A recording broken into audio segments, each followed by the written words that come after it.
think I have like 2 pieces that are Charles Burns, like this. Yeah. You know, that show. Yeah, the paper company joint is one of them for Yeah. sure. Alvin published something, and it was like, I don't know, sketches from Black Hole, or I guess sketches. Yeah, it's weird, the repetition. Wow. This Sluggo Cop, there must be 30 of them. Exactly. Yeah, it's padding. It's not very good. I'm seeing 0 eyeballs, so I'm gonna put a little something on the Patreon, Jimmy. Oh, I see 9. Okay, we're good. As soon as I see 9, I'm saying that snooze you lose.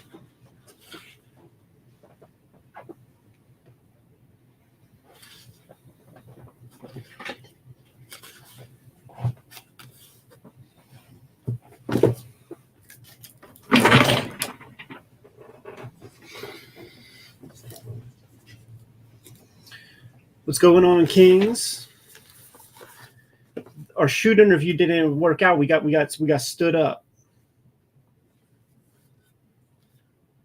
which is why we're recording a bit earlier now.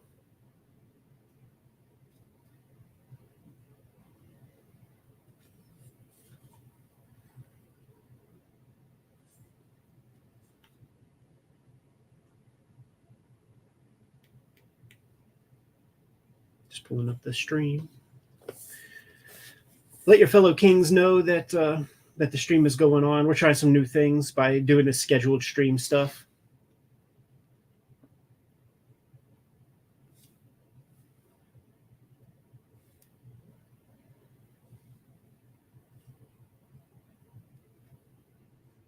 Oh man, I'm seeing one person in, so I'm gonna have to re-put the link up, Jimmy.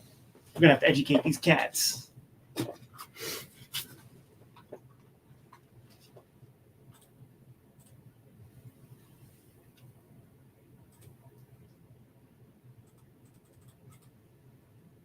You know, is it Stephen McCardle, the guy that does Red Bullet? Yeah. He sent us those comic buyers guides. It was in the mail maybe a month ago. Yeah.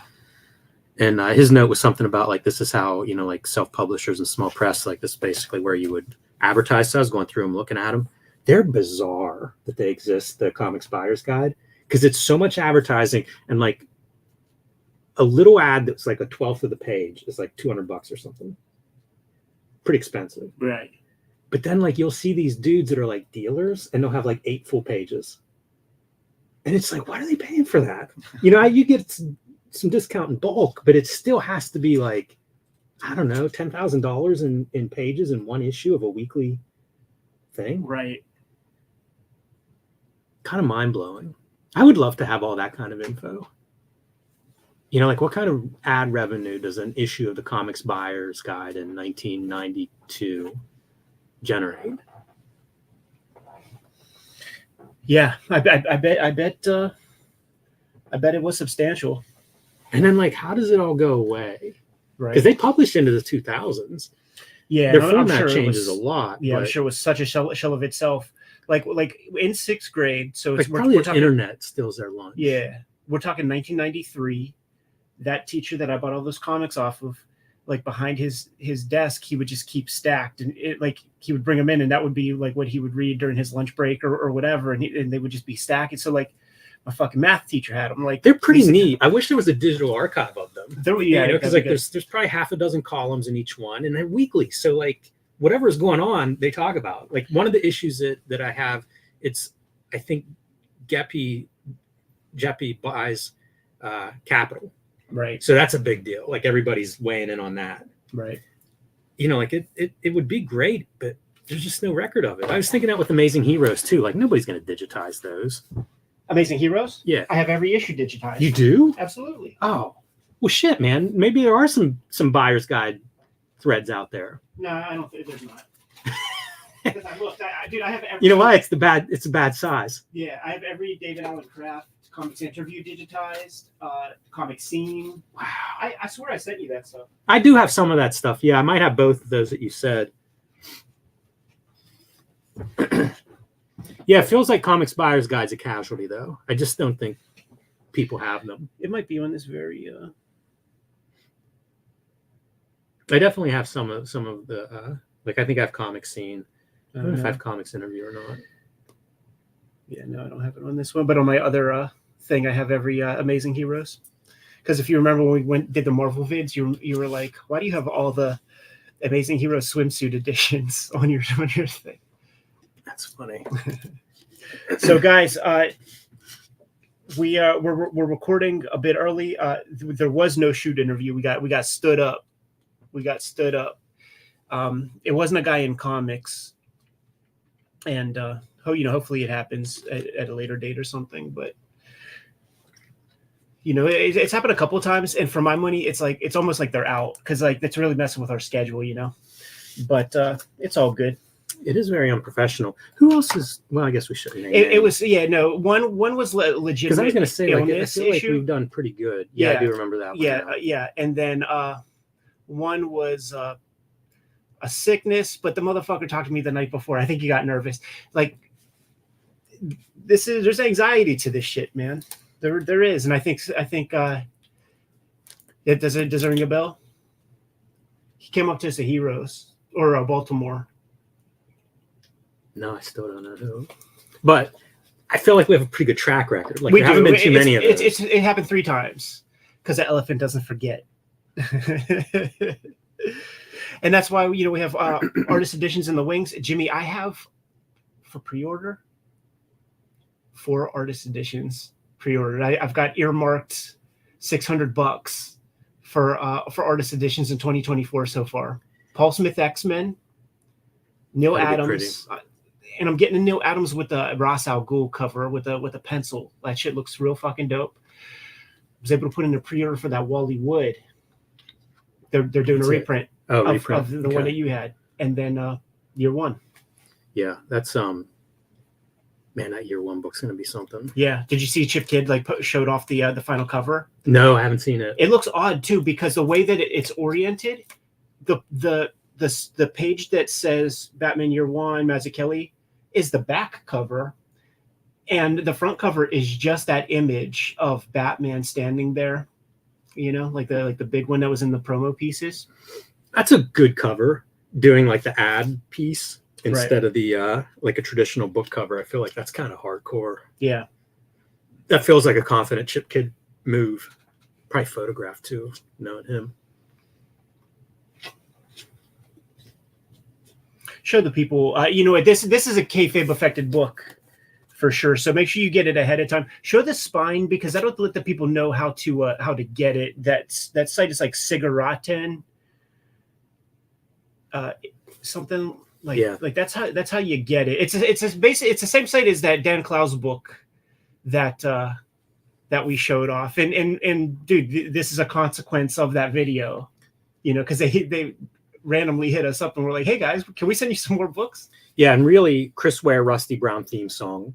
Google that'll probably get you to this. Yeah. Get you to this spot. Yeah, and go to that Clowes video, and there's a link to the Clowes catalog, and then these books are there too. So those are like the easy places because it's an Italian website, I believe. That looks Italian to me. That Z. Mm-hmm. Who else uses Z's like that? Good if you are, Jimmy. Good. Hello and welcome to your favorite YouTube channel, Cartoonist Kayfabe. My name is Jim Rugg. I'm Ed Piskor. We are looking at a very exciting book today, Ed. At least it's very exciting to me. I can't wait to crack it open, but I want to remind everybody that we are a daily comic book YouTube channel. We've been doing this for going on 6 years now, so we've got about 1,700 videos in our back catalog that you can search by creator, character, title, and find something that you will love. We also have a Patreon that helps us keep the lights on in this place, and 3 different levels of support on that Patreon. That link is under this video. It will give you access to our videos early, and at the King Kayfaber level, you actually sit in on the recording of these videos. So whenever we show a book like the Chris Ware Rusty Brown theme song book, you'll be the first one in line to get it. And these are small print runs. Right. This is the kind of book that really does get the kayfabe effect in that it can disappear, it can go up in price, and you may be very sorry if you don't jump on this right away, if this is something you want to add to your bookshelf. These books get kayfabe affected. In recent weeks, we covered the Dan Clowes book that this same publisher out of Italy put together that showed all of his process works. It was a lot of the material that was being sold at the Gallery Martel exhibition that may still be up in Gay Paris as of this recording. So we did a video on that. We included a link where people could get the books, and we just got a random email from this book publisher. Yeah, I'll Gallery. try to give their name. Cigaretten Edizioni Grafiche. Yeah. And many apologies to everyone for that. But this is who you want to look for. You have to do the hand signals too as you say it. That's right. That's right. So we clearly sold a bunch of Dan Clowes books for them, because when they got in touch, they were like, "Hey, can we send you a whole bunch more books?" But there's some controversy here, Jimmy, because they had 2 copies of Chris Ware, they had 2 copies of Art Spiegelman. They only had 1 copy left of the Gary Panther book, which speaks to their limited edition. So that said, there's going to have to be a coin flip. Ooh. That's going to go down at the end of this. So stick around to the end of the video. Always very dramatic. Suspense and drama. Absolutely. We're going to focus on Chris Ware for this video. And like I said, whenever I bought the Dan Clowes, I saw these books. I was interested in all of them, so I'm very excited to look through them.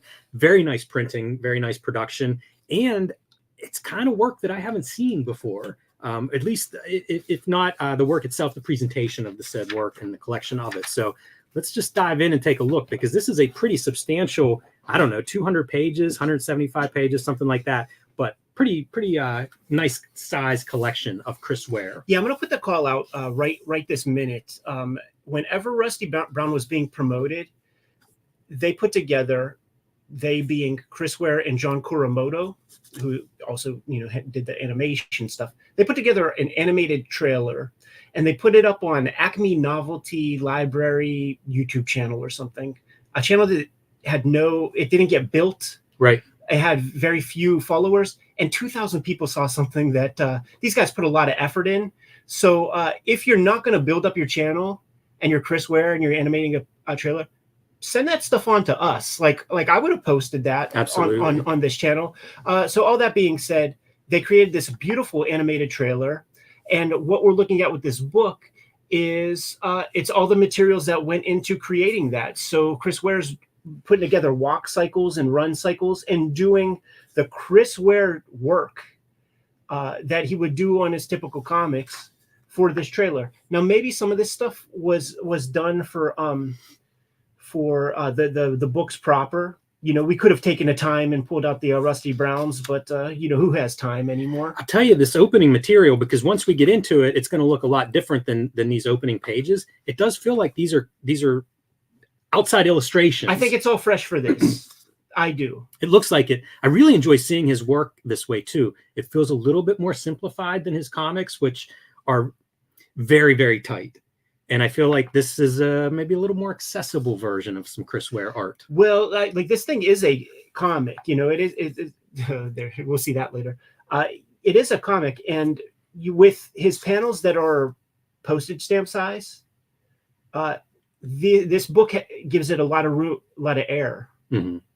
Man, he's such a master of so many parts of comics making, like the lettering and design stuff. Incredible letter. So strong. But it's wild to me to see this. We've flipped through this book already before we start recording, and it's interesting to see these drawings at this size, because we're going to see them as spreads with color on top, but you really get to see them, I think, differently whenever they're blown up, 4, 5, 8 times the size of what we're seeing in the black and white pages here.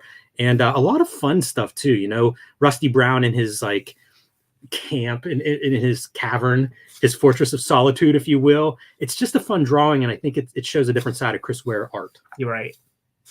Which is always exciting. These guys who you read hundreds of pages, maybe thousands of pages of, it's so nice when you can actually see them presented in a slightly different way. So thus begins the comic, basically. And the comic is a trailer, so it's an introduction to a bunch of characters. But if that Snowman comic if that Snowman picture book is a comic, like this is a comic, right?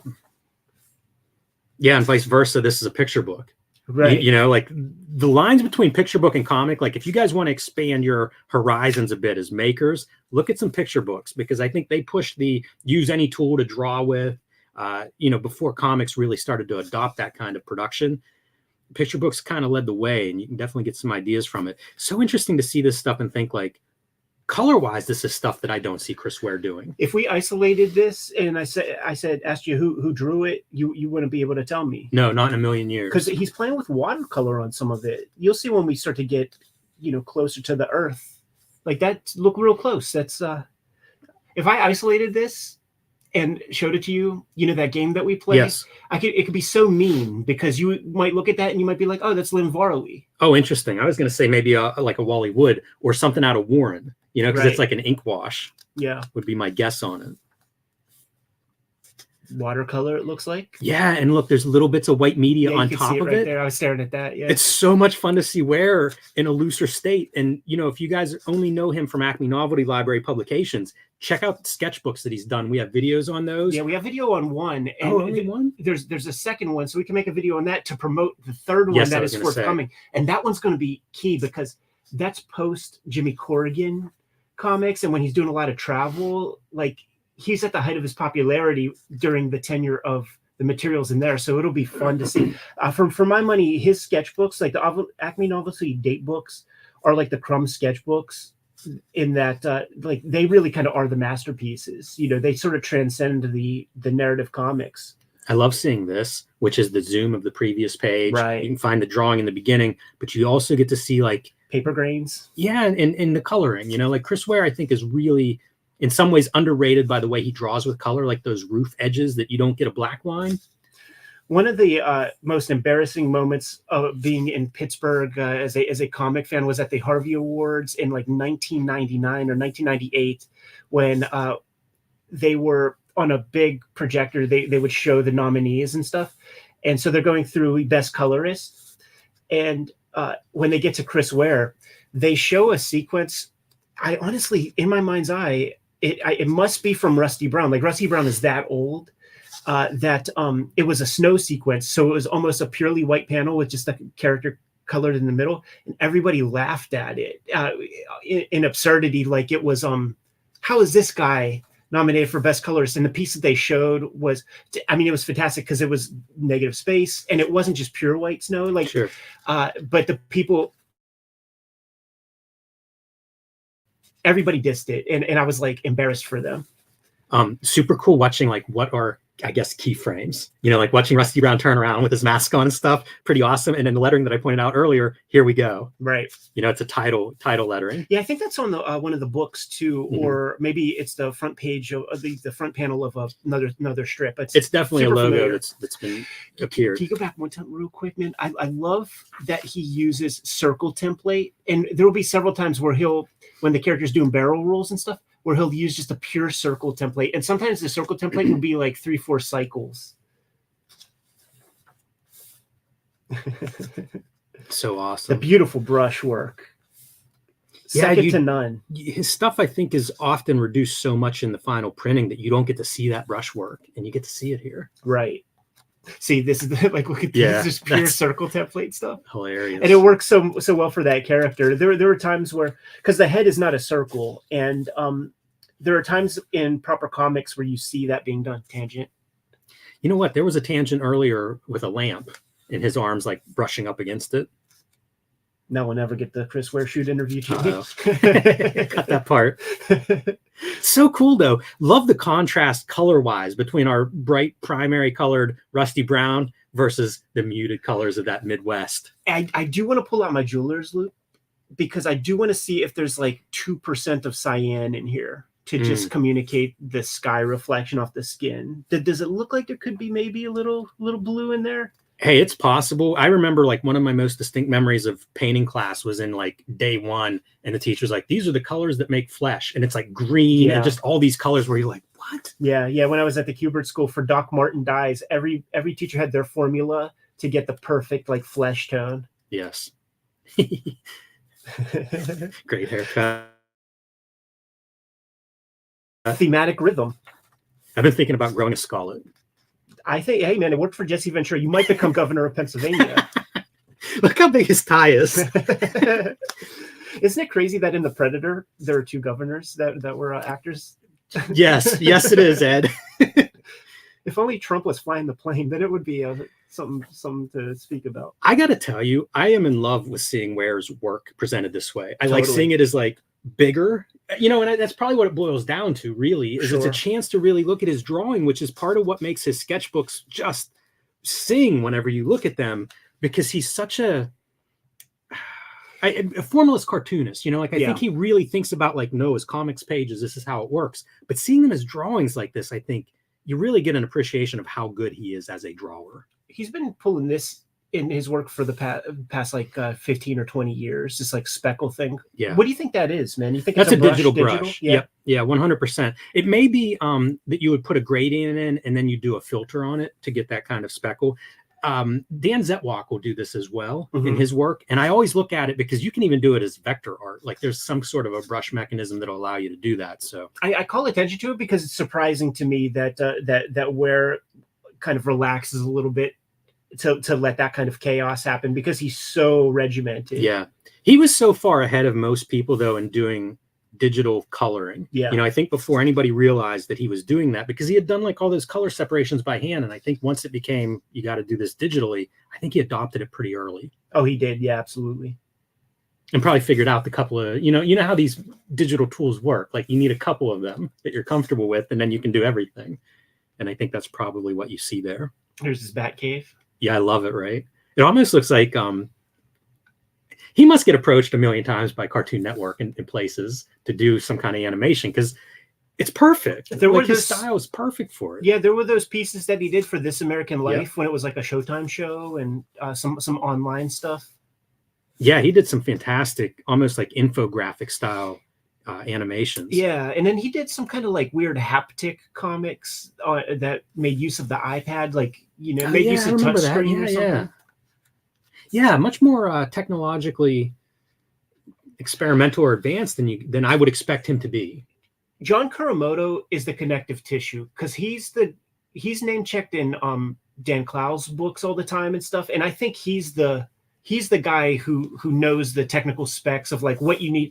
He sets these guys up. Dude, he's the guru. At the color transition, going from the blue to those warm orange. That's another thing that Ware probably doesn't get enough credit for, is his ability with color. It's certainly, if you go by people who ripped him off, sure, he gets a credit there, because his palette became the palette of like, I don't know, Generation Z or something, millennials. I don't know what age group, but I mean, in the early 2000s, it felt like a whole lot of people just stole his palette or tried to. Absolutely. And then fun stuff.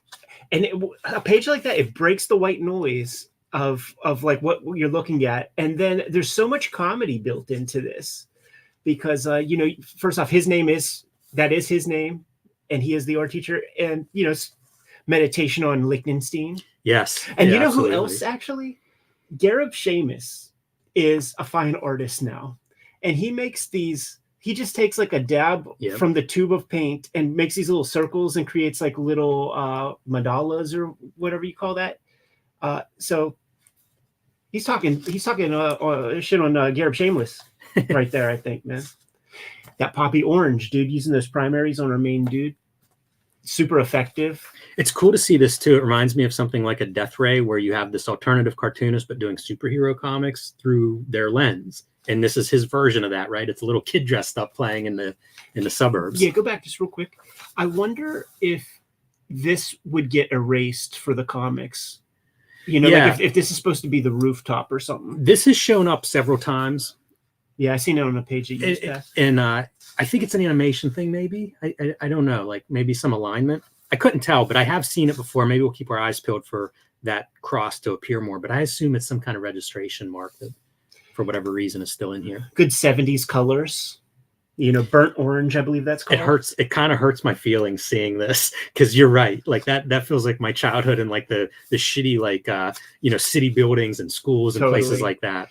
Like that little piece of observation, you've never seen anybody else in comics do that. Yeah, it's very, very. No, obviously, obviously it's super blown up, so you could see that. But I forgot about that shit, man. My parents were smokers when I was a kid.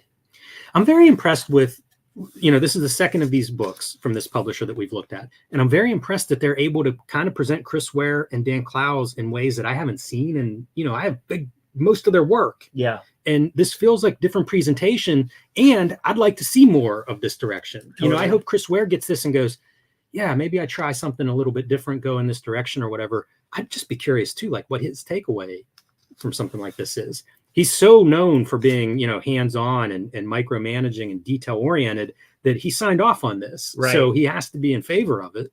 Squash and stretch, man. Animators stroke. And look at the brushwork you see there. Yeah. Little drying out that ink. Yeah, getting one last stroke out of it. And looking at that, like, I mean, this is probably blown up a lot. Yes. Because you could see, I mean, that's paper grain and that's very, very fine. He probably drew it, you know, half size of this. That car is funny. For some reason, the car feels the most, I don't know, outside of Chris Ware language to me. Right, because he uses so much like isometric perspective and stuff, and the cars are usually like very static, very, very boring. Like he's never had to draw a car at this level. Even this model of car feels like it shouldn't exist in a Chris Ware world. You know, his perfect Midwestern architecture shouldn't allow that kind of car, that 80s, you know, late 70s, 80s Camaro kind of car. Stepford Wives. Man, great drawing. Yeah, this is a little tough. You know, like it's so tight to the spine. The spine is not ideal. There have been a couple of things where there's really good action right in the middle of the frame. That's clever. A little heart coming out of the computer. I think it's a paste up. You see old housefraus do that stuff. Yeah, with the Post-it notes around there. Great concept for your page spread. One of the great comic book letterers, dude. Like really. The thing about that trinity of Burns, Ware, Clowes that I sort of picked up, and that's such a good observation too, is that if you're going to put the line down, if you're going to draw something, it all has to like have meaning, and they put so much like thought into like every single line, and that sounds like a no-brainer, but people don't draw that way. Like I don't draw that way, you know. Like there'll be like little noodle marks that can easily be erased. And it will be the same experience for people. It's bold, and you can certainly miss a lot. You know, doing I'm going to do one line instead of 20. Like, right, got to pick the right line. Then it's not easy. Yes, and take a look at the Jaime artist edition for that. You know, where Jaime is laboriously erasing and whiting out Maggie's thigh 5 times to make sure that he gets that exactly right in the way he wants it. See, when he started playing with this kind of stuff, do you think it is Illustrator? I really don't know. I was going to say like Flash animation it reminds me of, and I wonder if he did adapt to some software in order to create assets, like vector assets for some of the animation work that he's done. I don't know. It's weird to see. That's a great close-up too, just as an evocative image. If that's the only thing that you saw, I feel like it's amazing. I also don't know if I would pick Chris Ware out if you showed me this one, if we were playing the artist game. Yeah, maybe. You know, the subject matter seems so far removed from what I think of as Chris Ware. This, not so much. This is an easy one to call. This reminds me of that Ghost Dogs of Mars story from Acme Novelty Library, and one of the more harrowing stories I've read, but absolutely stunning. There's another of those alignment. Yeah, marks. I mean, that's a part of Rusty Brown. Yes. You know, it's all in here. Lint is in here. And I think there will be a page where the baby's head is, see, there's a lint, where the baby's head is protruding. Oh, yeah, here it comes. Wow. That's fantastic. And look at it, dude. It's very like see this maybe we're not in the 70s with this one, because I feel like something's missing in the animation right here. I don't know what this part is from. I don't remember this in the Rusty Brown stuff. I think it's just some noise for the animation, you know, get to the logo, play a drum solo here or something to get us to the final logo that they show off. I think a lot of that was serialized too as big like tabloid pages, and I think each one he would create logos for, so it may have just been pulling some of those logos to include. The snow stuff's so well done, but again with these, I don't know what these are. Right. Yeah, and they're always on those big kind of panoramas. I feel like John Karamoto must be a fascinating guy to talk to. Yeah, I bet. Because he transcends just that indie comic space. If you remember, there was that Dave McKean book that had all the paintings for the Sandman covers, and he shows off a photograph of he got a death doll at San Diego Comic-Con from John Kuramoto. So so he's you know, he's ambidextrous when it comes to his comics loves, and it's noteworthy, you know, in the 90s or whatever, because there was a river in the middle, and you were either on alternative comic side or you were in mainstream comic side, and there was no way to put both feet on both sides. It's so bizarre to think of that time period. Well, it's an interesting thing because like we grew up in that and we saw that, and we are not that, you know, like we have changed that with our peer group. So this is the stuff again that we looked at in the Klaus book. It's biography. It gives some context, gives some. Also, there was a section basically on what this work is. Jimmy, I think we've been filibustering because we have a stressful moment. We do, Ed. We do. Last plug though, do check them out if you're interested in this, because like we said, very limited quantities. Yeah. If you're a Chris Ware fan, I feel like this is a book you probably want in your collection. Absolutely. Put a link in the description below for that, just like the Klaus joint, dude. And just give a quick glance through the Gary Panther real quick. I think it's a lot of Flotsam and Jetsam from the sketchbook, but heck of a drawer, heck of a doodler. Absolutely. Has amazing sketchbooks. Yeah, they run the gamut. One of the fantastic drawers in comics, and I've been trying people, man. I talk to Gary on the webs fairly often, and I want to shoot an interview, but he's a little shy about it. Well, hopefully we'll bring him over to our side at some point. But always a pleasure to see inside of his sketchbooks, and fantastic, man, in color too. Yeah. Moment of truth. All right, Ed. Call it, Jimmy. Heads. Cheers. Ooh, heads it is. Awesome. Well, to the publishers of these fine books, and I won't butcher your name again, thank you so much for sending these, and thank you for making them. Good to go? I am.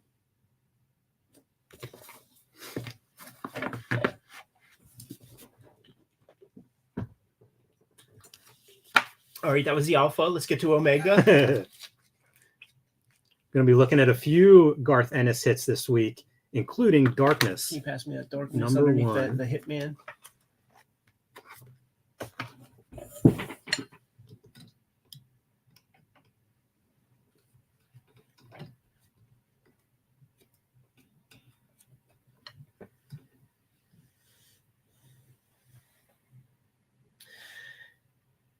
You were driving in the 90s. Did like regular folk cars have key fobs? Mine did not. Because I see this and I'm like, is his Malibu showing in that image, man? Is it like just Dodge Vipers had fucking key fobs back then? Yeah, I tell you, I don't know when that started. Probably the early 2000s would have been maybe mid 2000s. I bought a new car, I think in like 07, 05, maybe something like that, and it had one. But I guess they were around. They're probably around in the late 90s, and probably if it was a good car, like I was buying shit. Right, that's what I'm saying. Like, you know, his Dodge Viper is showing. Dude, if you're a that's not the guy I was gonna say. If you're a top hitman for the mob, your car probably has one. Right. Maybe if you're a top target for the mob, especially if you fucking watch Scarface, right? Like you want to put the automatic starter on when you're far enough away. That's true. Yeah. You think it's organized crime that drove the remote starters? Yeah, this all comes from Medellin. Muévete. Good to go. Mm-hmm. Hello and welcome to your favorite YouTube channel, Cartoonist Kayfabe. My name is Jim Rugg. My name's Ed Piscor. We are going to be looking at Mark Silvestri's Darkness, issue number 1 from 1996, one of the big top cow hits of the 90s for Mark Silvestri. Before we open this book, I want to let everybody know that we are a daily comic book YouTube channel with 1,700 plus videos in our back catalog. You can search by creator, by title, by character, and find a whole bunch of videos there that I'm sure you will love as a comics fan. Also, we have a Cartoonist Kayfabe Patreon. There is a link under this video to it. It'll give you access to our videos early. And in the case of the King Kayfaber level, you will be the first one to see our videos because you sit in on the recording session, and that will offset the Kayfabe effect. When we show a book that you want to add to your collection, you'll be the first one to get it before it disappears or goes up in price. So please check that out. That is how we keep the lights on in the Cartoonist Kayfabe recording studios. So we appreciate your support there. All right, Ed, we've been talking about this one off air for a while because it has been getting a ton of coverage in the 90s Wizards issues that we're looking at. And pretty interesting 1-2 punch between Darkness and Witchblade in terms of Silvestri, I think, going from the little brother of the Image stable to one of their top guys. Over the course of 2 years, he produces 3 of the top 3 comics of those 2 years. A big turnaround from whenever Image launches in 92.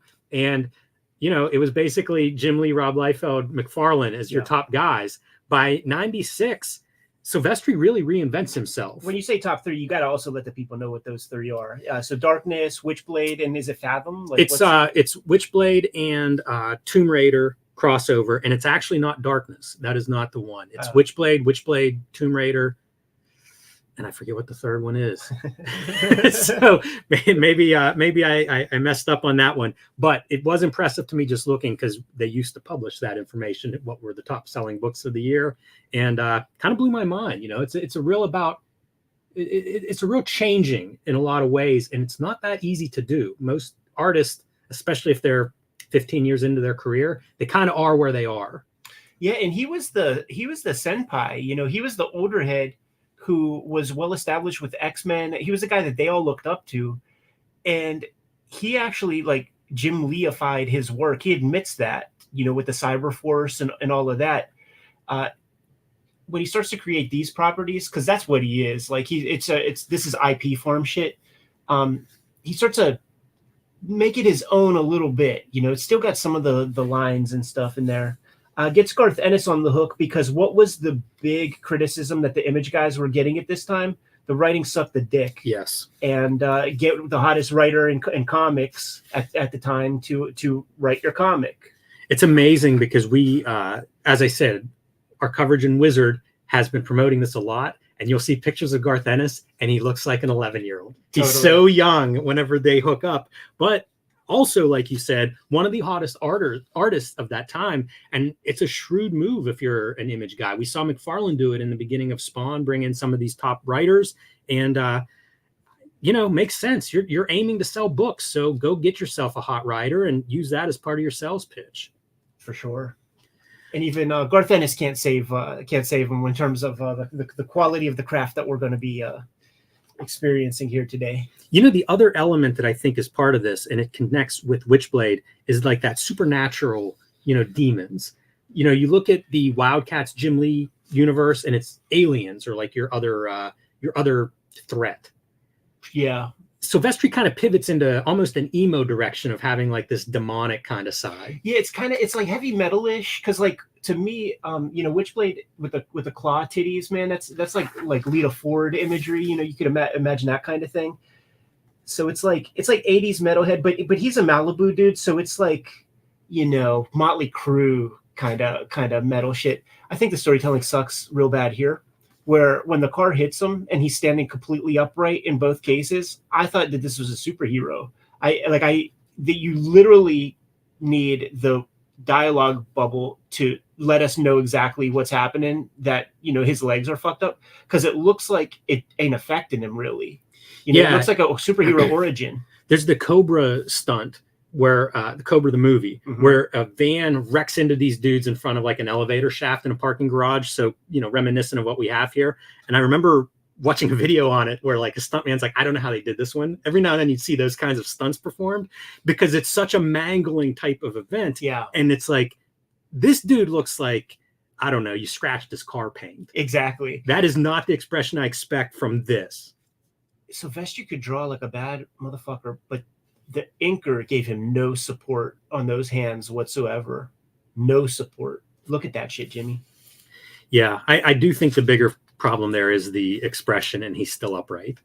I mean, you just had the bottom destroyed. Yeah, no, of course. But I'm just saying, like, I've never seen Silvestri inked where his hands look that bad.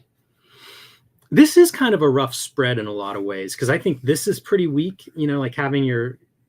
Yeah, that's ridiculous. You know, the gun, essentially these two panels, and I don't know that they've got to be in this order. Flip those panels around so that the gun is pointing at the guy you're about to shoot instead of pointing away from him. Yeah, I mean, it's just proven, like, Silvestri, everything he learned by doing Marvel Comics in terms of storytelling is completely out of the window.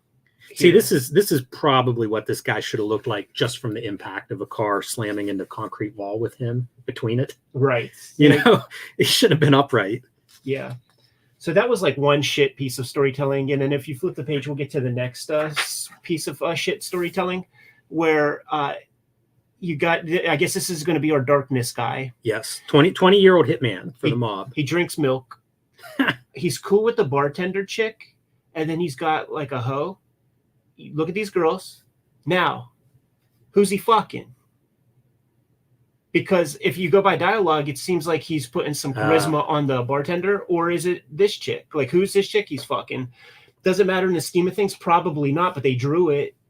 So who is it? Yeah, I see what you're saying. And you know what? It's there because of the dress, but I do see what you're saying in terms of having a relationship with the bartender and then cutting to the other girl. Yeah. Look at all the modeling on the eyeball to convey that, like, bulbous, wet, circular eye. Like there's a lot of noise. There's so there. much drawing in that eyeball. Yeah, it's very wild. bizarre. It's funny too seeing where computer coloring is at this point, because Silvestri's got a studio. I mean, he's even had been self-publishing right before this. I think this was the book that comes back to Image when he returns after his hiatus. But like that was a thing with all those studios, right? They had their colorists in-house, they had their inkers of choice. And then, when Garth Ennis is writing this sequence with these like little hooded douchebags, I'm projecting into the mind of Garth Ennis, and he's like, I am making a ton of money off the back of these California douchebags. It's a Witchblade comic now? Is that Witchblade? No. It's so bizarre. There's so much stuff happening in terms of like, is this the Empire State Building that we're in the top of? You know what I mean? There's not even a clue as exactly like where this stuff is. This is another real rough face. Like the ink job gets real rough. It feels a little bit rushed to me, the art throughout this. And that part's hard for me to understand because I think Silvestri had taken a break from drawing, just to basically run the studio and get into publishing and then return to Image. But I feel like we've had this criticism of several high-profile #1 issues where it's like, was it behind schedule from the get-go? Because like parts of it'll look kind of rushed. Yeah. What I will say though is when he allows himself to cartoon, you'll see it there. You'll see it in some of the backgrounds, and as we keep going, I find these two guys confusing. Yeah, two heavy-set older dudes. Yeah, totally. It makes you really wish that we had Dan Green on the inks. I love Dan Green inking him because he really solidifies and roots. He fixes a lot of Silvestri's problems, but the cartooning stuff is fun to see. But when it has the varnish of the studio, like wannabe Scott Williams inkers, it does take the fun out of it. And Garth Ennis is known for black humor, gallows humor, and builds that into all of his works.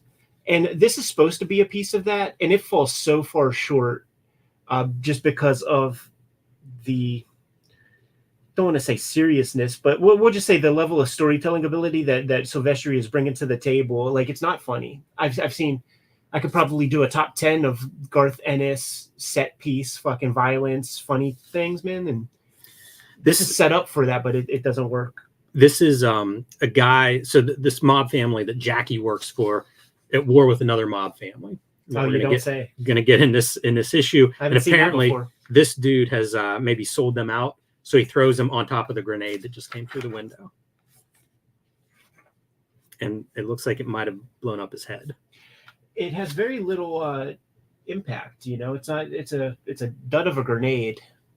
Because I would like to see, you know, when they like blew up the whales that sort of got beached. I don't know if they blow them up or if it's just the gases in their stomachs explode sometimes. Yeah, I think they did a thing where they were gonna like just vapor. The idea was to vaporize the whale, and when they blew it up, like that's when 3-pound chunks were going through windshields and stuff. But what I'm saying is, he looks pretty intact there. He does look very intact. And again, I'm not sure which of these guys is that. The Dawn, is that his friend? I can't tell. You could kind of see and you don't think of the color and stuff, and there's cool cartooning in there. I can't imagine how different this looks in black and white. There's so much like heavy lifting that the colorist is doing. Right. Silvestri's style also, I think, does change coming into this issue, where it's a little bit more jagged. Yes. I don't know if that's the best word for it, but it just feels different to me. Yeah, there's like sketchiness to it. Yeah, I think I mostly like that. Anyway, the deal is whatever the darkness is, this demonic force is going to manifest in Jackie. I don't know if it's when he turns 21 or some random day, but it's happening here. Right. So that's what we're seeing. And, he vomits this black goo, and in that vomit is a demonic face. And then we get a pinup in this collected edition. Yeah, it's probably a house ad. Yeah, maybe. And then it turns to Wet Works. Yeah, this feels like it's designed for the colorist to do whatever the latest filter is. Photoshop 3.0. And, to your Garth Ennis point, like a hand being chopped off, it does feel like that stuff kind of falls away. Missed it. Yeah, I missed that. The first go round. And in all the promo materials that we read in Wizard Magazine, Silvestri talks about the virtues of Garth Ennis, but then he talks about like, if he goes too far off the rails, like I'm going to reel him back in. And I don't think that that's what you do with a Garth Ennis. Like you go the opposite. You say, yeah, take it far, like do your thing, because all of the things that made Garth Ennis most successful are things that he's the custodian of, that he pushed and went as far as they possibly could. You don't put a guy like that on the rails. I feel like the demonic stuff reminds me a lot of the Faust. The manifestation of like you'd see little demons around him and That's stuff. True. That always reminded me of that. And I also wonder like how into this Silvestri is. Right. Because it doesn't feel like books that I've seen him do otherwise.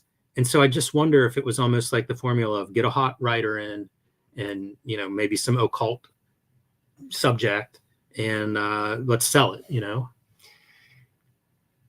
What a bitch of a costume. Yeah, I am not a fan of the costume. There's a reason why they just draw it one time in this issue. And wouldn't it be funny if it's visible one time in every issue? That would be. Also, the colorist isn't helping you whenever like the background is the same color basically as the costume. Yeah, real dumb. And because like Jackie shows up, like you flip the page and then it's back to Jackie. So he's in the costume. Like I like to think that what we saw on that previous page with the costume is like that's a coat hanger. Like he's not even in it. Like it's just it's what he will be wearing in issue 2. Do you feel like there's certain Spawn elements that you're pulling from too? Like it's almost like a formula of crafting this book to be a hit. I do. Like Faust comes first, and it is so hardcore. It's too hardcore to go over. Yeah. So then Spawn is the Hot Topic Century 3 mall version of Faust that takes away all the severed dicks and splayed vaginas and stuff like this. And then this is just playing off of that. But when you talk about the demons, I mean, I feel like I think these guys saw Vigil and saw the virtues of Vigil and saw that kids were digging that shit. But you have to, make the Hollywood version, right? And the mob boss that they're warring with, he's taking a dump, and the darkness comes up through the toilet and grabs him. See, this is where I'm like, man, I wish Dan Green was around, because like there was the bi-weekly issues of X-Men and honestly Wolverine. Silvestri would be drawing these very quick, like jagged looking characters, and we know what Dan Green's inks would look like over top of that. This is a humorous sequence as Garth Ennis sort of wrote it. You flip the page and then you get your punchline. And see, that's good. That's fun cartooning. Skinny body, like it's pretty sweet. The body language of it, but just all fun and joy and humor. That isn't funny. That's not fun. Like it's nothing. It's anticlimactic. I wonder how many people were new to Silvestri for this book. Like if you showed them Wolverine with Dan Green inks, would they look at that and be like, no, thank you? Yeah. Because I mean, this is 4 or 5 years later.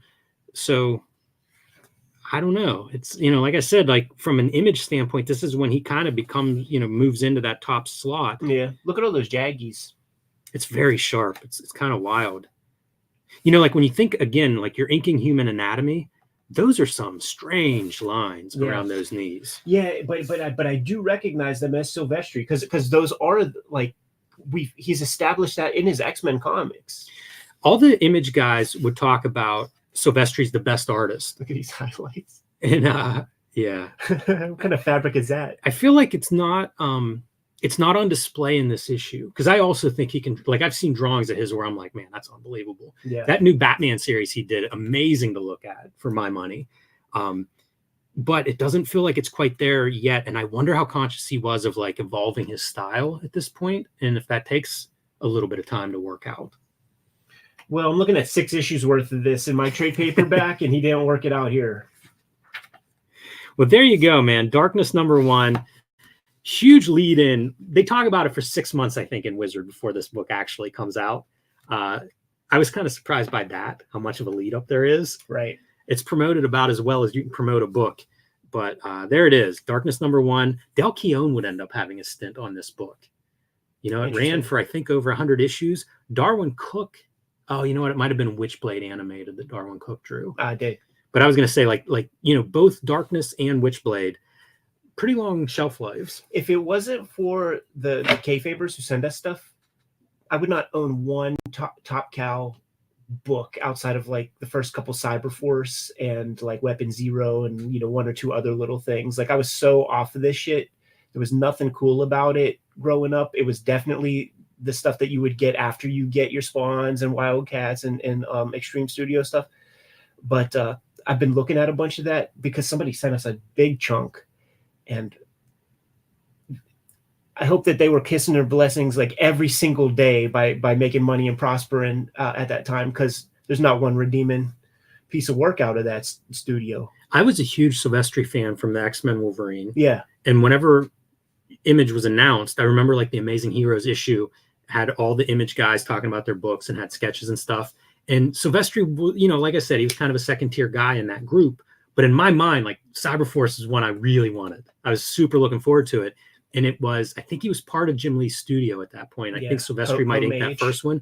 And it kind of broke my heart the direction he went. Totally. I think that he's achieved much greater success with this direction, but it made me sad as a fan. It's Joyless Comics. The difference between... And there's little glimpses of it in that original Cyberforce. Like he has like Blitz...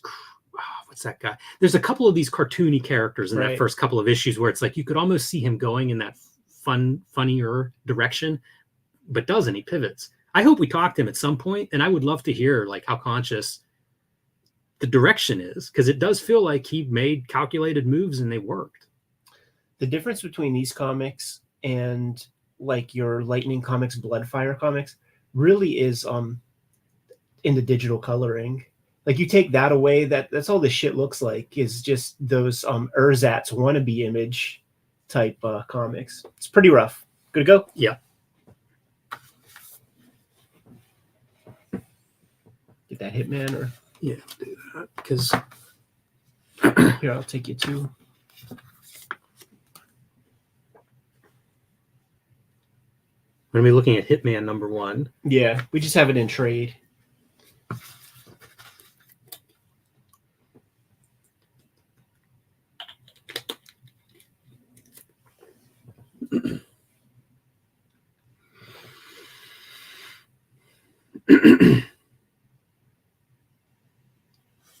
Good to go? Hit it. Hello and welcome to your favorite YouTube channel, Cartoonist Kayfabe. My name is Jim Rugg. I'm Ed Piskor. We're going to be looking at Garth Ennis and John McCrae's Hitman #1. Before we do that, I want to remind everybody we are a daily comic book YouTube channel with over 1,700 videos in our catalog. You can search by creator, character, book title, and find lots of videos that I'm sure you will love if you're a comic book fan. Also, we have a Cartoonist Kayfabe Patreon that helps us pay the bills around here and keep the lights on. That link is under this video. It'll give you access to our videos early. And at the King Kayfaber level, you will have access to all of our videos first, because you can actually sit in on the recording session. If we show off a book that you want to add to your collection, you'll be the first one to buy it, which offsets. Sometimes these books are rare, they disappear. Sometimes they go up in price. If you're the first one in line, you'll get the best deals while supplies last. Something we call the Kayfabe effect. So, Ed, interesting timing here on the part of Garth Ennis, because he doesn't have one book about Hitmen. He's got 2. Around some overlap is Darkness that he's doing with Mark Silvestri, which also features a Hitman and some superpowers. In this case, DC Comics Hitman, featuring a Hitman who has some superpowers and targets superpowered beings as what he takes contracts on. Fantastic elevator pitch, right? Very good. Yeah, very easy to understand that. Especially with we have our issue 1 here, and we establish like his next big hit. It's going to be Joker. So you have the so you're really setting up your guy with an insurmountable task. But we'll get there as we turn the pages. We will. And you have this in a trade paperback. I make note of that because there's some lead in here. And I think that's interesting because companies used to they would build these characters, right? They would. He was probably the one successful character that came out from the Bloodlines initiative that DC did with their summer annuals that year. The idea was we're going to introduce a new character in every single one of these annuals that we put out. I'm sure in the comments people have affinity for this character or that character, but Hitman was the one that definitely got a series. Yeah, I feel like there are 2, and I can't name the other one, so I was not going to bring that up. But I think it might be known that there are like 2 characters that had some legs, and of course Hitman being one. There's a little piece in Batman Chronicles before he gets his own series, but it must have tested well early, Jimmy. As you say, it's a great elevator pitch. I mean, in the 90s, in the grim and gritty, violent kind of post-image 90s, this seems like a no-brainer. And just like where the culture was, like at this time, Garth Ennis was pretty freaking good at capturing the kind of the Tarantino vibes of what the zeitgeist was at that moment. The coloring makes me angry. The lettering sucks ass. Like these fucking... It is early digital days in comics, and boy, they're learning the mistakes that they'll continue to make for decades. Yeah, totally, and they probably still are. John McCrae's stuff, it's not built for bells and whistles and lens flares and all these dark blues on top of dark blues. Real dumb. It's a fun style too. Like I was enjoying this panel and the read this week of just all you get's a little tiny foot. Super simple, but also exactly what's happening. He's running from machine gun shots, diving behind these wooden crates. You don't need more than that, but you do add those bells and whistles, and it feels like a bit much. The captions are, and this is good at that. The sort of internal monologue stuff, because it adds value to what you're visually seeing. I've got superpowers. How would Stan Lee write this caption? Right? Oh my goodness. Like, I mean, we could see what the superpowers are. There's so much space for words. Stan Lee would be filling up that panel. But it's kind of, I complain a lot about issue 1s that are all set up. Right. This is page 3, and we're getting that he has superpowers here. So like you hit the ground running, and I applaud everybody for that. And we get to see a little bit where he's like, basically there's telepathy there. He's reading this guy's thoughts. Yeah. Interesting, again, computer coloring effect of this blood. You can see it's so odd next to like a more traditional pen and ink style. At the time, DC was on the lowest end of the curve when it came to the digital color kind of revolution. They were the worst at it for a long time. And it's just in the separations, probably. Like, I don't know who the colorist is, but when you would see guys like, Steve Buccellato or Gregory Wright, like Carla Feeney. That's never even heard of her. So if she, and it doesn't say separator, so she probably did the whole shit. But like Greg Wright reached out, and he did color guides for a million years, and they were always pretty good. We even gave him praise on certain things. He came back and hit me up and was like, dude, crapshoot with these fucking separators, man. I believe it, because what you're seeing here, and what we often complain about, is black being mixed into the CMY colors, and so you end up with these like muddy, dark.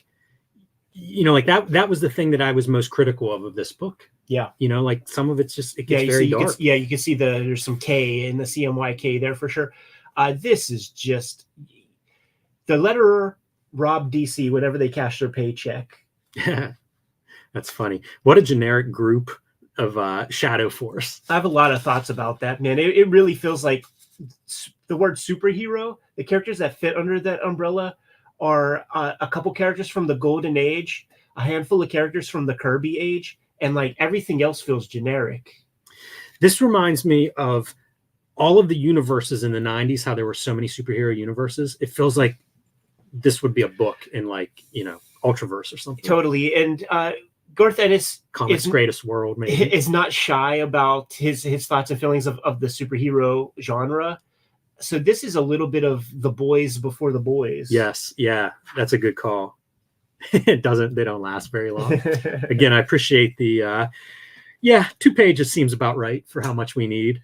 So you got to build a series, man. So we need some supporting characters, and this is cheeky shit right here. So the beginning of Reservoir Dogs, where they're doing the like a virgin shit, like we're flipping the script and we're doing that scene, except it's about Reservoir Dogs. Like that's funny. Yeah, and these are mostly hitmen. I think this guy's a retired hitman. They're all hitmen. And one's a Nepo baby hitman. Conventional hitman. Yeah. Like unlike our main hitman. Yeah. Yeah. Like one's the son of a hitman, but he can hang. He's cool. Yeah, and you can really see, I think, the struggle with this coloring. Like it feels like this is early days of them trying to figure out computer coloring because it's rough on these pages. No, it's terrible. Yeah, it's just awful. I also wonder, is Hitman cheating? Like, do some of his powers, is he using them in his poker game? I couldn't tell if that's happening. It feels like I think it's acknowledged. Okay. It's acknowledged in the captions, and he's like, it's actually a good character thing because he will turn it on and off and prove that he's a man of his word in a way. That he's not going to like take shorts at that level. But one of the things that's going to have to be established over time is like, where's the kryptonite for these superpowers? Because clearly you should it's beyond Spidey sense, so there's got to be some sort of blocker that they build into it. I find it very interesting that Ennis is also writing Darkness that has supernatural elements, because that's what we're getting here is these meta-human powers were born of an extraterrestrial assault. You're right. It's bizarre in a lot of ways. I think the coloring on the letters when it's red, I think it must have a little cyan in it, so the plates are shifting. It's fuzzy. Do you notice that? I do, and that was always a no-no. Like from my design days, like if you were going to color a typeface, like you couldn't do it with it's got to be 12 100%. Point or something like that, because it was just too much. Like they just would shift. A 128th of an inch would be enough to give you fuzzy letters, and like you can't control printing to that degree. Yeah, it's one of those things though. But you would learn this in different industries. Like you might learn that in magazines in 1990. In comic books, maybe you never learn it. Right. Love this car. There are parts of this panel where I really like McCrae's art a lot. I haven't read much of his stuff, and this makes me want to read more of it. Totally. Ennis is the kind of writer, like he sort of knows what the artist can accomplish in the amount of time given, and he writes his strips accordingly. So he'll build a couple like talking head sequences so that that McCrae might have been able to draw both these pages in the same day, but they're great pages for further establishing character, because this guy could be such a scumbag. Yeah, and it's this to me very Ennis humor, where he's like, "Oh, I've got superpowers." This is a fun sequence because Hitman's just being completely honest, but it almost is like flirting because it's outrageous. Yeah. And she's like, "Oh, are you checking me out with your X-ray vision?" And it's like exactly what's happening. It's such a classic comic book. It's almost like the Charles Atlas ad version of, how does this work for playing with a teenager? Do we got filters being used here? I think so too. On the ground, you can see like sometimes they're very pronounced, almost like a noise filter. Yeah, but this very specifically is like Photoshop 1.0 type shit. Yeah, I forget what that filter is. I that is definitely a filter, and I think it's probably worked its way out of people doing it. But yeah, that's definitely one that was in those early Photoshops. It's the one that they would do on a Bad Rock at the very beginning. So Hitman hooks up a date. Yes, he does. In between jobs. Boy, they cover a lot of ground for an issue 1. Like we see him in a variety of different scenes. A lot of these are like 2-page spread as a scene. Well, it's one of the things that we don't see: a bunch of 2-page spreads, a bunch of 2-panel pages. Like it's a honest to goodness comic book in the middle 90s. Like who'd have thunk it, Jimmy? Yeah, really. And this is where you would see these kind of things, like at DC Comics. So when you flip the page and you see that the hit is Joker, immediately captivating. Fantastic. Because and I know that Joker ain't going nowhere. So Hitman is he's not going to accomplish his task, but it's going to be fun to see how he does it. Like that's what Garth Ennis has to build, is a very fun way for a hitman to fail, and this is your new character that you want to get over. So it's it's a conundrum, right? And it sets up, this is the DC version of having Spider-Man as your guest star. If Joker's going to be in the book, you're going to get a little bit of Batman rub, right? So that doesn't hurt either. It feels like they from Ennis's standpoint, they did a good job of like supporting this character. You get a couple of appearances ahead of time, establish him, build a little bit of an audience. You get Batman as a guest star. Like, that's about as good as you can hope for, short of the Rolling Stone ad or whatever they did with Dark Knight. Like, pretty good support on launching a book. Yeah, agreed. Get the date. How about that, man? In the same issue that he has a date set up and paid off. Right. Yeah, totally. And all the inner dialogue stuff is good there too, where he's playing around, like he's inner thoughts a little bit, and he knows not to push things. One thing the lettering does well is you see this Batarang caption that is in the style of earlier, whenever he shoves the gun in a guy's mouth and you get to see the guy's thoughts. So it's like Batarang enters his superhuman brain. Yeah. And then we get to see his regular monologue, like Batarang. It's that little bit of foresight, like he's reading Batman's thoughts. Exactly. Essentially. Yeah, it's pretty cool. The lettering in the dialogue bubbles and stuff, like I think it's totally fine. It's really good. It's a nice kind of font. It's not so standard. Like you don't see lettering that looks like that in just every old comic. It's the sound effects that are just egregious. And how cool is this, man? Like, of course, you're not going to kill Batman, so. Oh yeah, he's bulletproof, and he's also one of the good guys. So we're getting a little bit more of the Hitman ethos. But yeah, his chest is bulletproof, right in that bat signal. So he just fucking lights him up, dude, and enough to bounce him off the roof. That's a dangerous move. When people get shot at, they often talk about like a primal kind of response. It's like you see blood red, of anger. Yeah, like Batman might murder you after you shoot at him because it's a primal thing. It's a survival thing. Yeah. So, yeah, I don't know if you want to shoot Batman in the chest just because he'll walk away from it. Knowing he'll walk away from it is probably the reason not to do it. Well, you know what it is? Like, see, it's blam, blam, blam. So it's like, no matter, it's turning the fire hose on him. So it's like he can't walk against, right. He's bound by physics. And that's nice too. We are going to another video we're going to be recording around this time is first appearance of Joker, and Joker unloads a gun on Batman's chest with no effect. I think there's an effect. I think whenever you hear about people getting shot with a bulletproof vest, there is an effect. People break ribs and things. Totally. There's quite an impact there. So I'm glad to see it shown on the page here. And I love this splash page at the end where the drawing is concerned. It's still drawing. We're not tracing photographs for stuff. We're not building something in Google SketchUp. Right. It's a fun fucking drawing, dude. Yeah, and I don't know if it's McCrae's British, right? I think so. I think he got his bones in 2008. That's what I thought too. There's something about the way they draw urban stuff, and I wonder if it's like London being an older city or something that they do this. But I'm usually a fan of this kind of, it's almost the marks themselves that are just a little decrepit. Sure. And it is pre-tracing a photograph for a background.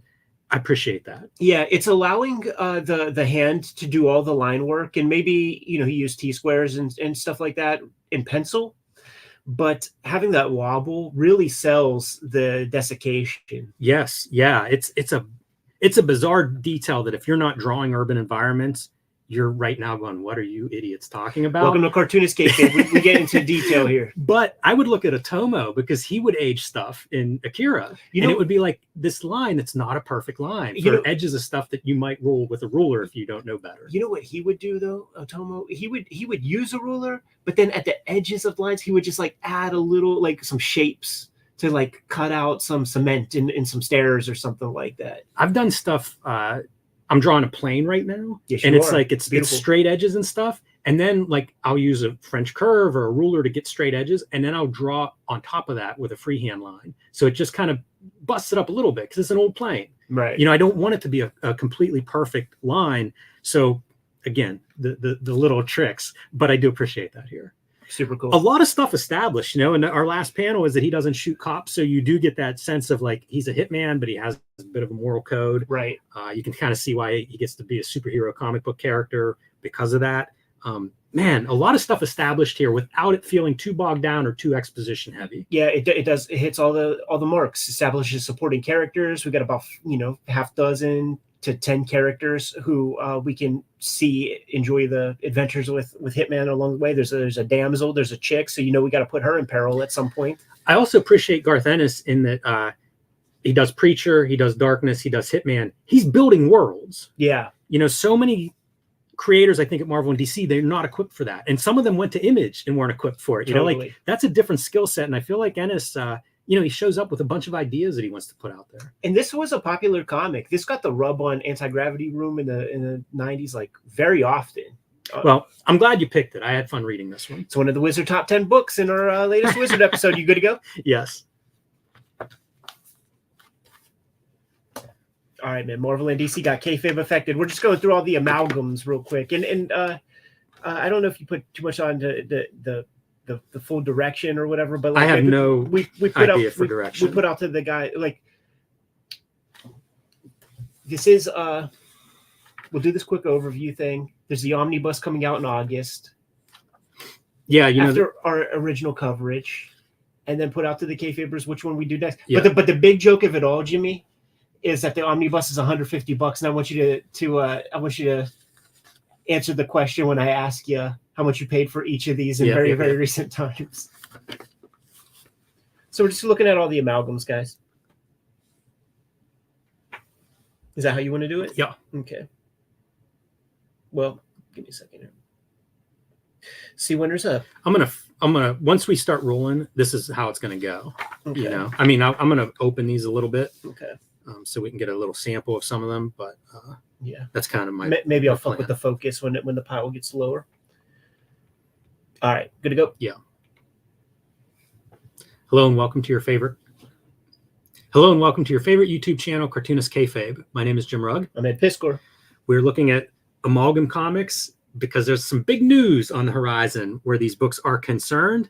But first, I want to remind everybody that we are a daily comic book YouTube channel with over 1,500 videos in our back catalog. You can search those on our Cartoonist Kayfabe YouTube page. Search by creator, character, title. You will find lots of videos that you will love if you are a comic book fan. Also, part of the way we keep the lights on here is the Cartoonist Kayfabe Patreon. There is a link below this video. Check that out. See what level suits you well. It'll give you access to our videos early. And at the King Kayfaber level, it'll give you access to all of our videos first because you can sit in on the recording session. So whenever we show off a hard-to-find book, you'll be the first one in line buying that in the aftermarket before it goes up in price or disappears altogether, something we call the Kayfabe effect. So again, that link is below this video. So big news on the Amalgam Universe front, Ed. Here's how we sell it, man. Since we have been doing some amalgam coverage on the Cartoonist Kayfabe channel, it has been announced there's going to be an omnibus edition, a set of omnibuses. One omnibus is going to be the Marvel vs. DC comics are going to be compiled, and Marvel and DC have been kayfabe affected. There's going to be an amalgam omnibus edition. So with that in mind, I know that you had all these issues together in one place. Let's go through some of these things and try to figure out which ones we're going to do next and which ones we have episodes of. Yes. Leave the comments below which one you guys want us to do next. And we'll definitely call out the ones that we already have videos of. Amazon is near the top of my list. This is John Byrne reuniting with Terry Austin. I think Byrne is doing Wonder Woman around this time. Interesting creative teams on a lot of these books because many of them are the creative teams from the monthly version of one or the other. Is that true? With some mashups, like in terms of writers and stuff. And we'll call some of those out as we go along. But my interest in Amazon is Terry Austin and John Byrne. Right. Once they part after X-Men, I don't know how often they work together again. So always kind of cool to see a superstar art team reunited. Yes. And of course, Byrne has history with Wonder Woman, as I said at the time, but also with Storm from X-Men days. So pretty good creator, I think, for that particular book. And, the other thing is probably some mismatches on how creators shape up. So some interesting stuff as we go along. You see Dan Chichester, Scott McDaniel, Derek Fisher on the Assassins book. McDaniel had done Daredevil. So was Chichester. He was the writer. And then I think went over to Nightwing at DC maybe around this time. And forgive my brain if I'm way off in terms of who is doing what, because a lot of these books I'm not reading. No, that's right. Just kind of remembering various art teams. Yeah, honestly, he might. I was out of a lot of this. Yeah, he might be on Nightwing at this time even. Yeah, that's possible. Yeah, did quite a bit at both companies. So. Playing with that, he was one of those guys that is the Sin City wannabe style. Yes. Yeah, and you can see Elektra being one of these characters. I believe his run on Daredevil is when Elektra returns from the dead. And it's also when Daredevil gets that real bad costume. This is a book that I often think about us covering just from an art team standpoint. So Larry Hama is writing this. Bill Sienkiewicz is inking it. And, he's one of those inkers in like the old school style where if he's inking it, it's kind of a Bill Sienkiewicz art job. Yeah. And it looks like him. The penciler, Rodolfo DiMaggio, a penciler I'm not familiar with. Can't tell you what else he did. But again, put Sienkiewicz on him and I'll give it a look. Sure. Turns it to Neil Adams style stuff. Yeah, that makes a lot of sense. Yeah. Interesting to see like some feathered lines, something I don't really think of when I think of Bill Sienkiewicz. I think of a scratchy pen and some different expressive marks. Yeah, but a whole variety. It feels like he's going, Dick Giordano or something, trying to capture that Neil Adams Batman era. Also, Bat Thing. Like, I'm not even positive what is being joined up here. Is it Man Thing and Man Bat? Yeah. It's so funny because there's so many bat somethings and there's so many somethings. Right.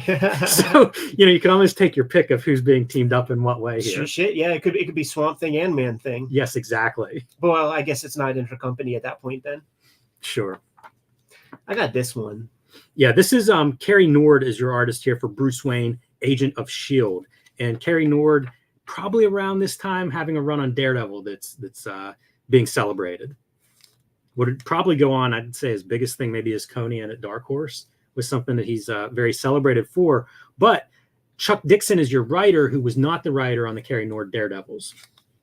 Right. But he was a Batman writer, so we have Bruce Wayne. Yes. is his connect, and certainly a veteran comic book writer who's written so much stuff. Mark Pennington on your inks. Pennington is interesting because he showed up in that G.I. Joe omnibus we were checking out, man, and did a whole bunch of G.I. Joe character designs.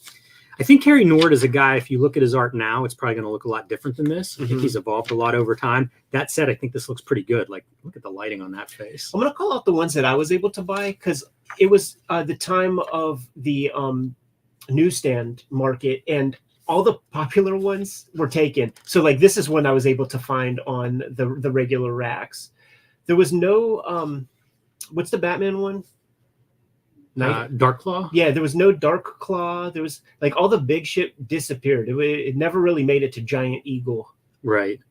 John Ostrander, Cam Smith is your inker, and Gary Frank is your penciler for the creative team here. It's so funny too, like Bullets and Bracelets. So that's Punisher and Wonder Woman. Like, how, it's so bizarre. This feels like a book maybe Chuck Dixon ought to be writing. But I feel like there's already been like Wonder Woman's with that Amazon stuff. So this might be like that Lana, like the Teen Titans Wonder Woman girl. You know what I'm talking about? Yes, and that's possible. It's also, there were 2 volumes of this. I think this was a 95 and then a 96. This is the OG. Is it? I think so. This is April 96. So I'm not sure, maybe it's 96, 97, but it was a big enough hit that they did it again the following year. And in a weird way, I wouldn't have minded if they had done this like every year. You got to increase your pixel count whenever you're coloring inside the black lines, or else you get that little flare thing. They're lucky it's only in this word balloon and not all over the page. Well, that's how you can tell that they just didn't increase the pixel count on that one spot. It's not a registration issue. The trapping. Yeah, whatever that's called. Yeah. See, this is one I was able to get. This is one that I think people think John Byrne is involved with, because we would get that comment on some of these, and it's like he didn't do the Fantastic Four mashup in this, but that's something. Yeah, so this is 1997, so it would have been 96, 97 would have been the 2 years that they ran this, and Carl Kessel writer, Tom Grummett, Alvey inking, and I like Tom Grummett. I think he would do. Is he doing Robin? Yep. Yeah. Yep. I think he's such a solid artist and could tell a story super great. The way he built his characters is pretty fantastic, but he just doesn't have that razzle dazzle finish at the end, which I don't mind, but that's the thing that prevents you from becoming like a top 10 artist to like the Wednesday Warrior crowd. Look at the amount of verbiage. Who's the writer? Carl Kessel. But I think what happens in a few of these books that I've read have the problem of trying to fit in a whole lot of information in one issue.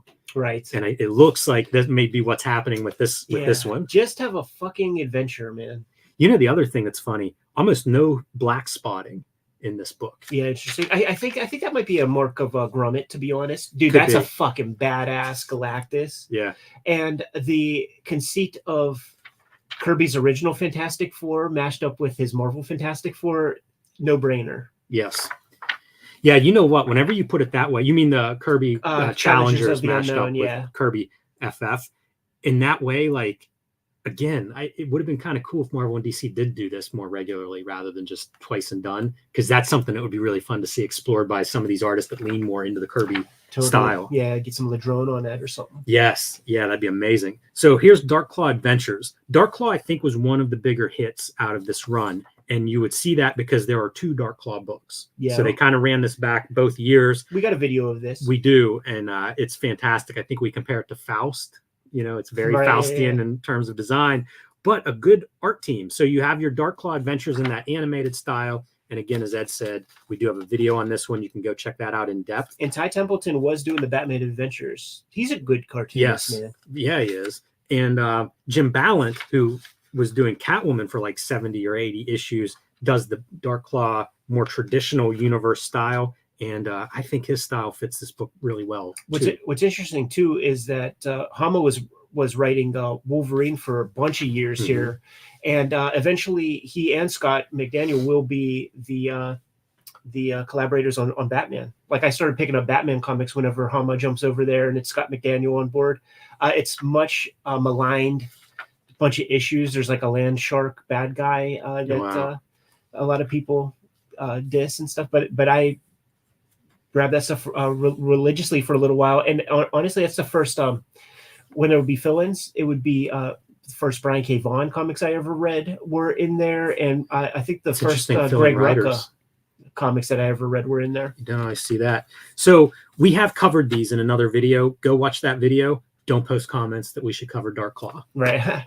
It has been covered, as has Doctor Strange Fate, which I think we kind of both think maybe the best drawn of all of these books. And Ron Marz writing, Jose Luis Garcia Lopez penciling, and Kevin Nolan on inks. And boy, those are 2 all-star artists. Yeah. And work well together. You know, I think it's a mark of respect from Nolan, because sometimes a Nolan ink job is a Nolan art job. Right. This is very differential, I think, to the penciler. Yeah. Jose is such a solid draftsman and can build the figure perfectly. It's like you can't build on top of that. No, I don't. Yeah. As an inker, it's like your dream job, because everything is drawn so well, like you're really just doing the embellishing on it. I feel like this one, Generation Hex, first off, I didn't know this existed. It must be year 2. And I feel like by title alone, they were like, yeah, we should do that. I think quite a few of these books might be title first and then figure out everything else. Adam Polina is your artist on this one. And of course, I don't get the credits right up front where I can tell you everybody. Go to front cover. Well, here we go. Peter Milligan, interesting writer who did stuff both at DC Vertigo and at Marvel with Ecstatics. Yeah. I'm trying to think when that would have been, probably a little bit after this. 2000. A very interesting writer, and Mark Morales on ink duties. And a guy I've bumped into at some conventions over the years. I believe he's still active as an inker to this day. Polina, I believe he's the right guy. Like he came through Pittsburgh. He had a self-published comic that him and his friend made. Like Dead something. Before that, it's real cheesy. So like, man, I'm gonna have to dig it out because it is real rough. But they were cool guys, and he might have been right out of school. I liked his art. He did a wrestling comic for Vertigo, I want to say. It might have just been DC proper. Big Daddy Danger. Like a 9-issue miniseries. Pretty bizarre. But I liked his style. A little bit restrained here, not kind of as far out as I think of with him, because he had like a kind of an odd style. He was working in a kind of like the house style of the time, kind of like he was doing work that could get him professionally paid, and then he was able to start to become himself. Takes over on X-Force. Yeah, Would have he been one does. of his early jobs. Yeah. Probably how he gets to Generation Hex, you know, just being associated with the X stuff. But X-Force was like the book for turning out artists, I feel like. Right. Because you do Greg Capullo, Tony Daniel, and Adam Polina, and I thought all three of them did good work on X-Force. Yeah. Man, this doesn't look good, and it's Paul Smith. You know, Paul Smith's an interesting artist because, like, can draw the socks off of everything, but I don't know that all of his stuff is exciting looking. No. And I think Al Williamson on inks, along with a whole bunch of other people. Can't even save Although, look at that list, man. That's a who's who. Palmer on there. Wonder who the Adams would be. You need a first name if your last name's Adams in comics, because that can go a lot of different ways. Maybe we'll be able to tell very clearly. Yeah, maybe we'll look at a few of these. Kurt Busiek on your writing duties too. Oh, see there, this is awful inking right here. Man, it's so thin. This might be one to dig into, Ed. Yeah, and try to figure that out. We could look at the inkers, and you know what it is, it might dude. might be something. Al Williamson, because I think that was Williamson on this sharp paper. Like, yes. Like it doesn't lend well. Like he's planning for, you know, some dot gain on newsprint. That's the way he inks, and it doesn't show up flatteringly here. That's so strange too, because if you told me it was Paul Smith with Al Williamson on inks, I'd be like, yeah, let me buy that book. Right. To see that. Yeah. And not that exciting, but paper stock makes a difference. So maybe that's one for the commenters to push us towards. All right, JLX. Now this has Gerard Jones, convicted, I think child porn. Yeah, it's porn. I think it's computer shit. Yeah. And convicted of that. I believe this is not going to be part of the omnibus. I think that there's two books that his name is on, and I think both of those are not included. So maybe this is one that everybody's going to want covered, but maybe we shouldn't even be doing the flip through on it. Who cares? But Howard Porter, your artist, this is JLA time, a big book. But check this out. Like, go to so the X is like Age of Apocalypse looking dudes or something. I don't know, man. Look at that. Look at that face. That's that suit. I mean, that's that super soldier character. So, so this is like Avengers, dude. It's supposed to be like a Captain Marvel. Good luck untangling like who because this is one that I'm not going to know anybody. Yeah, see, it's this where I'm like, is that like H type shit? And then you see guys like this, which it looks like that's just Impulse. Yeah, it does. Yeah, maybe a slightly different color version, but Aquaman also looked like just Aquaman. Some funny looking faces. Look at that face. Yeah, who's the artist? Howard Porter. Dark Claw in here. That's bizarre. That is wild drawing. Whatever power she is, I guess, exerting. Right. Man, I dig that. That's really cool. It almost looks like when you would put a piece of paper on the photocopy machine and like turn it while it's doing its scan. Right. Really like that. I'm surprised that has not been adopted for some superheroes' powers. This also feels like pity Howard Porter having to draw 45 different I know, right? Freaking characters, man. That is no fun. Yeah. So the X is just X-Men? I guess so. You're asking me like I know the answer. Oh my goodness. This yielded 2? Yeah, you betcha, man. Jesus fuck. Of course. JLA and X-Men, of course. Both years are gonna get one of these. Again, why are you guys hiding your credits? Yeah, I just go through it. Priest, Jimenez, and Rodriguez are your creative team. And this is another one, like, I do not. Man, no envy on the guys who have to draw the 50 mashup characters. Imagine just the character sheets that you would get to try to be on, I hesitate to even say model, but to make sense of this. Yeah. Same deal with the writer. Like, you're doing a one-shot with this many characters that are mashed up. It just seems hard to... I don't know how you would do that successfully. Right. This is what I was able to scoop up. So it's like Metal Men and Magneto. Strange. Tom Pyre, writer, Barry Kitson, penciler, Dan Panosian, inker. So this would be the time when slowly, like the Rob Liefeld books are becoming less and less, because you'll see Jeff Matsuda show up in one of these for sure, Dan Panosian. So the studio can't support all the talent that they procured early on. And they start doing Marvel works and DC works. I think it's really interesting to see these as like take the temperature of 1996, 1997 comics production. I do think the creators are at a bit of a disadvantage because you get one issue and you've got so much to try to manage. But otherwise, like, it's kind of interesting to just see like what's the state of comics at that time period, state of Marvel DC, I should say. And again, they get 2 issues out of this run. Yeah, this is the Matsuda one, I'm pretty sure. Oh yeah, man, turn it sideways. Yeah, totally. Like that's the way he draws faces and stuff. This kind of thing. He's in animation now. He was a guy that I liked towards the end of his run. I think he did like Kaboom at Maximum Press or something, and it was really cartoony, the characters, and it was something that I liked. And in a weird way, it's almost like J. Scott Campbell or something, where like the cartoon element really came in, and I thought it was flattering. Yeah, but you don't get a lot of it. And this is probably another one that's not going to be reprinted, but Art Tebow on your inks. So kind of that Rob Liefeld, Jim Lee, early 90s pedigree, totally, art-wise. Totally. Yeah, you know, Matsuda's bringing in his Joe Mad isms into the mix. See, this is one I was able to scoop. Salvador LaRocca on your color. Funny that some of them have the creator names on the cover and this one does not. And of all the bizarre mashups, this is Flash and Ghost Rider? Yeah, I guess. I mean, not a lot of Flash. Oh no, it's a Vengeance? Well, Demon would be Etrigan. Oh yeah. Speed Demon. And then who's Quicksilver? Yeah, that's a little flashy logo, right? Do you think it's like Quicksilver, Flash, Quicksilver Ghost has a Flash Rider, logo. and Demon? Yeah, maybe all of them. Yeah, it's pretty so bad. much. Howard Mackey's your writer, so that would be a connection to Rider Ghost Rider. Yeah. Al Milgrom is your inker. Well, you know what? They don't say that. They say art is Salvador LaRocca and Al Milgrom. And James Felder, co-writer. Felcher? Felder. No. I'm just being naughty. Oh, gotcha. This is a lot happening. Mr. Miracle mashup of some sort. Blob combined with somebody. Yeah. Blaze Allen. Johnny Blaze and Barry Allen. So it is Flash and Ghost Rider.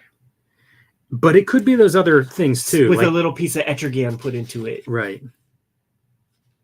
That's real dumb. Look at how much drawing is like. Look at how much photoshopping is done. Yeah. Look at that weird shit.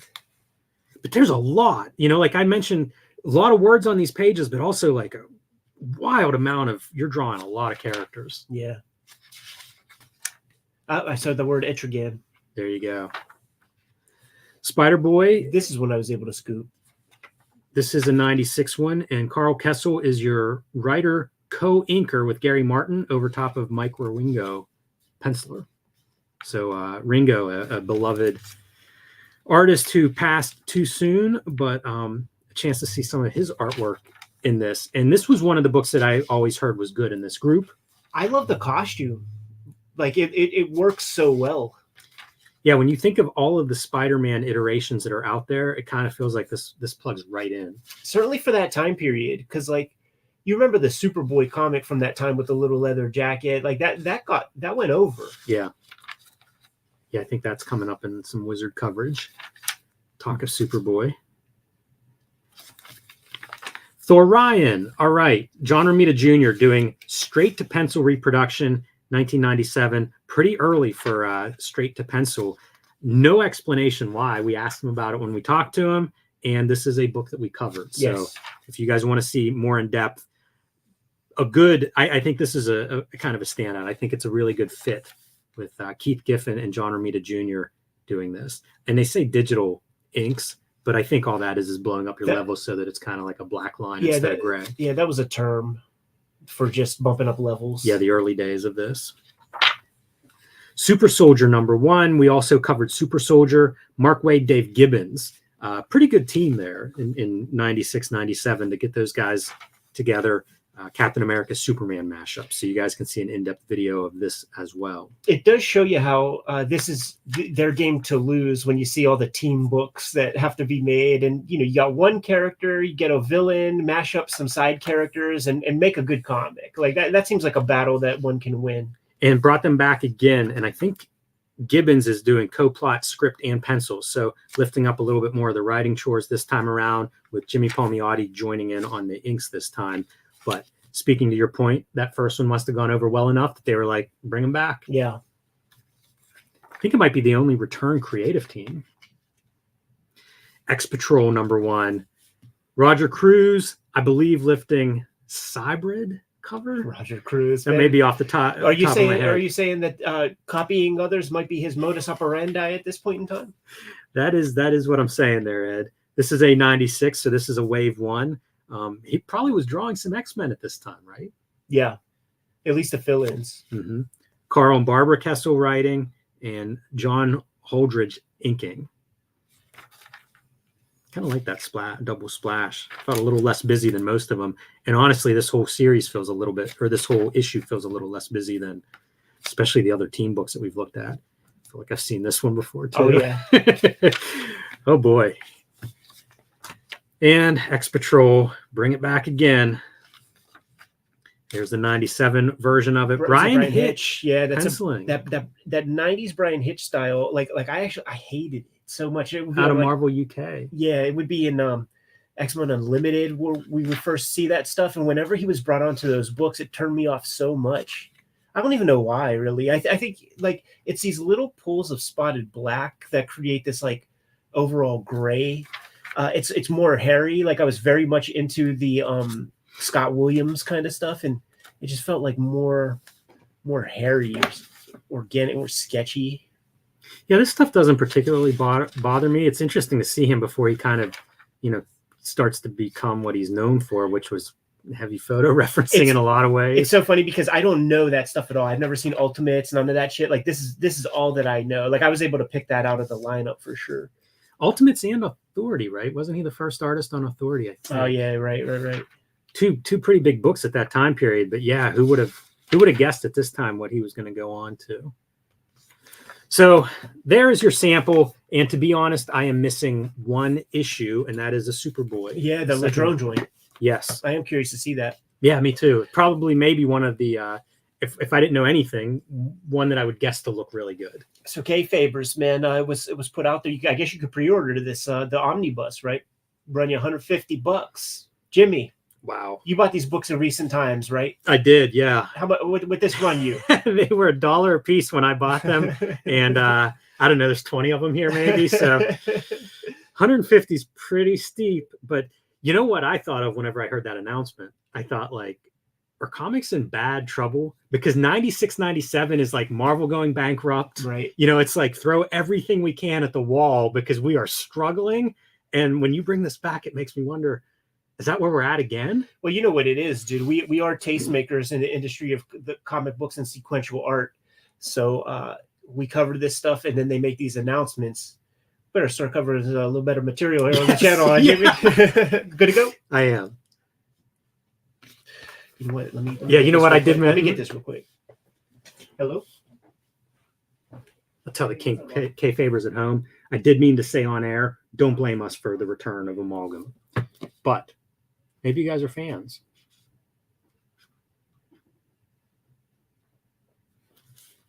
Also, I don't know if you can see this at home, but these issues are different sizes. Cool. WTF. Seriously. Run a professional operation. How do you get different sizes? So weird. So I think the next thing that we're going to be doing, guys, is Return of Wizard Magazine, issue number 64. So dust off your copies if you want to follow along. It is such a bizarre time, this whole 96 time period in comics. I know that we've said it before. I'm mostly checked out of this kind of stuff. Did not buy one Amalgam issue whenever they were being published. Like all of this is stuff that I came to much, much later, probably 20 years later at least. And going back through Wizard and looking at that time period, like I knew things were not going well for comics, but it's interesting because a lot of this stuff is just somewhat new to me, at least putting it in the order in which it actually happened. So much of the 90s, for me, they kind of blend together. Reading The Darkness and Hitman both this week, it's so strange to think like Ennis is, creating some kind of, I don't know, talk about getting like typecast as a guy who specializes in Hitman comics. Also, how many of you at home ordered this Chris Ware book while we've been sitting here?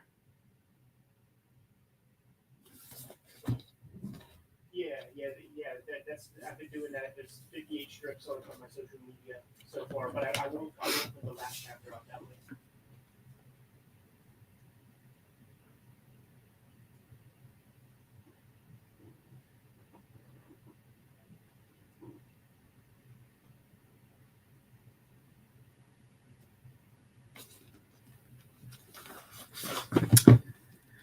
West Coast Dave, I am missing the Jose Ladrone issue of Spider-Boy.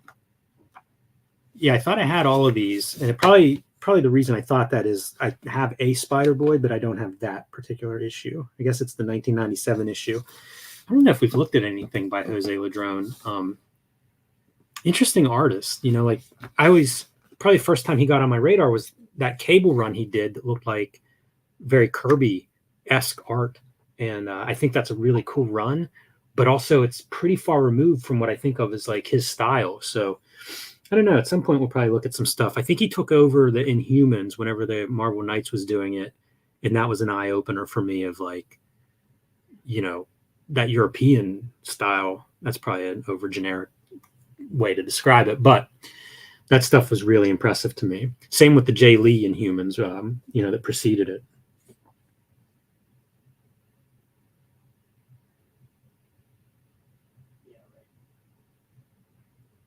Oh man, I didn't even know they did a Munoz.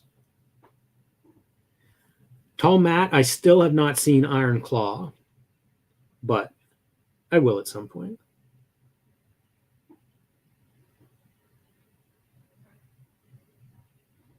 Andrew, the publisher is this Cigarette Edizioni Grafiche.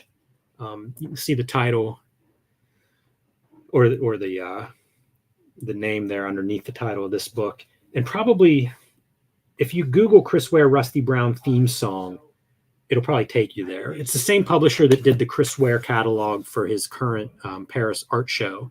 And the books are nice, very nice production values and stuff, great color. So definitely worth checking out. You know, they're not overly priced for a European import. And I think the print runs are probably pretty small.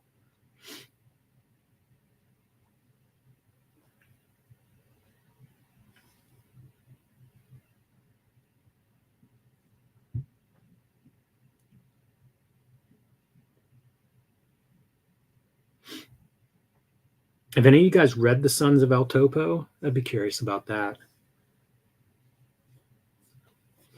Do have Corbin Cage series from Marvel. Within the next week, I'll have the rest of the stuff colored. And they gave me the marching orders for the cover. The cover looks cool. That'll take me a solid day, but I have to look at that. Yeah, I've seen the film El Topo, but have not read the Jose Ladrone graphic novel. I think I've seen it listed here and there. Sometimes it'll pop up somewhere that I see that stuff, but because it's going to be a full book. Yeah.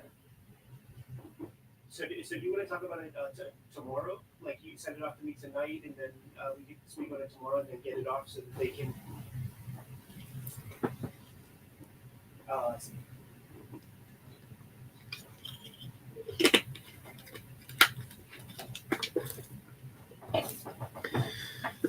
Yeah, bummed that our shoot interview didn't make it today. We might try to do a follow-up with him because it's somebody I'd like to talk to. But now it's just a matter of schedule. Thank you so much, man. We were talking at the very beginning of the stream about how I think we've had 3 people that didn't come through for various reasons, which I don't know. For doing this for 5 or 6 years, pretty good record. Switchblade contract talks real quick, man. Finally got something that came in, so we gotta make moves on that end. This book is good. This is the craziest book I ever made, dude, because it's through the whole negotiations, I finished the book, you know, and now it's like they want to put it out, so it's like let's make it happen, but it all has to get done within the next like 2-3 weeks. Yeah. Did we do everything? That's 4. That was 4, Jimmy. Excellent, man. Yeah, primed the pump. I told him the gonna be doing a wizard. Yes, sir. 64.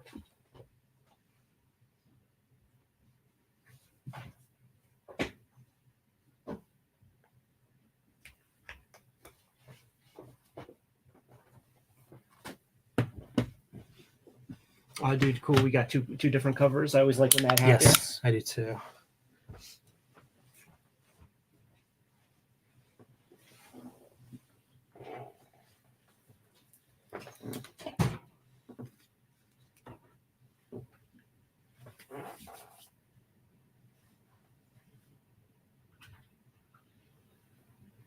There's something better.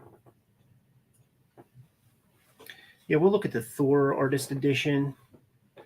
Having these artist editions on deck are a great way to handle our bullshit whenever we get stood up.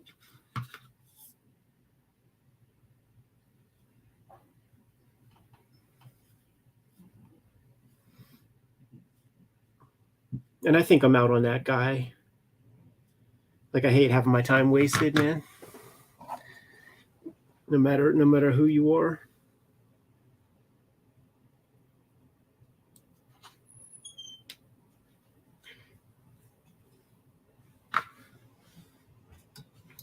Yank that out of your joint, Jimmy.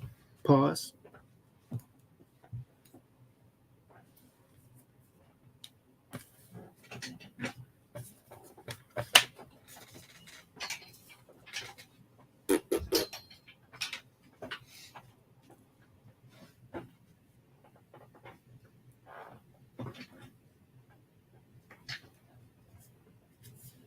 Eat some vids. I have such a fucking gigantic phone at this point that I really don't have to, but there's no reason to let it go. So crazy. What do you mean? In terms of storage space. I have my photo archive is awful. Like 50,000 photos and stuff, probably. Over 10,000. Yeah. And it's, but I do clear video every week. Right. You know, so like I have plenty of space, but I hate so bad how my photos are set up because I can't even transfer that many photos, you know. Right. And I hate to lose them. Like I need to make an effort to slowly transfer those. That's why they want to sell you on iCloud, man. Yeah. That's what it's all about. That's why they don't make it easy. I don't do any of that cloud shit, man. Yeah. The photos, though, are really the other, you know, when we were talking about date the art and having the sketchbook, and it's like the photos are the third piece where it'd be like, that's it. You got a whole record of my life if you have that. Right. And I don't want to lose that stuff, you know? Like, I always think, like, I'm going to do a Japan trip zine, you know, because all those photos or whatever. And I don't have them archived. Yeah, because I don't play with Apple products and stuff, I clean off my phone and I have hard drives and I date them, so it'll be like iPhone photos and then it'll be date such and such, and then I just put them in that way. So I definitely, because like I don't want to see a million photos on my phone. It doesn't feel right. Bad. It's probably my worst thing. It's my equivalent of having like the 4,000 folders on your desktop. Yeah, it's my bad, you know. If I ever master that, that'll be like my shit's really in order. Yeah, you know how it goes. It just becomes a maintenance thing once you do it the first time. Yeah. But the way that Apple, they're such cocks, because like the way it looks when you plug it into your computer, it's all folders by date, by month. So it'll be like 2016, and so like you have to go through every month's worth of photos for as long as you've been taking photos. You know, because if you can't copy paste all folders, because the way it's set up, it'll knock it off. It'll say like catastrophic something or other. Like it'll prevent it from pulling them all off at once. So yeah, it gets tedious. But you know, I started that practice when the iPhone was so small that like you really had to kind of clear things off a little bit. I'm just gonna whiz real fast.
got some book agent process talk on the phone there, dude. Because I was like, why is it going to take till Monday for you to send me my part of the contract, to look over and sign and stuff?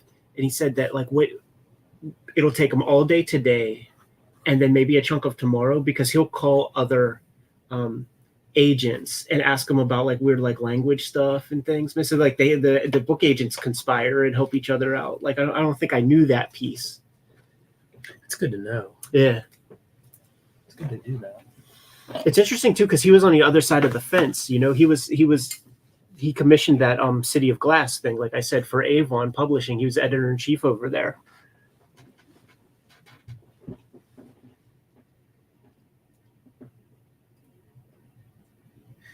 Dude, What happened? Tall Matt just said, if you guys ever want to have Malcolm Gladwell on, my neighbor is his cousin.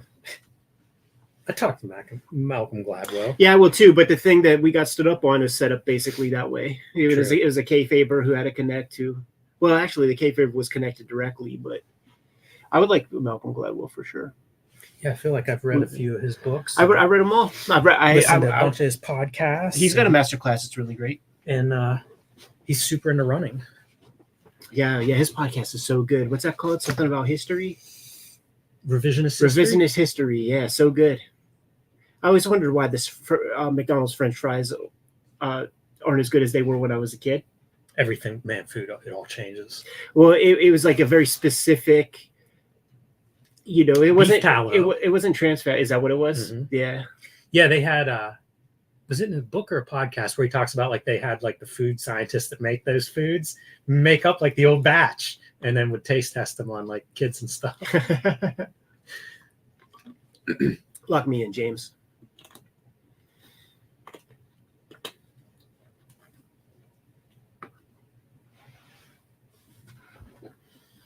Let's do this.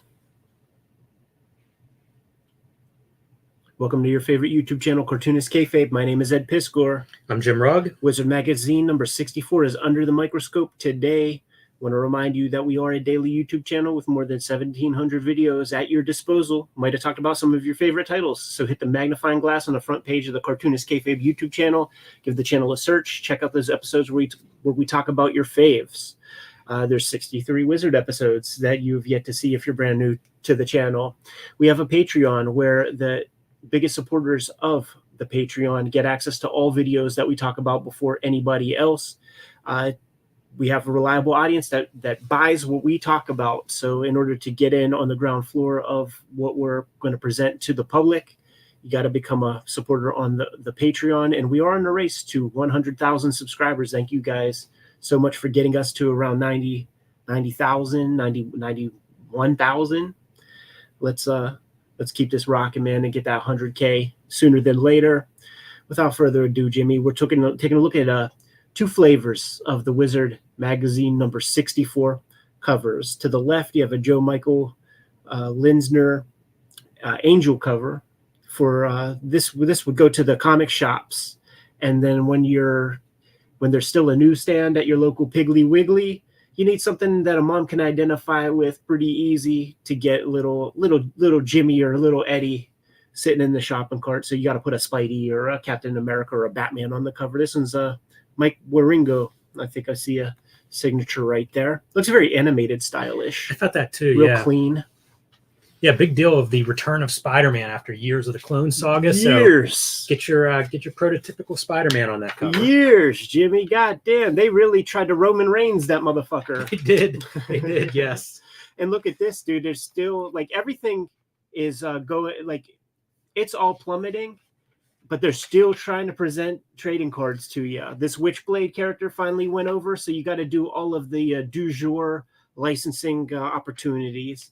And look at that, man! Top cow cards. Like they even have like a little satellite business to make their own trading cards. It's really hard to believe that was viable by 1996. Yeah. Gareb Shameless, married fella. Congrats to him on being a newlywed. You know what's plugged in there, Ed? What is plugged the in there? PS is look for Wizard's first Toy Special Toy Fair coming in November. Oh, there it is. So it's branching out. I'm shocked that it's this late because in my head I never collected toys, but I do remember them being a big deal. Yeah, and I'm surprised it's at this stage. Probably a lifeline in some ways to this whole Wizard Comics shops, all of that stuff. In some ways, are probably those toys. Yeah, he's building a way like an umbrella company because there will be Toy Fair and then there will be Inquest, which is the card game stuff. Hold up, let me just see real quick. Is this what I think it is? No, it's for PlayStation. David Mack in the letters. You know something that's really funny, man? If you go to davidmack.com, there are no less than 2 David Macks who are writers. So both David Macks, well, you know, one is a cartoonist and one is a writer. So both David Macks conspired and got together. So if you go to davidmack.com, you see 2 photos, and one is comic book David Mack and the other is the other David Mack. And it's like, if you are looking for the cartoonist behind Kabuki, Daredevil, blah, blah, blah, click this link. And then the other one says, if you're looking for the David Mack that wrote blah, blah, blah, blah, blah, blah, click this link. I thought that was fantastic. That is pretty good, yeah. Really, really smart stuff here. We are talking about the passing of Mike Parobeck, which is unfortunate. I think about Mike Parobeck a lot. He was an artist on Batman Adventures at the start, and he did some weird comics like the Impact comics that DC put out. I have some of those, and some like Justice Society, real clean style, could work in that Bruce Timm style really well. I think that guy, if that guy would have survived and been healthy, I think he would be such a fucking superstar, Darwin Cook levels of popularity and fame. But he passed young, and David Mack like kicked it with him right before the guy died. Yeah, it's a great letter from before David Mack becomes a pro, starts a correspondence with him, and the guy would give him feedback. And yeah, it's kind of a beautiful little memorial here. Yeah, that might be the last of the letter stuff in this section. You know, since we talked with David Cho about all of his catfishing and stuff, I've been thinking that like maybe whenever the female names are here in the pen pal section, I feel like that might be some catfish. One of them's him. Not necessarily him, but definitely a catfish. Yes. We were talking about, man, what the hell kind of comics are even coming out in like 1997? Like what is it? And that's really the rise of those Man of Action guys, man. The Joe Kelly, the Joe Casey, the Steve T. Siegel brand of comic writers. And then you have like Ed McGuinness starts to show up. Deadpool's getting his own series finally. Yeah, this seems like a real formula in hindsight of something that's like, oh yeah, Ed McGuinness looks good in that.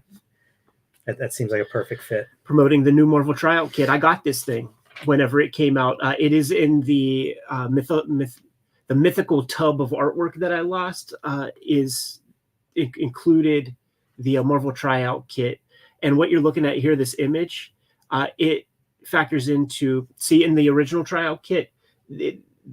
It would give you little responsibilities for each of the assembly line gigs. And then there would be like 5 blank pages. And then they would give you the Marvel Method plot. And then you would have to like lay out this 5-page sequence.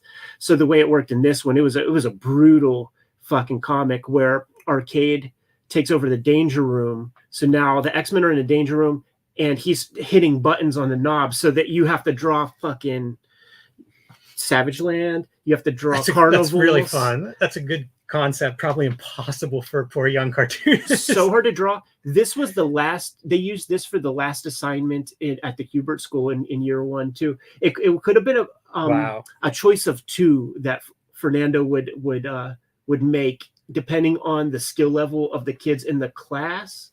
And if you were sucky, like if you weren't up to the challenge, you get this one, which we got. And then the kids who were in second year would always shit on us because they got a Green Lantern story that had way extra complicated. I think you had to play with scale a lot more and stuff. Green Lantern would be hard to draw because of the manifestation of the powers, you know, where you're kind of doing an outline of some object that he's making. Yeah, that'd be tough. This is pretty cool looking Silvestri. Yes. Well, pencils, you know, you're seeing kind of like Silvestri. Right. Yeah, I think that looks good. And you know what, man? I have maybe 1 or 2 of these crossovers. Did not realize like how big this crossover was, that it was like a whole big story that he was doing. It totally, in my memory, Heroes Reborn like took all of this. You know, like this wasn't even a thing.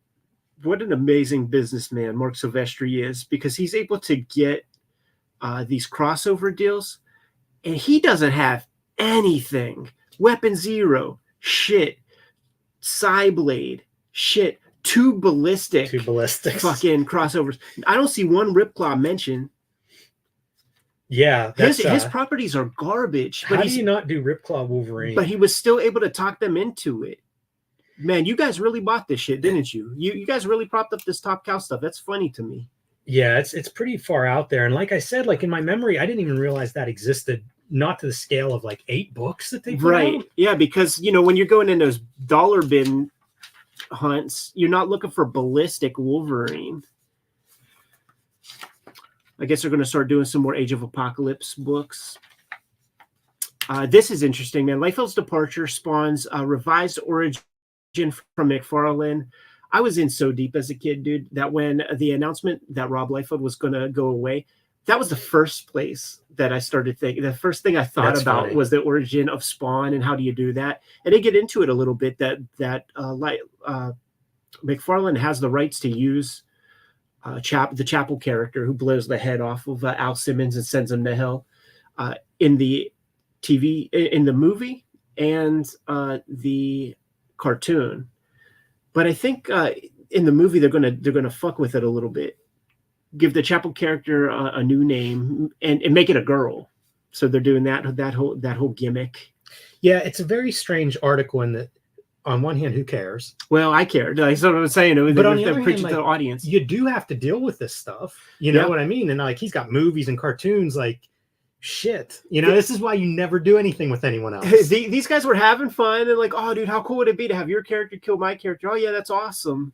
But then you have to like factor that in later. I do wonder, like, I don't know how long it is before Trouble with Neil Gaiman starts. Like you see Angela on the cover of this issue, and it kind of blew my mind because in my head it's like, oh, this is one of the most expensive, litigious, it's awful, but it isn't at this point, but it will be. And then like if you're McFarlane, is it like, no, I'm not touching anybody else's anything, nobody gets a hand in this, I own it all? Which is real crazy because since in recent years, since COVID and stuff, when he created these extra titles, when he's doing promotional works, he's talking about like, I would love for it if the new characters that come out aren't even Spawn, if it's something that somebody else created, and you get a piece of that. And to me, when I hear that word, you get a piece of that, it sounds like a small piece. It sounds like a slice of something that like you generate in your own brain. So it's Uncle Todd is now Martin Goodman, basically. He's the Stan Lee, which is always the case. It was always the case for these guys. Image Universe to cross over Mars Attacks. We got a video on that. Yeah, I enjoy that. That was kind of, I think of that as an Eric Larson spearhead, even though it's like Keith Giffen, I think, does the plotting. I think Larson might script it. Sienkiewicz does the inks over Andy Smith. Anyway, I was on board. Yeah, I liked it. I liked how it looked. It was kind of cool to have like a bit of an Image crossover, versus the Mars Attacks. So yeah, I like that book. Yeah, and it's funny because it is Image, it's the Image universe, but there's like so little of an Image universe that fast. Oh, one other note here. Silvestri, inside sources say, is back at Image. 3-month span. 1 month, Silvestri's out. The next month, Rob Liefeld's out. The next month, Silvestri's back. It happens so quick. Yeah. Dude, here it is, man. Code of Honor looks a lot like Marvel's too. Had an Alex Ross Shoot interview on the channel in the very recent past. And he was talking about how Marvel went to Kurt Busiek to start, putting pen to paper on a Marvels too. Never even told Alex Ross about it when the whole impetus for Marvels was his own idea. I don't know. I don't see Busiek's name here other than an association with Alex Ross on the original Marvels. Says Chuck Dixon is the guy. But yeah, here it is. Your Erzatz Marvels too. And when you see these paintings, no diss on these fellas whatsoever, but like it does make you appreciate what Alex Ross brings to the table. No doubt about it. This stuff looks real phony. You see the disconnect. You see the difference. That all said, I'd be curious to flip through one of these. I think I might have one. 4 different artists. Each issue's a different artist. So, you know, like I'm looking at that Spider-Man and thinking the Spider-Man is pretty interesting. That monster that he's fighting looks a little generic. Straight from Technophage. But the Spider-Man could almost be like a video game or something. Like It looks like a really toy. Odd. Yeah, it looks like the guy was just like looking at a toy. But then when you look at this piece with Vision, that's a whole different, like, that's odd looking. It looks like Wizard magazine cover fan art. Yes, yeah. It all does, actually. Yeah, it makes me very, very curious, like, how this actually turned out. And I wonder if when they decided it wasn't going to be Marvel's 2 is when they were like, you know what, this is not. You're going to destroy your band, your brand. Evil Ernie turns 5. We have an Evil Ernie video where we take a look at the original Eternity Comics miniseries of Evil Ernie. That was a bit of a revelation when we started our Wizard magazine coverage to find out that Evil Ernie existed before Chaos. That's something that I actually, I did not know. And then very quickly we were able to get those comics and do a video. FemForce hits 100 issues. Congratulations, Mr. Bill Black. Pretty fantastic, man. Really, see, the worst thing that you could ever hear professionally in the game is it's been at it a long time. It's been doing it a long time. There's a almost a fan level documentary on Bill Black, the publisher of FemForce and AC Comics. I watched the whole thing. You know how it is. Yes. But it is interesting to me to see a guy who has been at it. I mean, he starts publishing. I think his first published thing was he was in the Army still, right, and was working in like their publications kind of office and basically produced it there. So on our dime as taxpayers. But I mean, at this point, they're still being published, and it's probably 40 or 50 years worth of publishing. So here's how it goes. Amazing. Here's how it goes, baby. They were going to put out a one-shot of FemForce, one and done. Let's just play around with some old public domain characters, sex them up a little bit, solicit it. 40,000 ordered. Well, fuck. Let's keep this gravy train a rolling. Yeah. And they definitely had a dedicated audience. But I will also say that when we were kids at the Pittsburgh Comic-Con, when that still existed, and when we had our little setup there, if you remember, like they set us up in this alley where there were no other exhibitors at all except directly across from us. It was not Bill Black, but it was whoever he got to represent AC Comics and FemForce. There wasn't one person that came to his table, and there were 3 people that came to our table that entire weekend. Yeah, those shows used to really depress me. They were tough. Oh, we were done. We were done real fast after that. In fact, I remembered the thing that made me money was I drew the EC horror hosts and just had prints, and people would buy that just because of the characters. And then I saw that Oni is doing an EC. They like bought the license and they could do EC comics now, and people are going to buy it just for that. They're not showing any interior pages, which I think is very funny. Yeah, I think it's so weird because in my head, like, what is that? If you remove all the art, like when I think EC, I go, oh, Jack legendary Davis, collection of artists. So if you remove them, what's EC? Yeah, it's nothing. Also, are they going to pay guys like more, like 2 or 3 times the page rates of any other company? Because that's another thing I think of with EC. And let me just say that I like that guy who bought Oni and is the publisher and stuff. He's very forthcoming and stuff. He was at that Comics Pro thing that we were at last year, and he told me that. He's like, dude, what do you think, man? I'm gonna bring back EC. I'm gonna be doing that. And I'm just like, he's like, I'm gonna try to impress you. And I'm like, don't worry about it, man. I'll say this. I was at a comic book shop, guy I respect a lot, and he was super pumped for it. Exactly. So I hope it does well. Well, but I just don't know they'll like sell what copies. There is, EC is such a certain brand in my head, and I don't know how I don't know how you bring that up to today. I bring it up just to illustrate that, like, I sold a bunch of prints just because I drew those things, and I'm sure they're going to sell plenty just because people will buy something because it has the EC logo. By the way, I wish them the best. If it's one more place where artists can go and get a good page rate, good. So fingers crossed.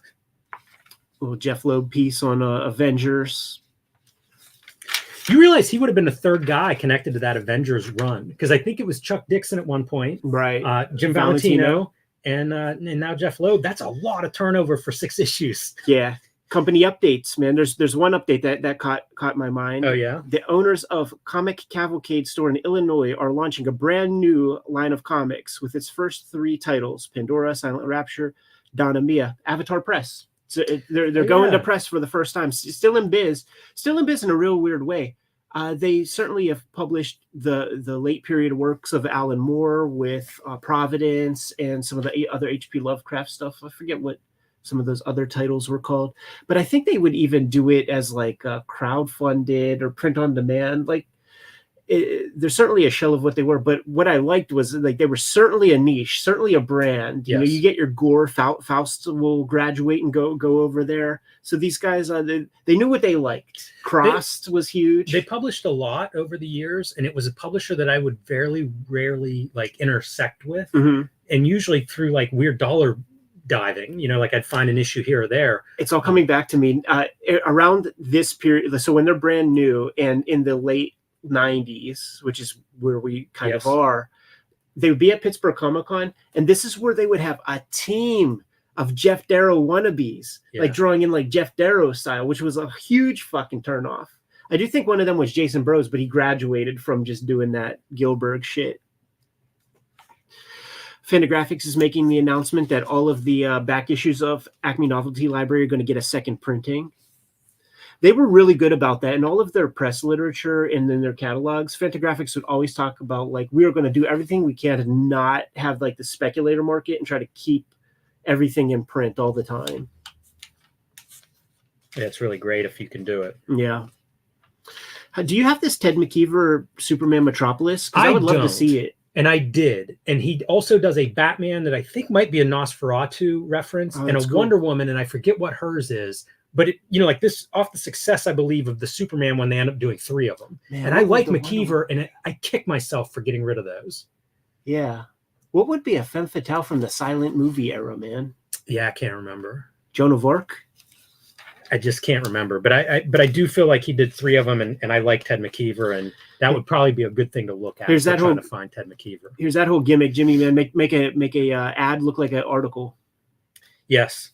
Yeah, and you know what's funny is that is Larson artwork in this, but it's redone, I think, for the cover of the book by Andy Smith and Bill Sienkiewicz. Yeah, I think the piece that we see in here is the different one. Yeah, see, this is the different one.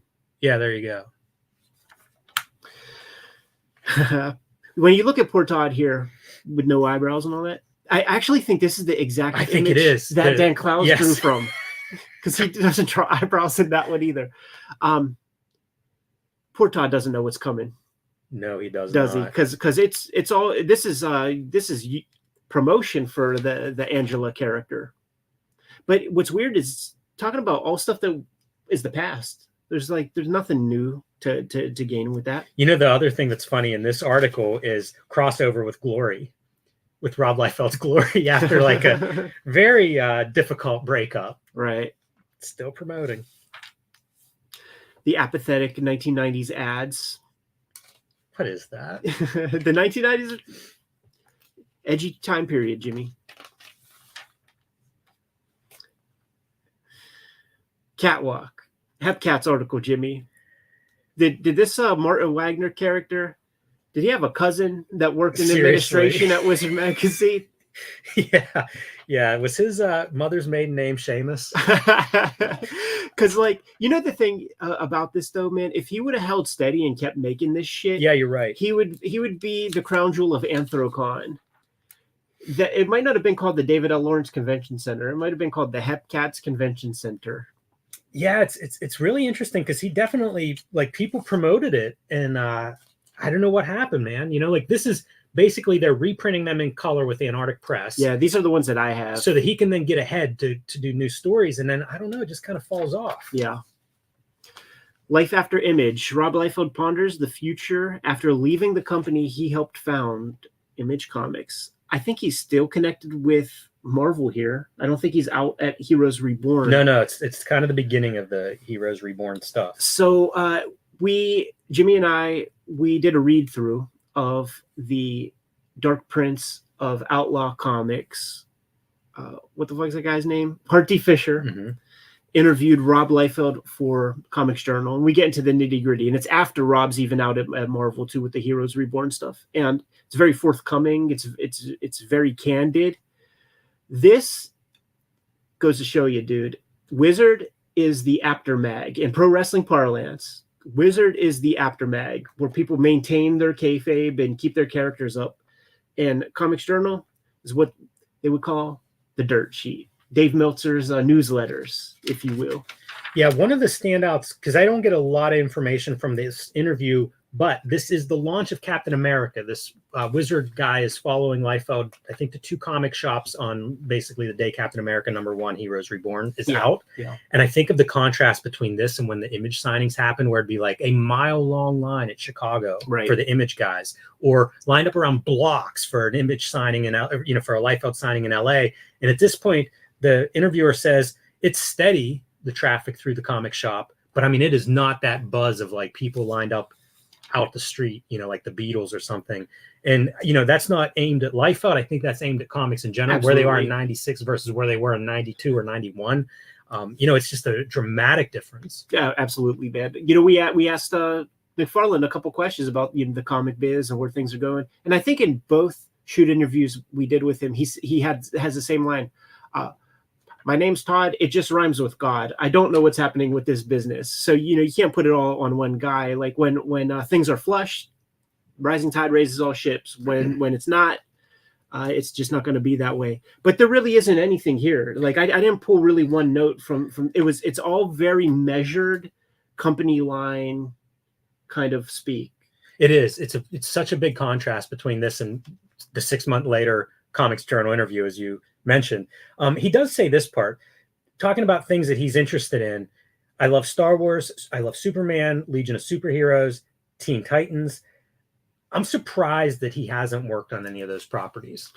Because, he puts it out there. We know he's a fan. Totally. He did that G.I. Joe Snake Eyes book as a fan of G.I. Joe. It just feels like something here over the last 20 years would have been like, come do a Star Wars book, or come do a Superman book. Yeah, that Snake Eyes book was a big surprise because, like we know, these licensed kind of books that IDW has and stuff, like they just don't pay anything, and you get no royalties or anything like that. But what Rob does with his covers, he does the J. Scott Campbell thing where he'll do like the Rob cover. I think that does big business for him.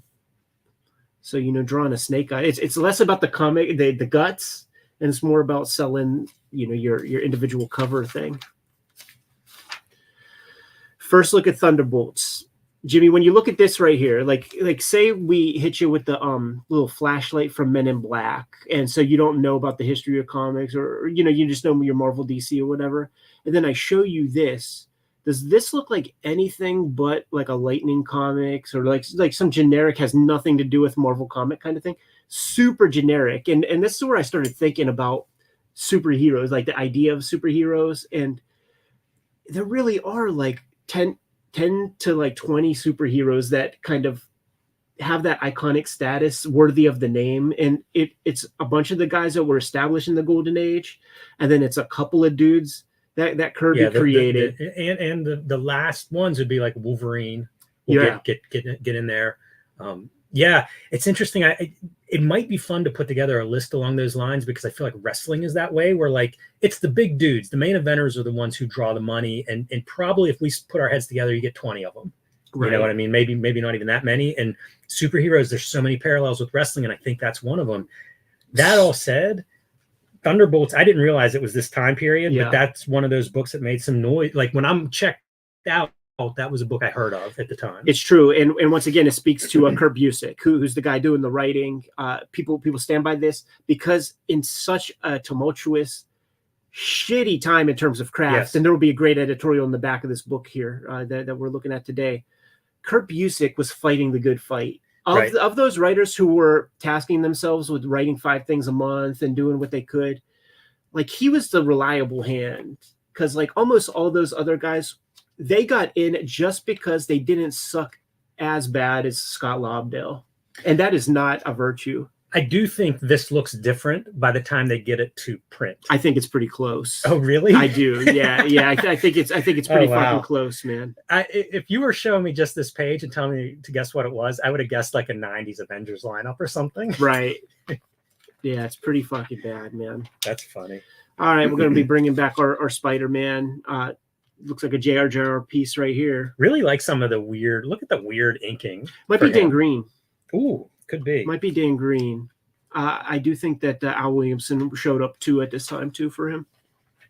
It's so funny that it's like Return of the Real Spider-Man. It is like a couple of years into people hating the whole clone thing. Roman Reigns, like just perfect. force feeding Yeah, people into this thing. It's like they got so deep into a hole and they just could not figure out how to get out of it. Yeah, and they really kind of apologize about it. It was just a complete and utter failure. 10-year anniversary, Dark Knight Returns, dude. There is something that I've been positing in our like the interview streams that I've been doing with people and stuff, and it came up a few times. Like, what if X-Men 1, the highest selling comic in America, 8.5 million copies, what if that was put out and it was actually good? What could happen to the culture of comics if that was the case? If you stunt casted, like I think the Ta-Nehisi Coates Black Panther, I think that did 1 million copies. People do not talk about that as a good comic. In fact, I think Ta-Nehisi Coates, great writer. When did you ever do anything the first time and have it be good? You can't expect that comic to be great. Very true. The closest example that we have is Dark Knight Returns, first issue of that thing, man. Speak on it a bit. Yeah, this article is really interesting to me because, I mean, we've covered Miller and Dark Knight Returns a lot on this channel, and there's some stuff in here that I did not know. Like, for one thing, they have the number in here that they overprinted issue 1 by 500,000 copies, and it still sold out before the on-sale date. There you go. And this is a time when comics are 75 cents and this book's $3. Right. You know, like it's incredible because they do they talk about Ronin, you know, and they talk about Ronin being, from a commercial standpoint, a flop. You know, you can say what you want about it. We've covered that book as well, but it did not sell and it was an expensive book. Right. So when they get to this point, I mean, it is like 500,000 extra copies printed of a book that costs 3 or 4 times what a regular comic book costs, and you sell out before the on-sale date. And what that means is stores saw it and went, we need more of these, to the point that they went, we don't have any more. The distributor doesn't have any more. They're all sold out. So I can't emphasize enough what a gangbuster seller this was. Right. And I don't think people realize that. And the selling was opposite of X-Men 1, where it's like, hey, we've got a bunch of cover variants. We're selling it through all these different distributors. We have ads in the comics for it. You can pre-order it personally as a consumer. No. 1986, that's not how it was. It was comic shops going, we got some. I can sell these. I can sell the shit out of this. And DC was smart enough to promote it. So you had people coming to those stores in a way not dissimilar to when Superman was killed, and you'd have people that don't read comics that hear, you know, this is Superman's dead. They had something here, and it was a good book that actually made people come back for subsequent issues and collections and reprints. And spurred on the prestige format Yes. initiative and Huge. all the other kind of painted comics that came out with 64 pages and had a spine, and you could put a more expensive price tag on like that. So this is the closest example to, you have a very successful comic that, you know, sells gangbusters and has quality to it. So I guess we do have a small example. What happens? It for a decade changes the tone of what comics is. The administration, they try to reverse engineer. So what is it, man? Like, okay, we need 64 page, you know, 4 issue things with airbrush backgrounds. Yeah, production-wise, it changes stuff, as you say. You know, you get probably more and more of the prestige color stuff coming in, people trying to do that, higher production values. Pretty awesome on that front. You know, the other thing that was news to me reading this is Miller gives Byrne, you know, the total credit on Byrne convinced him to include Robin and make her a girl by drawing a sketch while the two were flying to a convention. I'd never heard that before. That's amazing. Yeah, man. He also talks about how ridiculous Robin is. You know, it's the whole idea of Robin has to be an artist idea. Visually, it's brilliant, but at the literary level, it's highly questionable. And it's kind of fun to see him cutting promos on certain elements of this Batman story and mythology. Some that he leans into, but does point out, like, you know, it's almost the challenge of being the creator to push against some of the weirdness of this stuff. You know how everything blurs, especially when we're doing all this Dark Knight coverage and this article or that article. I don't know if it's in this one or if it was in the Amazing Heroes article that we recently did, but he's talking about, I think it's probably the Amazing Heroes, where he's in the middle of the process and he's like, one of my favorite parts of the comic is when he sends Robin off on a mission and then she almost gets killed and sort of like latches onto him, climbs up him, and he looks down there and says, "Good soldier." Is that in this or was that in the Amazing Heroes thing? I don't remember. It must be in this because he's still in production on Amazing Heroes. I don't know. It's in one of these things. Yeah.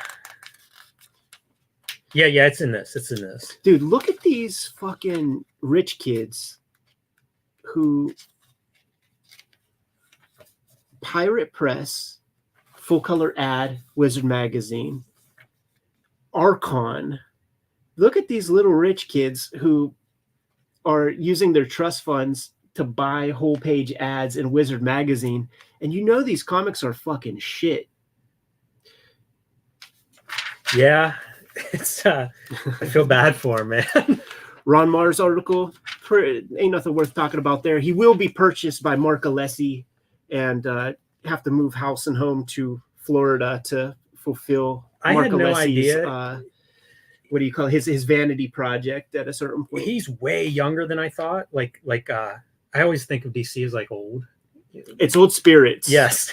I had no idea. But here's what I pulled out of it. He's in Woodstock, New York, right, is where he's living at this time. That is like a comics haven. The people that live there, Terry Austin, Bernie Wrightson, Barry Windsor-Smith, Fred Hembeck.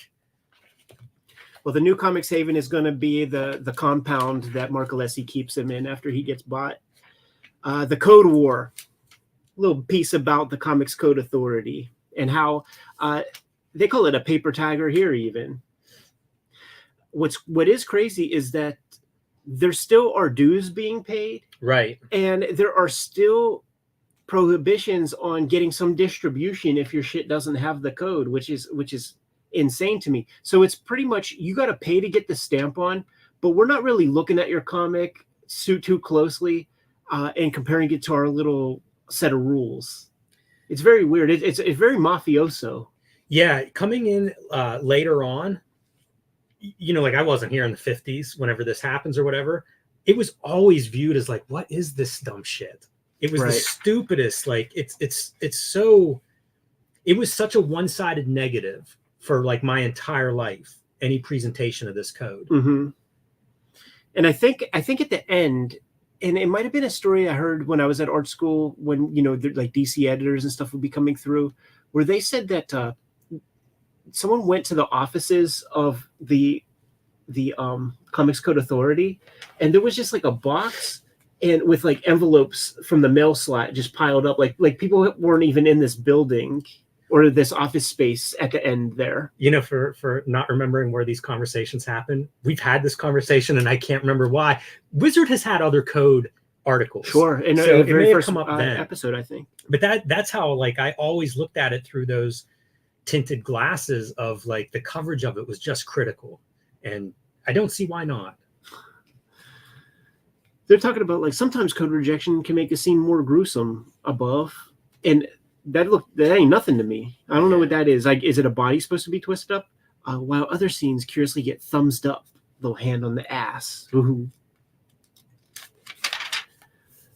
Paper tiger, that's what they would always call it.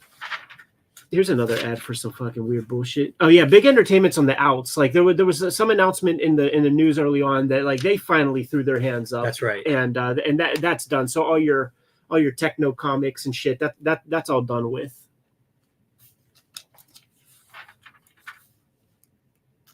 Dude, I also have my mail in for Darkness Half. Yes. Somebody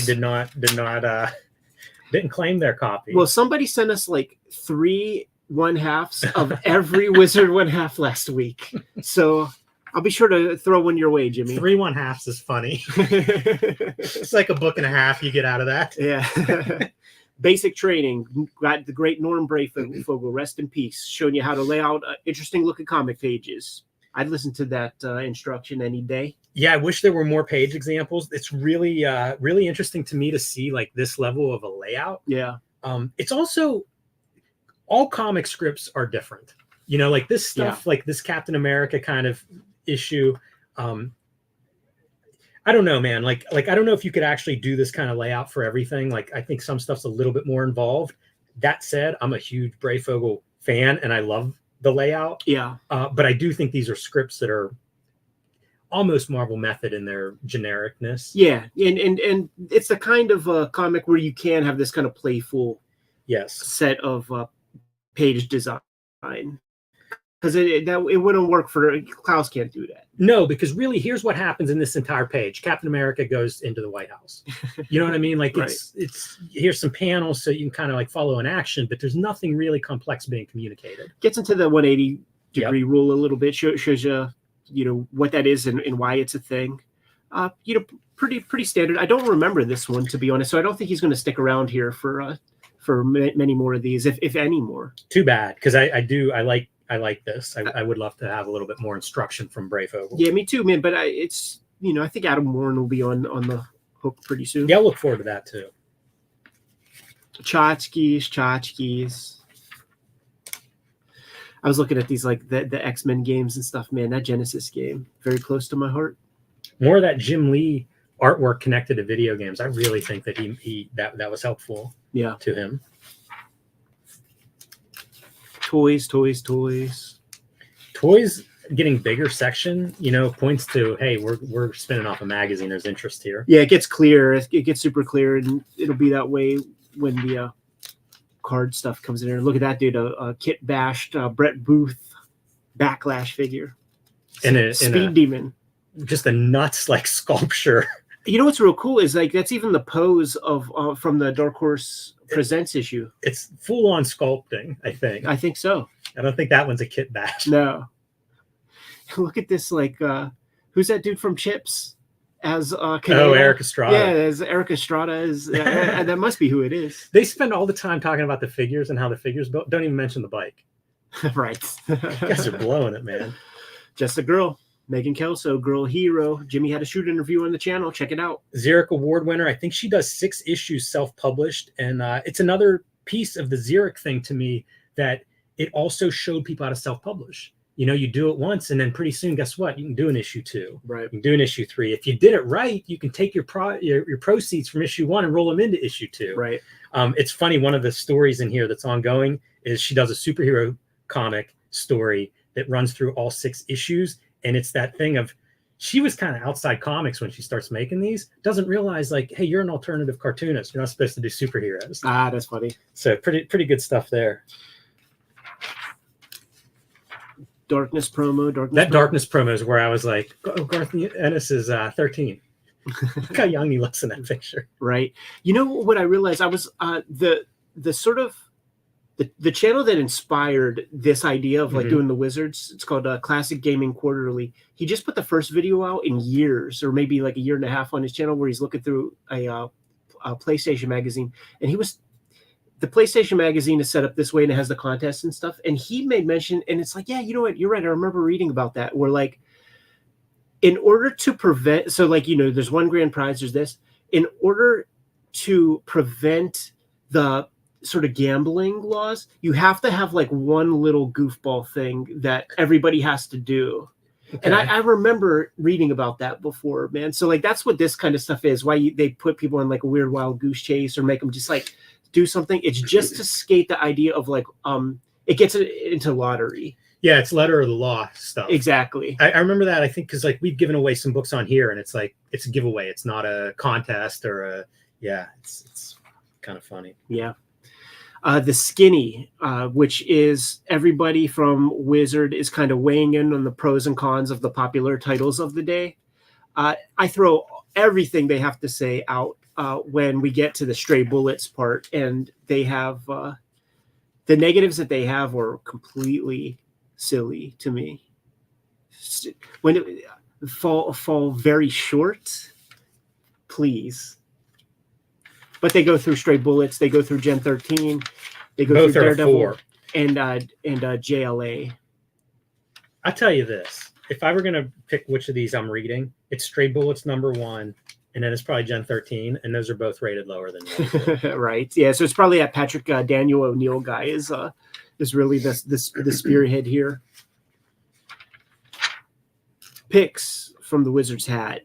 Batman: The Long Halloween is slowly being doled out. The Helix stuff is sort of ending their initial rounds of material. Kelly Jones drawing Batman at this time. Darkness 1 is coming out. Jimmy, I think we should do a video on that. Yes, let's. Leave It to Chance has a couple issues out there.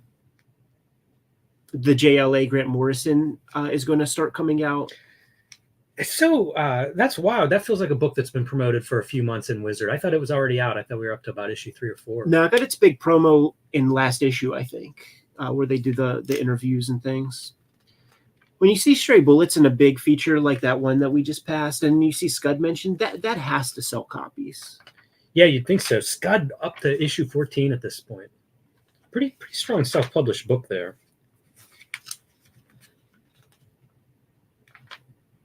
Here it is, dude. Comic Cavalcade. This is the store that becomes Avatar Press. Wow. And Snowman. Dude, all of these books just came to us last week in that big box. It's funny to think of an alternative version of Wizard where it's like covering that stuff. You Yeah. know, like the people who bought the ads but didn't get much coverage. Gen 13 animated movie. I remember seeing pieces of that. That happened? It was like a straight to video and pretty hardcore. You know, that opening scene whenever the family's like running away and being gunned down by helicopters. I think that's in there. Get the cap peeled. Dude, after you read the Todd McFarlane rebuttal piece from the Comics Journal about Rob and you know, playing the press game to promote vaporware, when you see, you know, Liefeld project still a go, and Tom Cruise is mentioned, Prophet is mentioned. Nothing has ever came from it. We know that the mark is so famous, and it is completely legitimately vaporware. And then, you know, honestly, in recent times, you see Rob promoting Prophet movies and stuff.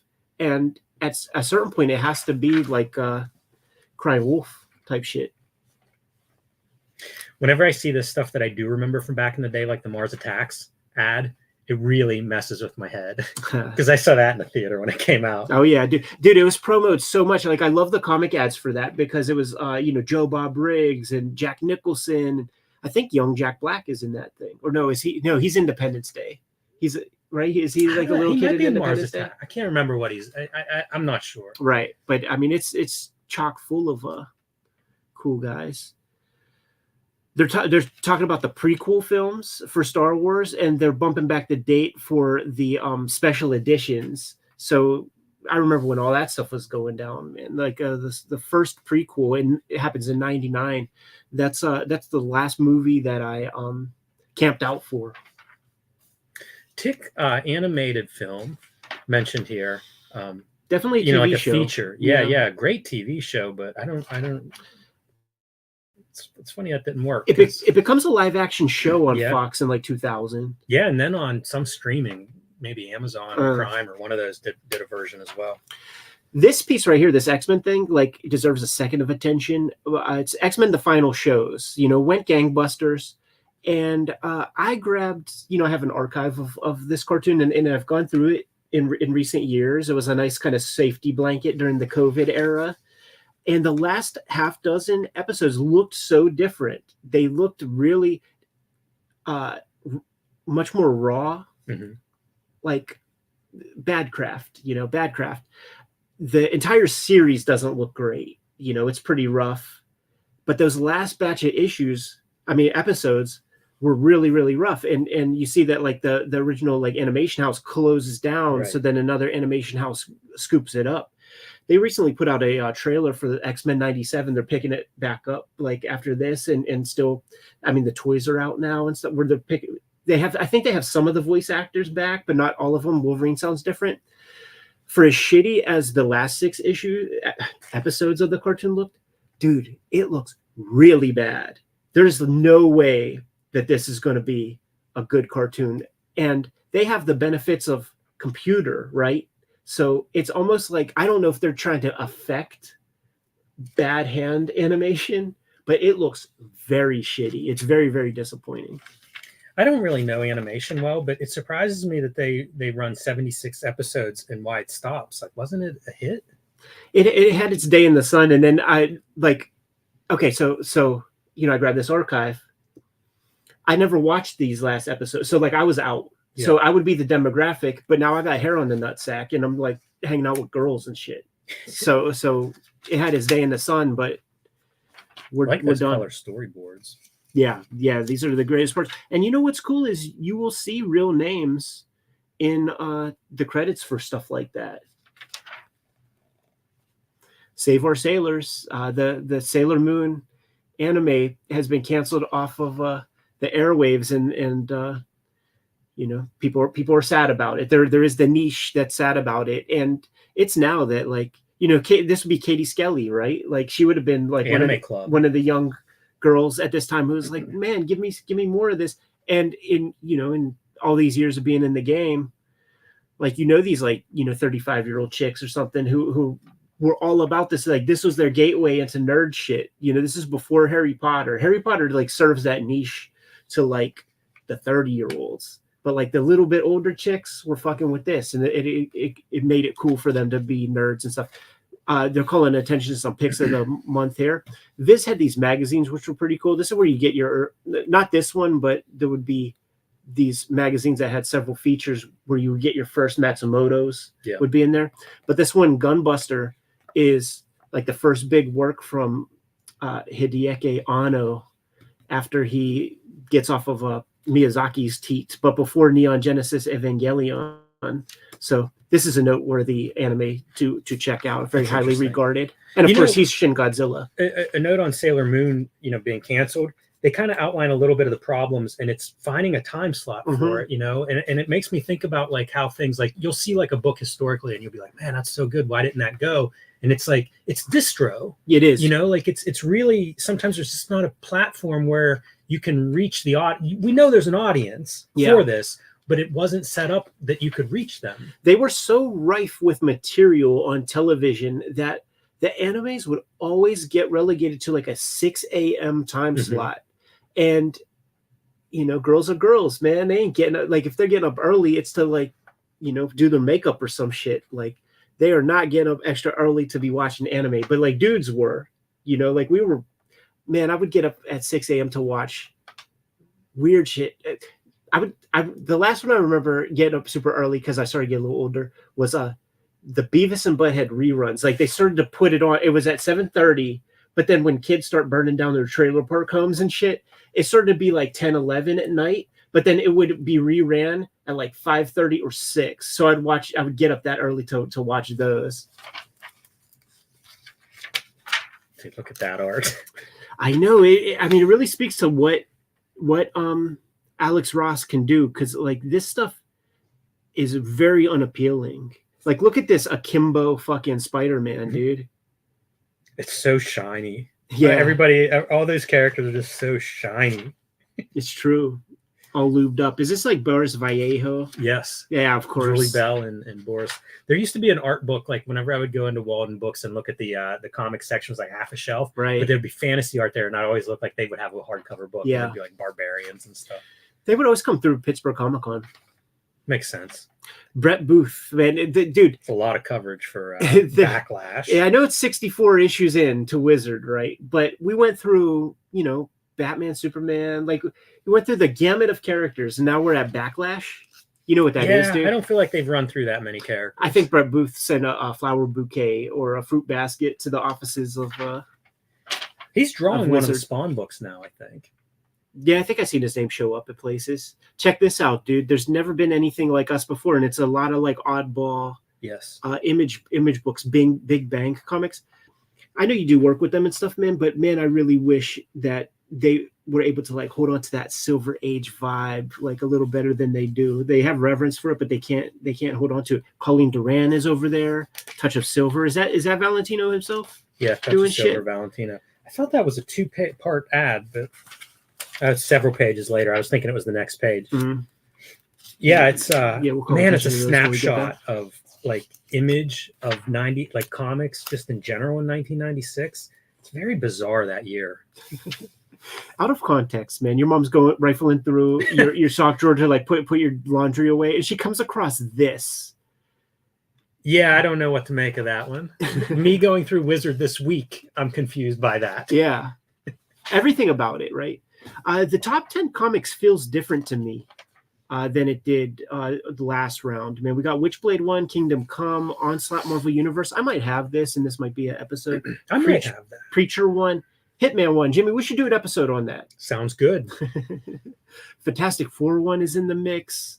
We have done an episode on that one. Dawn 1, we did an episode on that one. I have this Wolverine 100, and I don't know if that's Adam Kubert throwing a fastball, because like his issues in like the 70s and the 80s, that's the fastball stuff. I don't know about that one. He's starting to like clean up his style there a little bit, I think. Yeah, I'm not sure about that. I do have that X-Files issue. being there. Charles Adlard drew X-Files for a long time. Yeah. Like I don't know how many issues of that there were, but he drew a bunch of them. Yeah. And then he becomes like the longtime Walking Dead artist. Like that's two gigantic properties that he was really delivered on. Yeah, I'll work for hire too, probably. Yeah. I bet he ain't getting juiced in too much on that Walking Dead loot. Oh man, he must have a royalty payout though, at least, right? You hope so. Yeah, you do hope so. Gen 13, Witchblade, Savage. Okay, so these like the heavy hitters, the old schools. We're getting into those weird TMNT comics. Those are hard. Like those comics are expensive. I don't think they print tiny print runs. Yeah, I don't think they made that many. And you know the more rare stuff is like when the volume 2, whenever we started kicking it, and Laird was putting out the Jim Lawson Mirage comics. If you go on that Key Collectors app, like it lays the print run out for some of those ones that are just like they're $200, $300, $400 book, maybe $1,000 books, because 2,000 print run. They were serving like such a small niche. Heroes Reborn, Reactions, little Steve Epting, up and coming piece in the bottom corner there. Sirius is a contender at this point. Let me read this on the reactions. Currently leading the pack in terms of favorable response is surprisingly not Fantastic Four, the most anticipated best-selling title of the bunch, but Iron Man. Yeah, that's bullshit. That's crazy. What? Yeah, we did an episode on that. It's terrible. Yeah, I'm shocked by it. It's terrible. Just the worst. Oh, you know what, man? I gotta go to something real quick. This right here. So, you know, a percentage of the audience, 5% of the audience, maybe 1% of the audience, they listen to every episode, man, and they're waiting for us to get jammed up and to say the wrong thing to try to catch us slipping and shit.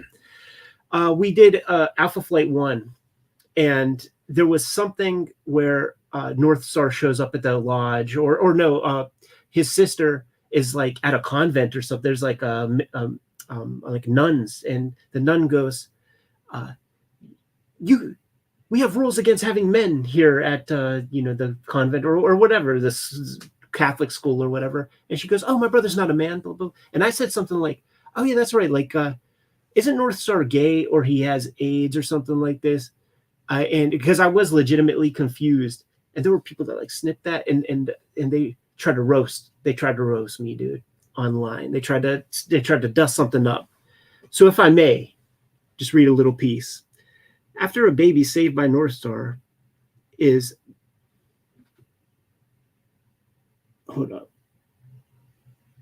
Oh, never mind. I'm going to cut all that shit out, man. Because I thought he had the AIDS and was gay, but it's something else. Never mind. See, the King Kayfabe. You know what? You can continue to cut, but that's that Mark Pasella doing probably my favorite of like the 90s, like super image style. I have such a soft spot for that. It's so bad, but also it is so much like if you went, hey, the cross-hatching stuff is what sells, go for it. I really wanted those Alpha Flights to be good, because like the cartoon put the characters over to me and made me real stoked on them. But like those Pat Broderick, is it Pat Broderick? Like they're very bad comics, man. Yeah. You know, Jimmy, what I want to do is I got to take a look at my Miracle Man and see how the price has shifted for that. Okay, Miracle Man 15, scarce, $12. It was cover price up until they had like a little mention that comic was important, and now it's slowly going up.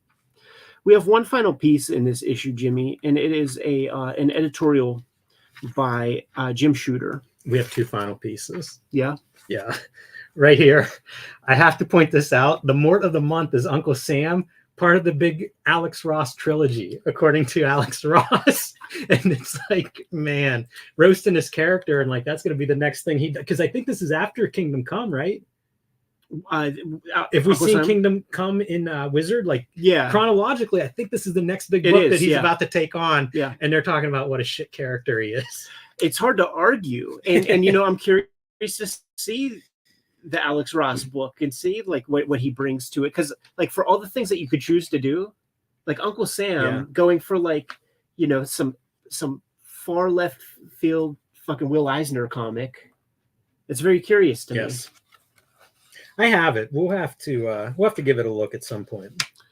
All right, man. The guest column, Jim Shooter editorial piece, and he is pretty much. It's a lot of words saying that we need to make better comics. I think he needs to get a better headshot.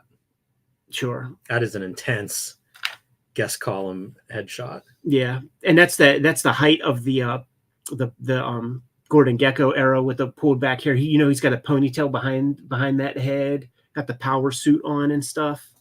Plus, this guy, like, I mean, you see this face, and he's 7 feet tall or something like that. Like, that's an intimidating figure. It really is. So yeah, he's going through the whole thing about, you know, these editors are being bad guys and forcing people to make better work or not keeping a watch on properties a little bit more. It's all about, let's build some craft back into the comics. Now, Jimmy, I don't have any of the Broadway comics, but do you think that there's any level of craft in terms of story and stuff in there? Hard to say. You know something? This sort of came up in conversation with Tom recently. You know, Broadway's his third company. Yeah, and Broadway that's Lorne Michaels. You know, the Broadway umbrella. Before that's Defiant. Before that's Valiant. You've published comics. You know what it takes, a couple $1,000 plus another couple $1,000 if you're going to actually pay people to draw and write the stuff. But he's getting Lorne Michaels to put real money down. So when you do something like that, like, I mean, he must be approaching these big willy rich people with charts and graphs and showing them like really licensing potential. It's not like Lorne Michaels is not jerking off at the idea of making cool comics. It's about creating licensable properties that can then be transitioned into Underoos, movie properties, trading cards, right, action figures, video games, all of that stuff. Like, that's what he's presenting to these people, right? So he's talking all this craft stuff, but at least 3 times he's put together spec sheets and books and stuff to try to get super rich people to invest in, you know, $10 million, $5 million to get a big old compound and have Knob Row and shit like that, when, you know, Fantagraphics has been operating out of a house right off the fucking highway in Seattle for 40 years doing just fine. It's interesting. So he's kind of playing both sides of the fence, really, because it's about, his whole model is about licensing stuff, but he's looking at comics and saying, like, we need to get the craft up a bit. Can't argue with the craft stuff. Probably going back to his editor-in-chief days. Sure. You know, it seems like that was something that you would always hear, like, he had his way, you're supposed to make comics. It's pretty interesting because he has evolved in the sense that he says there are no rules, no absolutes, nothing that must always be done and nothing that must never be done. You know, it feels like that's a change of tune from maybe the image I have of him as editor-in-chief at Marvel, where there was a way and there were rules. Right. It would be interesting if we ever talked to him to get into some of this stuff. Like, what was on those presentation sheets when you're pitching to Lorne Michaels about comics? Because, you know, like, we see Hepcats in this issue, right? Yeah. Next to Jim Shooter. And it's like, you think like the Hepcats dude made that by being, I don't know, you know, what his day job was to pay to self-publish this and then get a little publisher to reissue them and stuff. It's a completely different model. And yet, History of Comics, it's as viable as this. You know, I mean, look, that's the same model as Teenage Mutant Ninja Turtles. And guess what? They made a lot more money than Valiant or any of these other ventures that Jim Shooter started up. So, you know, it's not the wrong way to do it, but it is interesting to think, like, He's going, I need X amount of money, and I assume that maybe low seven figures because I need office space. I'm gonna need a staff. We'll have to have secretaries. You know, like all of this stuff where it's like you actually don't need any of that stuff. Zero of it. That's what I'm saying. You brought up I like the again. craft though. Of course, yeah. I mean, who can argue? Right. Who can argue that stuff? Because you brought up Pepcats. Another note I had about that article is he started that comic in the Daily Texan, the same place Yes. that Chris Ware did Floyd Farland and some in early Quimby comics and stuff like that. So the idea of both of them together now. Well, it's really close. They too. might have the same age. I was trying to figure that. I wanted to make that connection, and I think it's like 87 or something that he does it, and it's like in my head, Floyd Farland I think might be an 86 book, whatever it is. In my head, they're like a couple of years separating the two, but it's like I wanted them to be published at the same time. In that Daily Text, and that'd be amazing. Jimmy, I fucked up, man. I didn't read this last piece. John McCrae, Wizard Profile. You pull anything from it? Not really. You know, I like his art. Whatever, but I mean, these are pretty straightforward. Yeah. You know, there's not a lot of information here. It's kind of straightforward. You know, comics you read, Tyrant, Generation X, Straight Bullets, Sin City, kind of makes sense to me. I think of him as being a guy with indie sensibilities, and you read those comics and it's like, yeah, that makes sense. Started off in 88 doing pencils for Marvel's Action Force, which I think is G.I. Joe comics. Yeah, I think that's right. Pretty cool. Fargo, last good movie that he saw, which is probably more of a time capsule than anything else. Yeah, like he could have saw that last week, you know, at this time. He says his favorite work of his own is Carnosaur Carnage, which I believe I have. It's an anthology of dinosaur stories. I don't know if like he has one story in there or if it's all him. So it kind of makes me want to dig into that, because if it's a whole bunch of wild, cartoony dinosaur stories by him, I'm kind of curious to flip through that. So I may pull that out and look at it. Comics is kind of in dire straits at this moment. There's not any real big stuff that's being pushed. The Heroes Reborn stuff that was being promoted for about 6-7 months, man, it's coming out and it's getting little fucking cum dribbles. That is the other takeaway here, because a bunch of these books, I'm like, haven't we seen JLA? Haven't we seen Darkness? Because they've been being promoted for a couple of months at least, and it points to there's nothing happening. Right. There's nothing going on. You know, Spider-Man's back. Really? That's so boring. It's Spider-Man's back to what he was for the last 28 years. Right. Big news.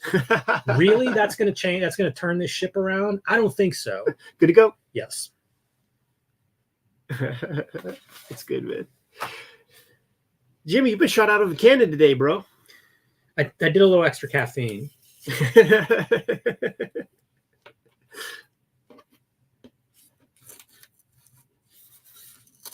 Let's go snort some caffeine before shows. Let's go snort some Adderalls before shows.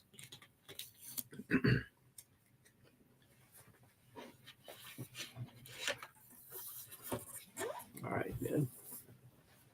I do think it's interesting that Wizard has this, you know, like I was thinking about it. You go back to like, I don't know, 28 or something issue. Mm-hmm. And it's like, it feels like everybody's just like going crazy. And now there's nothing. Right. Yeah, the money ain't there. You know that in that Dark Knight Returns documentary, when they interviewed Jeanette Kahn, and she has this very clear piece in there about like you have to write off material for R&D, and you have to like make room for failure and just promote that in a certain way, man. To just find that new piece, you know, and these guys they just don't do it. The way that gets done is that stuff that we talk about, like, you know, rest in peace Ramona Fredo on like Metamorpho and shit like that, where it's like it has to be so far afield of like anything important. I just got to grab that Thor joint. Is there one other video? There's two. There's two more. One besides the four. The Batman one story. All right. Yeah. Delete two.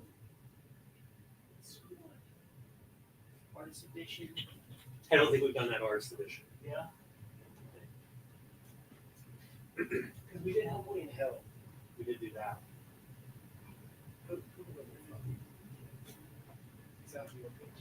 Well, like, what do you think would be more? Like,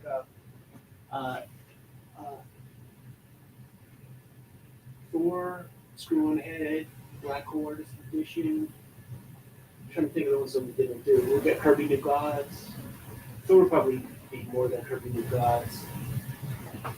I like the Thor. I love that Charles Burns one, but I don't think there's anything extra. Like it's real like short. the New Gods. Yeah, it's real short. The New Gods one, like I know how I'll be able to sell that one at a certain point because it's the argument for Vince Coletta. Like Vince Coletta does amazing work in there and plays with media and does a lot of ambitious stuff.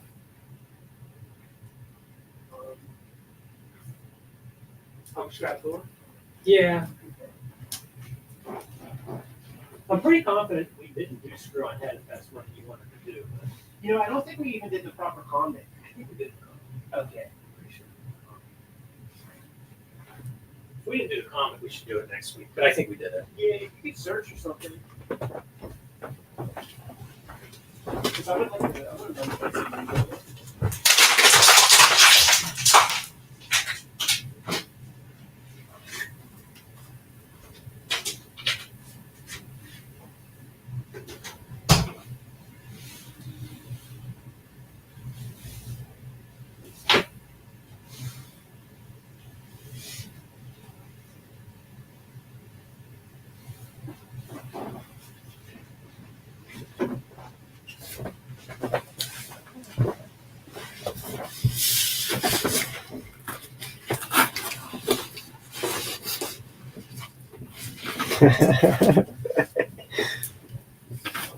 Guys, I'm such an asshole. I've been sitting on this Thor and I never even opened it. Hey, Jimmy. I didn't even break the tape on this yet. Wow.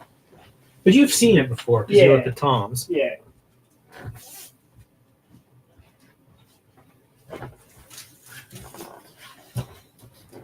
Yeah, I don't. This is one that I never bought. People at home were talking Thor Artist Edition, and it's one that I'm always interested in because it's the 2-up. And Oh yeah. you know what I do have though that's similar is it's kind of similar, it's probably similar size. Is that Thor they do those oversized hardcovers? Oh, yeah. I got that at Ollie's for like $30, $20 or $30, and I love it. It's kind of amazing. I think it's the Masterwork colors, but it's almost blacklight. Yeah. Because it's glossy paper, so like you get 100% magentas on that, and it's like, is this fluorescent? Dude, Like, when I was so having bright. the meeting with Do we sit for this one? I'm testing it. I'm gonna see what we got. Oh yeah, we could definitely do that. Yeah, we'll be able to just so I'm gonna the field of view might be a little too much. But when I was talking with the book people yesterday, they had all the blacklight posters up. Oh yeah, they did the blacklight reissue. I forgot that.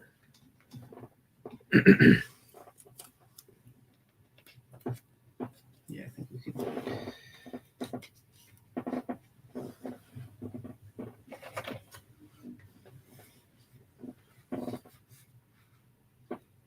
Yeah, I'm fine with those little side gimmicks.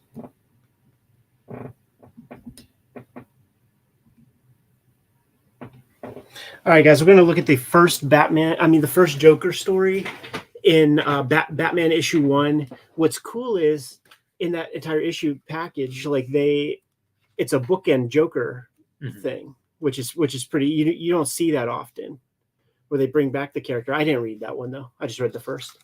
You just read the first? I read them both. Yeah, it's a continuation too, because it picks up like that first when they haul him off to jail. Okay. And that second one, it's him breaking out of jail and continuing the same stuff. Okay, we'll keep it going then, and then because I'm sure I'll be able to infer and tell what's going on from the visuals, but I might have you carry that part a little bit. It's pretty straightforward. Lock me in. Yeah, I'm sure it is.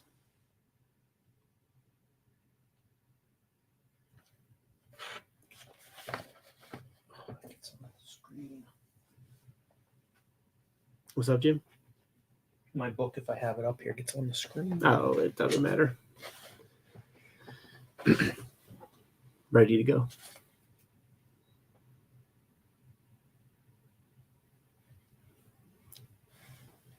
Welcome to your favorite YouTube channel, Cartoonist Kayfabe. My name is Ed Piscor. I'm Jim Rugg.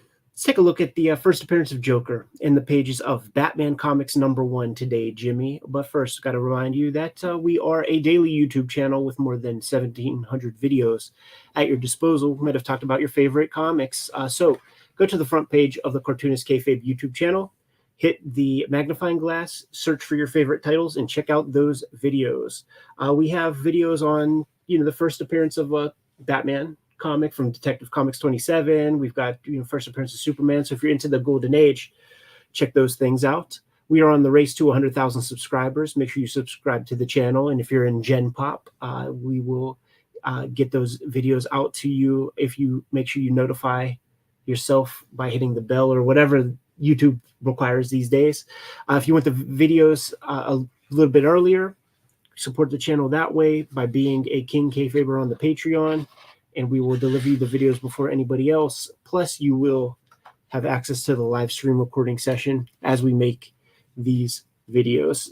So today, what we're using for our reading pleasure, Jimmy, I think I have this story reprinted in no less than 4 places.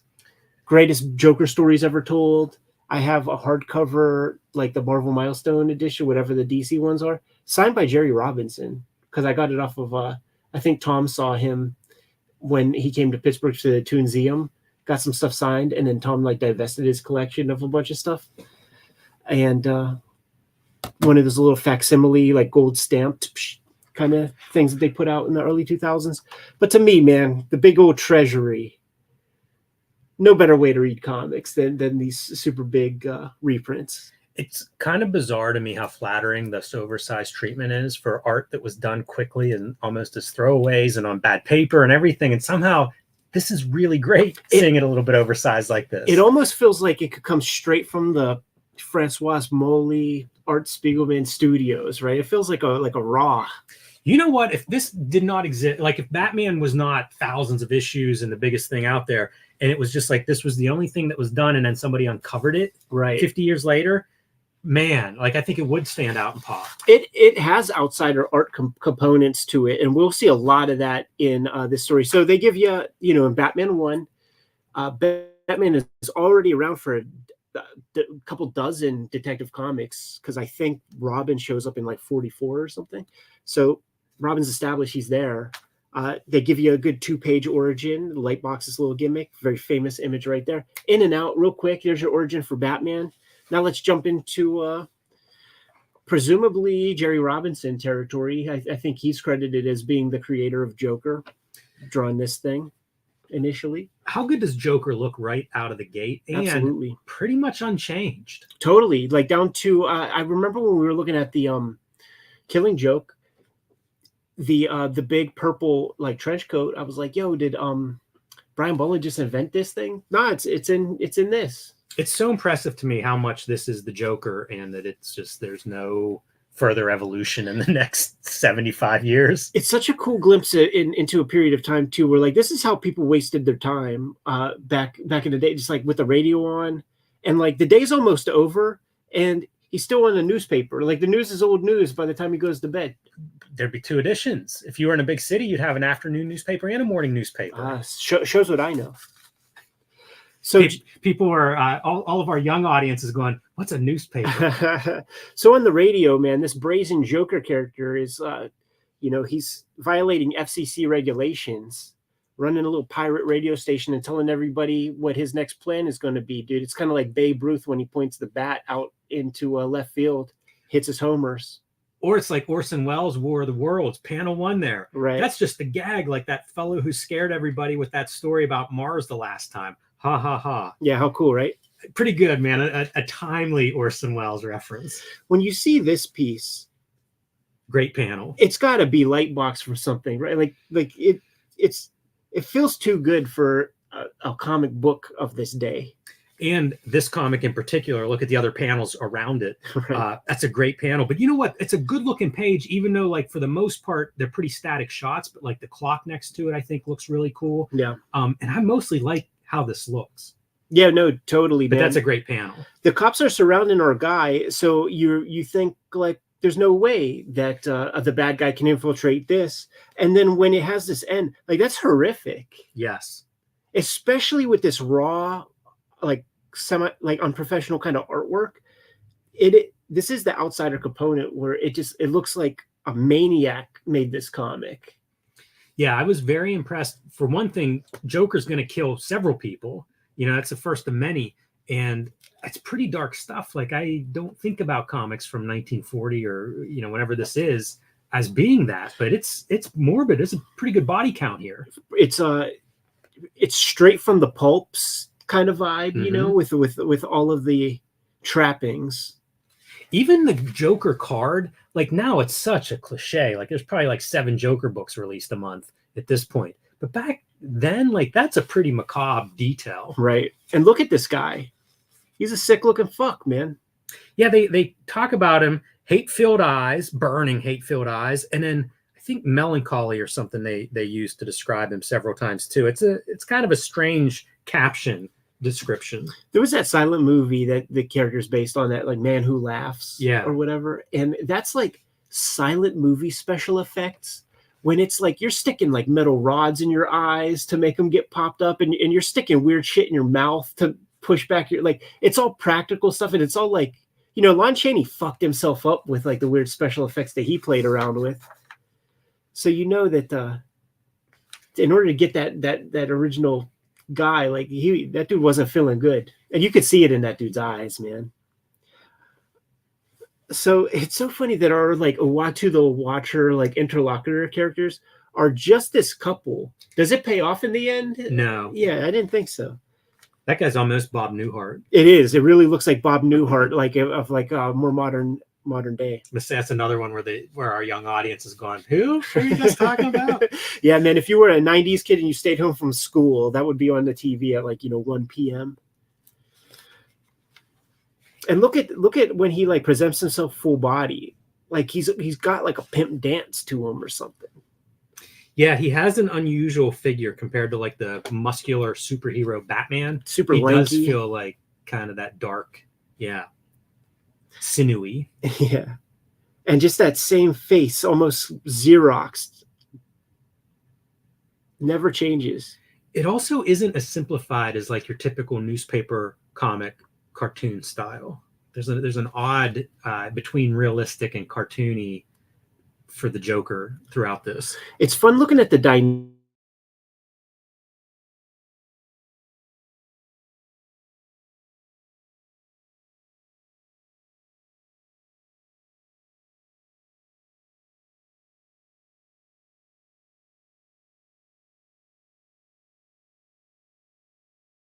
Extra from a Dick Tracy strip. Yeah, I mean, you say it, and then like, look at these cops and stuff. Yes, like it's straight from. I also like seeing the underworld. Look at the line work for the smoke. This is so funny. This is like, like every single one of these people is a fucking heathen. It's like Batman has his work cut out for him, because there's a bar that just has 100% bad people in it. The criminal element. I feel like Rorschach should come in there and be like breaking fingers. Yeah, he has. So let's show some dynamics. Yes. And what I love is like they haven't figured it out yet. So it's all the wrong moments, except this one. Like this is where something should click in your head, where it's like the follow through. You get the follow through and you get the action, cause and effects and stuff. Because when you stop the camera, quote unquote, like right at the moment of impact, you got nothing. But when you have the follow through, like that is dynamic. I wondered, like looking at this week, I wondered how many of these pages do you turn out in a day? Because this is pretty basic drawing. Like something like that. I mean, that's a quickly drawn panel, I assume. Sure. So like, wonder what the turnout would have been at this time. I don't know exactly how those comics worked, but I do know that like Bob Kane was it was a business. It was like its own studio. So like he was responsible for his chunk of like Detective Comics, and this Batman comic is like under his studio. That's why he has like Bill Finger and well, first he has them because they could draw, but Shelley Moldoff, there will be all these ghosts, like Dick Sprang's a ghost, and it's because he has this studio setup, because like Siegel and Schuster had the same deal when it was Superman and Action Comics that they were like sort of responsible for in terms of producing the comics. They might have had some overseers. The storytelling is all over the place with this stuff, and it's so childlike in the drawing, man. You could imagine that they had a piece of reference and they just like flipped it. It's so basic, that car. Yeah. Even like the bridge, I feel like, I don't know if bridges actually, if there are any that look like that. Right. You know, it's so simple. It's almost the kid version of it, but also kind of makes sense in my mind when I do wonder reading this, like how much this was aimed at kids. Oh, sure. Are you meaning that maybe it's not? There's a lot of murder in it. There is, and even throughout the so like when you get past the Joker story, like this is a famous story where Batman like hangs the fucking these giants from his like bat gyro. Yeah, you know. I think there's guns in there too, man. Yeah, totally. And whenever drugs just shooting up, look at that close up. Whenever Frank Miller is talking about the stuff of the old Batman comics and he wants to bring it back, it's really like 10 comics. It's a very small amount of them before the editors put some reins on them and are like, we could probably sell some of this shit to kids. But this would be included in that mix. Even in the 60s, there would be Aquaman comics where he kept the part in his hair underwater. Yeah, right. Like no imagination when it came to the drawing part. Now, this is my favorite image of this entire section. This is so ghastly. And the idea that this guy like infiltrated like the police force and was able to get so close to his victim in order to make that guy go away, that would have freaked me the fuck out as a little kid reading this, man. But that image with the uplighting and everything, that's a good piece. Robin the boy bullseye. Mm-hmm. The boy decoy. So many full moon panels for my full moon zine. Oh yeah. And Robin just getting brain damage. I know. Batman's starting to get his box of gimmicks. He is, and I kind of like that one in that it works visually. Right. Like we're going to hit an infrared light. It's kind of, if I read that in a script, I'd be mad. But if you see how it's done here, it's so basic. With the proportions of this character compared to the way he's drawn in a bunch of others, I wouldn't be surprised if this is from an Alex Raymond or a Hal Foster crib. It's something. It's totally recognized. Like whenever I was flipping through it, I was like, what is this pose? Because I've seen it somewhere. Yeah. And that's probably where it's coming from. Totally. It's so different than every other Batman image in this story, in this book. Yeah. Joker does well physically against Batman throughout this story. Right. Also. They move this story around a bunch too. Like there's a lot of good set pieces. We got like mansion terraces and bridges and warehouses, all kinds of shit. Storytelling completely falls apart here where you have like some scaffolding that's being built, knocks fucking Joker off. He's done. Yes. But then no, it's still comics. And then a building emerges from out of nowhere. By the way, we went by without noting the Boindage. Gotta have yes, the Boindage yes. in these Golden Age comics. Yeah, good call. Always love the newspaper stuff too. That's always fun. Do some exposition with your newspaper headline. And you look at this guy and you just know he's not going to be behind bars for long. It's a great criminal character. It makes me wonder, like, what other Batman's rogues galleries have we seen before this? Were there some in Detective Comics? Is this the first one? They spell out Robin at the end somewhere. Yes. And like the O is for obedience. Yes. And like that's probably not a good thing when you have some like weird old dude who's in your custody, because I think he obediently like dressed up like a girl here. Look at that shirt. It looks like a little Lulu. What the hell is that outfit that he's put that boy in? That's hilarious. Robin is a prisoner, just minus the bars here. The N is for nationalism, which is another one that I'm not sure we would put in a kid's comic today.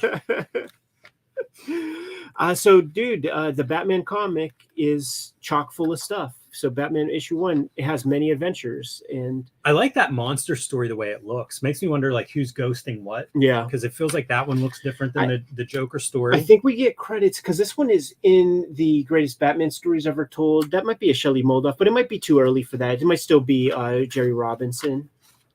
It definitely ain't this guy, right? A young Bob Kane, 24 years of age at the time this book comes out. You know, there's another story in here that they say is like the Catwoman. I think she's called the Cat. It's this story, and you see her a little bit, but very far from what I think of as Catwoman. Yeah, of you know, course. not having the costume, the cowl, all that stuff. That's part of what makes the Joker stuff so impressive. Is like, man, when they put the Joker on paper, it was like that's that. Yeah, here's your pedigree right now. When you have this, does that mean Kirby's over there? It's no, it's Craig Fleischl, I think, is the artist on it. Those are good. That was one whenever they were selling the archives and stuff. I bought that one because I think that's a standout guy. Right. It's so funny that there are 2 Joker stories, and really it's almost like it should just be called Chapter 2. Because it picks up, like I said, he's in prison. This is where we last saw him with his face between the bar, you know, practically that panel. Yeah. Boy, that's a good, again, like that's exactly him. Right, totally. It's wild to think how popular Joker is today with the idea of like fully formed 1940. It's pretty fun to watch him evolve because like every artist they put their little piece on it, and I'm feeling like maybe it's Neil Adams that really elongated, like turned it into like what we think of as like the Jim Aparo or the Jose Luis Garcia Lopez Joker. Like maybe it is Neil Adams. Yeah, you know, maybe it's Carmen Infantino.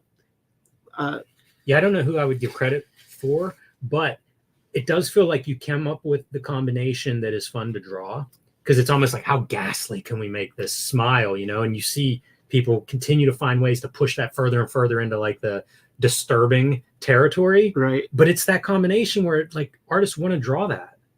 Totally. I love these contrivances, right? Like just put Robin out there and have and Joker just has an axe underneath that trench coat. Yeah, no doubt.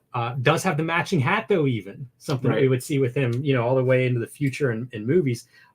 Set up the your perspective dots here, and I'm a little confused by the perspective of what they're standing on and that city in the background. This is a boat. It's a very curvy Earth. Yeah, it is. So Joker escapes because he has screw-in teeth with explosive chemicals in 2 of them. Unscrews the teeth and blows a giant hole in the prison wall. Of course he does, man. Couple of great panels here. I think these kind of elements are Chester Gouldish in their construction with the way the silhouettes are handled. His headquarters is underneath a fake tombstone. So he moves the tombstone and then goes down into his laboratory where he can make up some of his killer potions. Big budget. Whenever the serials were going on, like there would always be this kind of thing, and like straight from the pulps, I guess. Right.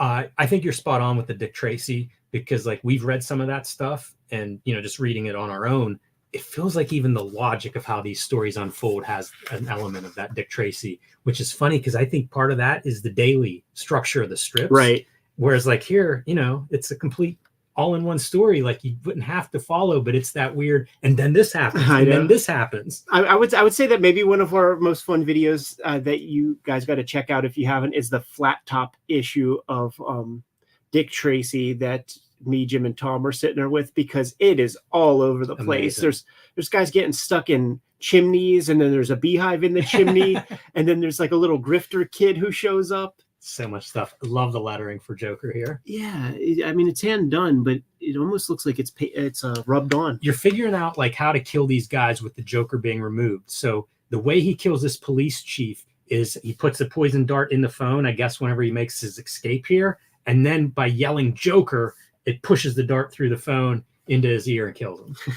Straight from the shadow or something. That's a lot.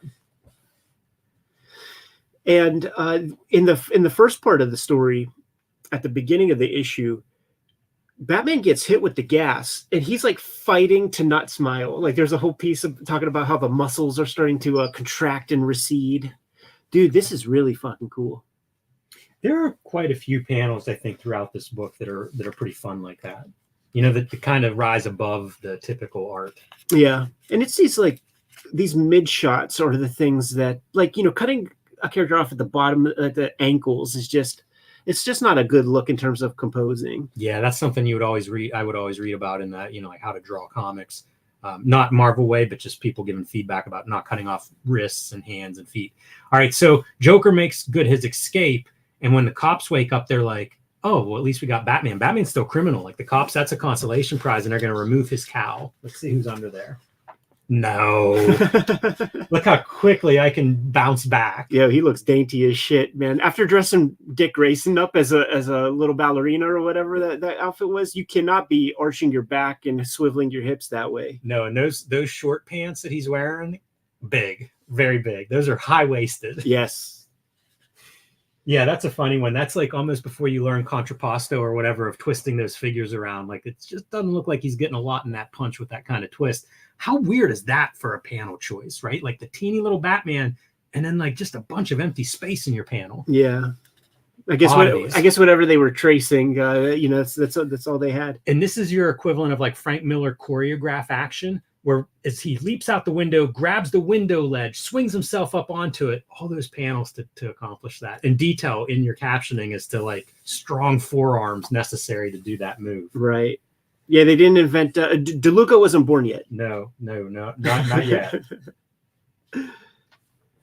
This time he puts Joker some poison on the edge of these cards. And whenever the guy tries to shuffle the deck, gets paper cut. There it is. And also all the cards are Jokers. So Yeah. that's not a good sign. I know we had a chief, but even in issue 1, there was Commissioner Gordon. Is this guy Commissioner Gordon? He is Police Commissioner Gordon, Gorden. Is that how it's always spelled? No. I didn't think so. Also, we've run out of like not a lot of news for the afternoon edition. Right. Dude, I'm looking at the registration on the lips right here. Yeah. And that's even more disturbing. It's It kind of like Babes in Toyland, like the chicks from that band who would just smear the makeup on their face. 100%. Yeah, it's psychotic. Yeah, and I feel like that's something later artists would figure out too on the Joker of like running that red all over, you know, like too much makeup and stuff, trying to get that grotesque edge. So the story is Batman, they decide they're going to set up Joker because he's stealing jewels. So let's promote this Ruby and see if we can bring him into a trap. I love these pages, dude, with the perspectives set up and stuff, and just so rudimentary. So much does not work in this setup because one, Robin ends up, you know, like we're on a rooftop. He's across the way because he had fallen down. But whenever it's time to drop in, bounces off of the yeah, it's too much. Like this Batman drawing too, and if you look, there's like fine line work that makes me wonder again, like I would like to know all the hands on these things. It's true because they keep that exact line work. It will be at the bottom of the ankles, yes, and the wrist, like throughout the Silver Age. Hey man, when I'm again trying to learn to draw comics and trying to figure out the weird shadows and everything that people have on these figures, they would have some, like you would still see that stuff even in the 80s. Yeah, it's funny because like they really codify this back muscle, and Batman looked a certain way, no matter who drew it, for decades. Very creative on the musculature. And how about that for just like your super simple, you know, stone wall. We're not going to do just a black wall there. It's all about the fight, add baby. Some detail. Stabs Joker with his own knife. That's good. And probably the first of 200 Joker death scenes. Right. And then, okay, so what does Robin stand for? Readiness, obedience, brotherhood, industriousness. Is that a word? That's a mouthful. And nationalism. Right? Like, what are we talking about? Little Roosevelt youth. I guess so. Robin's regulars. Goodness.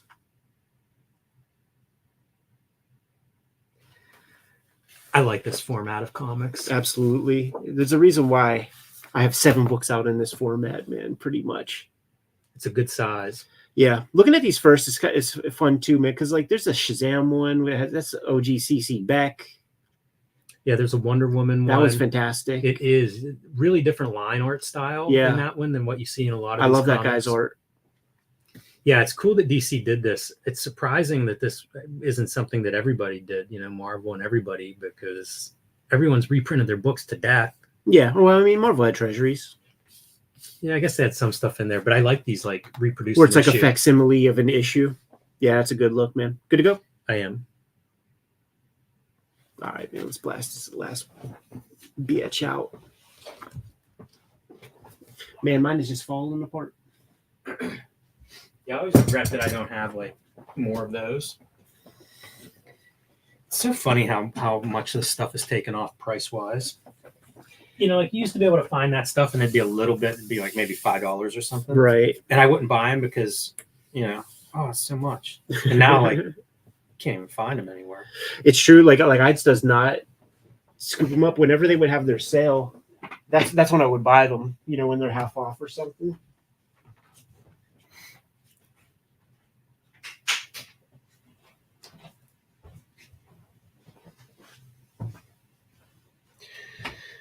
Oh man, I'm super stoked at that. Book contract is finally like coming through and stuff, dude. It's at one point in my career, Jimmy. Yeah. I want to not make a book on blind faith that it's all gonna work out and all that shit. I just want all that stuff to work. And names be signed. You want to sell it ahead of time? Before, well, nah, man. Like, listen. You give them what their basic submission requires or whatever, and then they say yes, we want to do it, and then a contract happens. Dude, I've never signed a Red Room contract. Isn't that crazy? That is. And I had, you know, Harris on the hook for that shit. It's really Harris. Like Harris, he's got some. There's a reason why he didn't want us. I have a weird contract. Yeah. Out there that is not a contract, and it's kind of like, hey man, do we need this? And he's like, not having it favors you. Yeah, it's pretty It's pretty wild. You know, like you know, he's a Glittertown Hollywood lawyer, so like he knows some stuff. He knows a lot more than I do. Yeah, so is that thing that you're talking about is with Harris also? Yeah. It's a move he does, man. And I do think that like Fanta was, you know, Eric Reynolds would always be like, well, as long as Harris doesn't move the goalposts, is what he would say. And yeah, you know, it was all good. But you know, the way that you get that, like yours is with Image. No. Yeah. Because like, you know, mine was with Fanta, and he's worked with Fanta for 30 years. Yeah, he's done a ton with Image too. You know, although I didn't have a contract with them forever, and then you know, eventually they wanted one. Okay, we got to play with some lights, Jimmy, and just like kind of let's get this book down and then see what it looks like. But yeah, I think maybe even just putting those up, like face them upwards, will do wonders for us. Oh man, these end papers are sexy. Yeah, that does everything, Jimmy, and it was pretty much that one. So we need to get. I want to talk. We have to talk to Chip Kid. Is like the Batman Year One thing comes out. Yeah. Like I feel like that's the perfect excuse to get him to I'm come talk into this it. stuff. Totally into it. Yeah, it kind of bums me out that I don't have this one. We'll get it. Yeah. I think you can still get this for a good price. Yeah, I think so. People take for granted the Kirby's. You could get all the Kirby's pretty easy, except for the Fantastic Four. I like that it's 2 up. Well, we'll say this. Yeah. Let me make sure the same. Oh, this is already locked, so we got to relock that. Not make that same mistake. Oh man. I feel like these are the episodes where get your big screen TV. This is the biggest monitor you can view this on is the way to look at it. People do it. I love it. Like because they'll tag us, right? And to see people watch this shit on like their like nice, you know, home entertainment station and stuff is just like it's unbelievable to me. I always because like I never look at YouTube on the big TV. I did when we started it, but it was like, you know, things have to be done. You got to have like your Google. I'd have my like whatever the Google thing is that you put in there. But yeah, you watch YouTube on your television? Yeah, pretty much. If I'm the only one there, that's what I'm watching. Yeah, I got it. Yeah, go ahead. Welcome to your favorite YouTube channel, Cartoonist Kayfabe. My name is Ed Piscor. I'm Jim Rugg. Before you see it, it's Jack Kirby's Thor Artist Edition. We're going to be digging into this sucker. First, we need to remind you that we are a daily YouTube channel with more than 1,700 videos at your disposal. We might have talked about your favorite comics. Hit the magnifying glass on the front page of the Cartoonist Kayfabe YouTube channel. Search for your favorite titles. Check out those episodes. We're in the race to get 100,000 subscribers to the Cartoonist Kayfabe channel. If you're not a subscriber, no excuse not to be, man. Jump on board, hit whatever buttons are required to get notified on the next vids that we talk about so that you can get a jump on the things that we show off. Sometimes, very oftentimes, the comics that we talk about kind of rare on the aftermarket. And we have a Patreon. So if you really want to get in on the ground floor, you join the Patreon, become a King Kayfaber. You get all the videos before anybody else.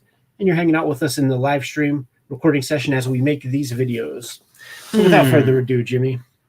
Yeah, let's jump into the Thor Artist Edition. Absolutely. And Ed, right before we started recording, I was saying, like, this is the one. If you guys are watching at home, put it on the biggest screen available, because this thing is like, I don't know, 4 feet across or something. This is 2 up. This is before we went to like 1.5 size up for original art.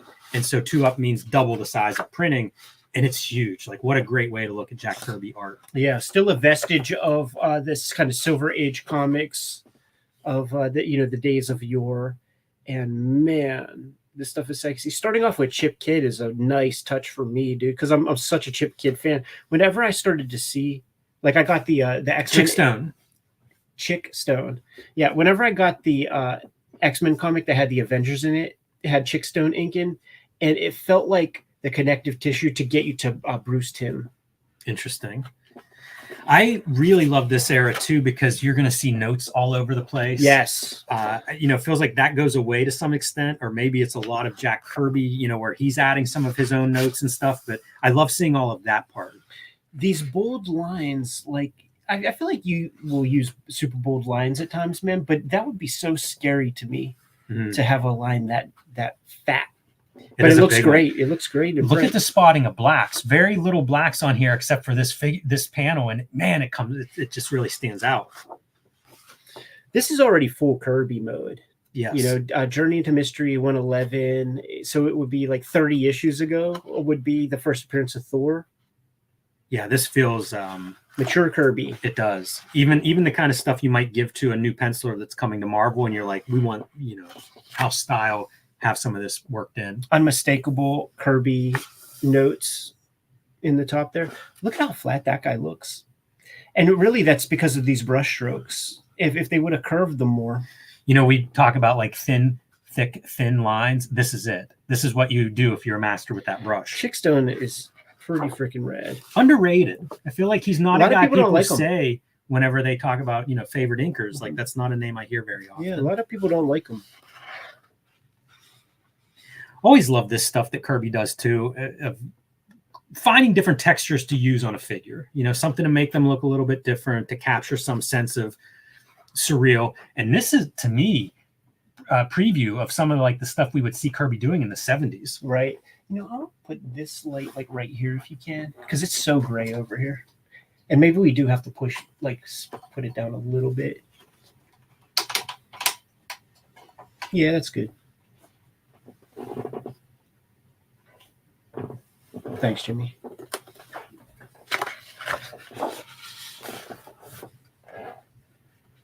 Another example of that, trying to figure out motion, right? How to depict that. Look at how bizarre these are. Yeah, with a real solid straight edge. It makes you wonder, like in the 60s, like what was the tool that can just get you that dead line? Like, did the rapidograph nibs exist then? Yeah, there is quite a showcase of, I think, inking materials on display here. Here we go, Uncle Vinny. See, I love this. To me, that looks beautiful. A very fine feather line. He does a lot of these kinds of like thin parallel lines, especially when you see it build up on his hands. This is something Eddie Campbell wrote about in defense of Vince Colletta. Right. It's interesting, like on one side, I think there's some stuff he does that looks amazing. And of course, there's the bad side of Vinnie Colletta, but there's some cool stuff on display. Paste up guy. You would think that they never would take the time to do such a thing back in these old comics when they were churning and burning. You see way more Kirby notes for the writing of the thing. This is not the artist edition to look at to give my arguments for Vinnie Coletta as good inker. We'll leave that for a later date. But what I am, I do wonder as I turn these pages if I want to see left-heavy compositions because whole shits are erased. This is a bizarre panel. Yeah. You know, if you look closely, it's really strange. Even that inking is really out there. And then look at the ink for the metal on the sleeve. I don't know if I've ever seen those kinds of marks around Kirby, and I really like it. You know what that reminds me of?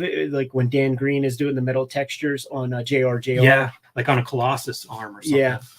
Yeah, I agree. Look at Vinny doing some weird ass shit. That is very strange. I don't even know. You know, I mean, I guess it's that falling sign or whatever. That's pretty far out there. And what about Kirby? Like, bend this figure. We've got a horizontal figure. We want to make it dynamic. Use that whole space, but it's squat. How about this crazy car? Yeah, just inventing stuff. Yeah. What model is that? It's a Duesenberg. Also, inventiveness in your compositions. Like, that's just a wild drawing. Never keeping Thor the same size, having him bounce all around. Oh, geez. You get nervous when we start to see the natives type shits, you know? This stuff really is outstanding to me. It feels like things that I don't see in Kirby art. And these are probably panels that pissed off some people in terms of criticizing Vince Coletta, but I don't know. There's so much Kirby art out there. I feel like any different interpretation of him is welcome to me. And talk about heavy lines. You know, what we saw Chick Stone doing in a previous issue, I feel like Coletta's pulling out some even heavier lines, you know, routinely in these panels. Yeah. His feel more thoughtless, like having them, you know, where the light would hit and things like that. He's more interested in getting the work done for sure. Look at how these people just disrespect this fucking paper. Yeah, I'm always reminded of Gary Groth's trying to set those printers straight. There's kind of a grayness here with what we have going on. You know, all the little black areas all over the place, a lot of hatching everywhere. It's funny to see, knowing what you know of Kirby. Like, I feel like those eyebrows or something where Coletta's kind of, you know, really adding a little bit there. Yeah.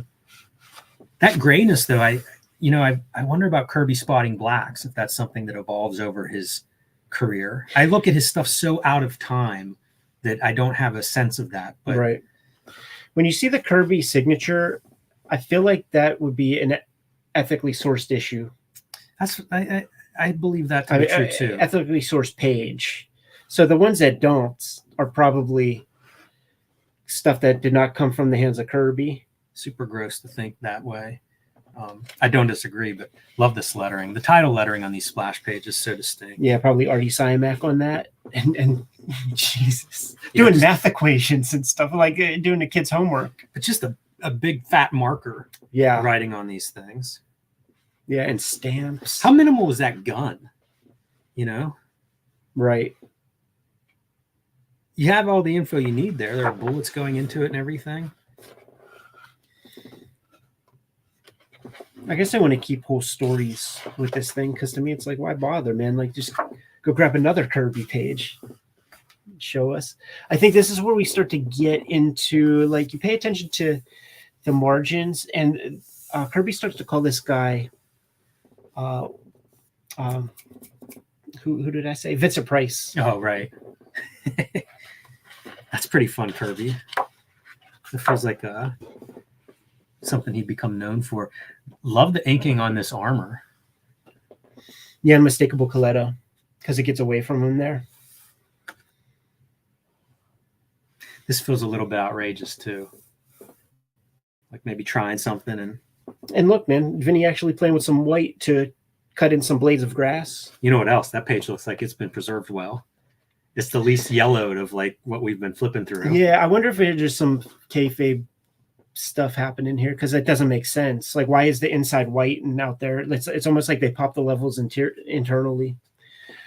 Kirby will grow into this in the 70s, where there's like this perfect blend of blacks and whites and abstraction and characters.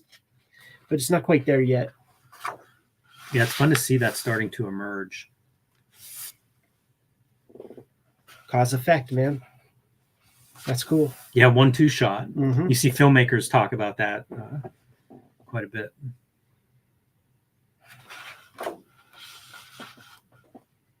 Pretty epic splash page right there. Man, drawing at this scale, like, it's not an easy thing to do because, like, Kirby's head is probably this far away, and so you can't see the whole field of view. And you could play around, you could mess around with proportions in a fucked up way.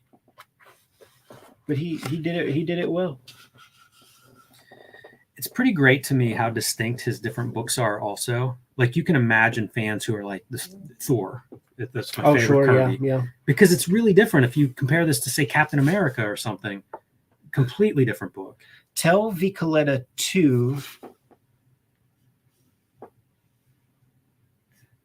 to Jack exaggerates. Too much. Something. Wow. Right? What's that say, guys? Take a close look. Because that is a editorial note. Yeah, it's interesting. If Coletta's getting heat for something the editor's telling him to do, give the editor the heat. All right.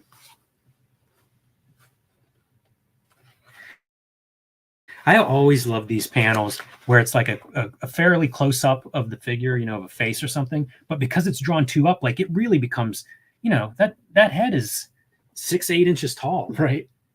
You're right. Like, scale wise, like, this is not something. I don't know if I've ever drawn somebody's face this size. Yeah. Yeah, it's wild.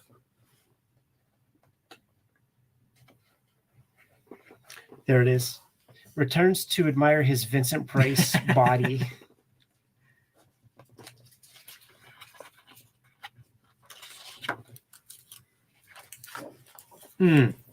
Exquisite. Boy, Kirby shined in space. Yeah, he did. And I always appreciate whenever Vinny will pull out some weight and add a little something, man. He's doing some diligence, man.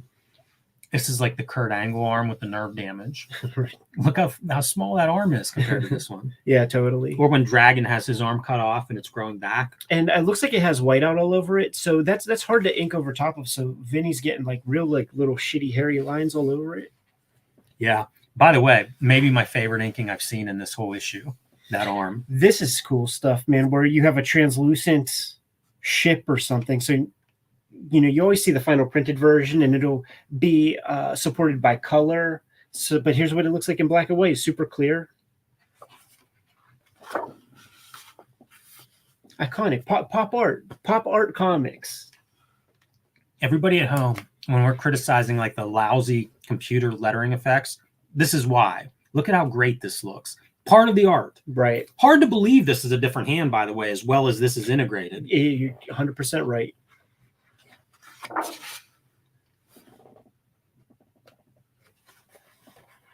That's a very white page, too. But you are right. It could be something to do with the scanner. The person scanning it. Yeah. Not the scanning device. Yeah. No, I think it's a little photoshopping.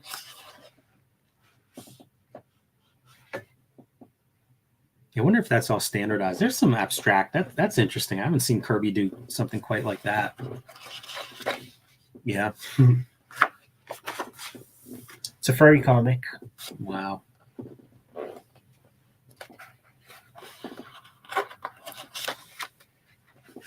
Man, it's so interesting how, like, certain panels, it's almost like we're jumping right into the fourth world. Right. Yeah. And in Commandy. Hamburger. Just amazing scale. And again, that sound effect is almost your centerpiece.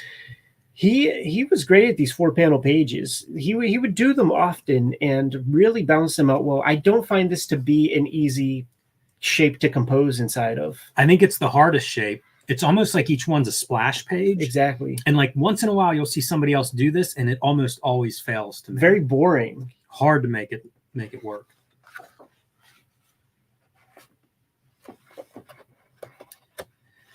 It's a miracle that so much, like we see these photocopy pages where they couldn't source the original. But the flip side is it's amazing that so much of the originals have been found. Right. And you mentioned about the Kirby signature suggesting that the page is ethically sourced. A lot of pages since we've seen a signature. We've only seen one. There is a Illuminati of guys who just like put their finger up to their mouth and go shh. I love seeing the notes.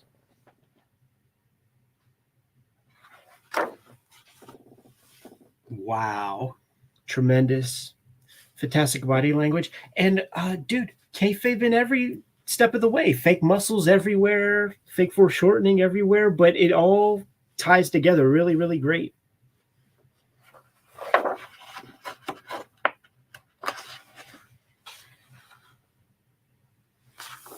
Man, I love that panel. Yeah, that's fantastic.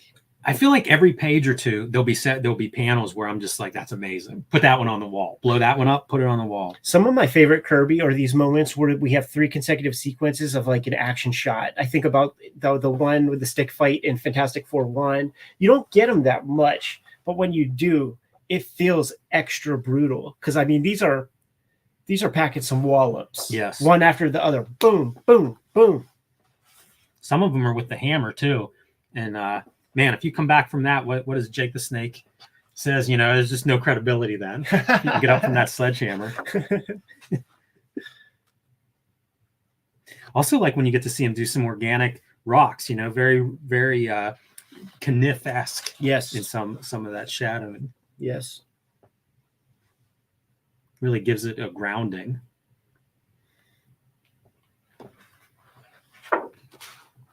Why don't we have the grandeur that is on display in these pages? That's a good question. Because it's a drawing. Like there's no reason that we shouldn't be able to do that. Yeah, it's all bound by the imagination. Very interesting brush. It's like a brush with some split hairs. Yes. That Vinnie Coletta just saves in case he needs to do smoke. We've not seen him pull out that tool yet. That's a good one. And I was looking here being like, I bet Steve Rude loves this. It feels like the engineering for some alien spaceship. Absolutely.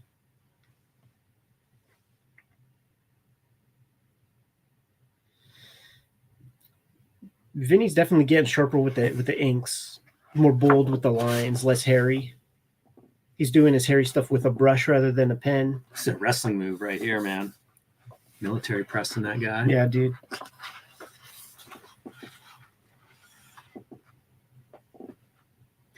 When you think about like who got these pages and how, and you read stories about like these shows where you'd go into the hotel room and it would just be 4 feet of artwork, for $1 a page. You got to imagine that's where this stuff is being passed around, some of it. Right. And could you imagine stumbling onto this? Yeah, it's unbelievable. And you look in the somebody posted something from the old Kirby collectors and $500 pages from the 70s stuff. Nothing from this. This stuff was probably all $1,000 or whatever. Unmistakable Kirby hand. I love seeing that stuff. He has a very distinct handwriting.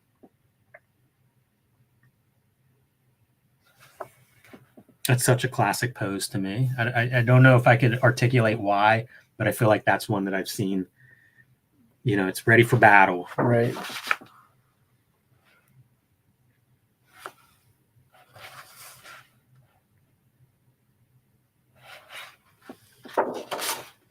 A lot of 4-panel pages here. This might be when he was really like spread thin, doing 5 pages a day. Could be. Look at the size of that head. Right. 14 inches, something like that. Byrne would talk about the 4-panel pages in the 90s sometimes. Probably, I guess, in the pages of Next Men is probably where I would have seen him talk about it. Maybe in Jack Kirby's Fourth World, because he had a run of that. But he would talk about the 4-panel pages, and it's interesting to think of the different time periods, the different stuff that Kirby would go through in his career. Right. And that's a thing that if you study Kirby, that's a thing you're aware of. That's pretty fun inking. Yeah, big rock texture. And we know that to be rock texture just if you know Kirby enough.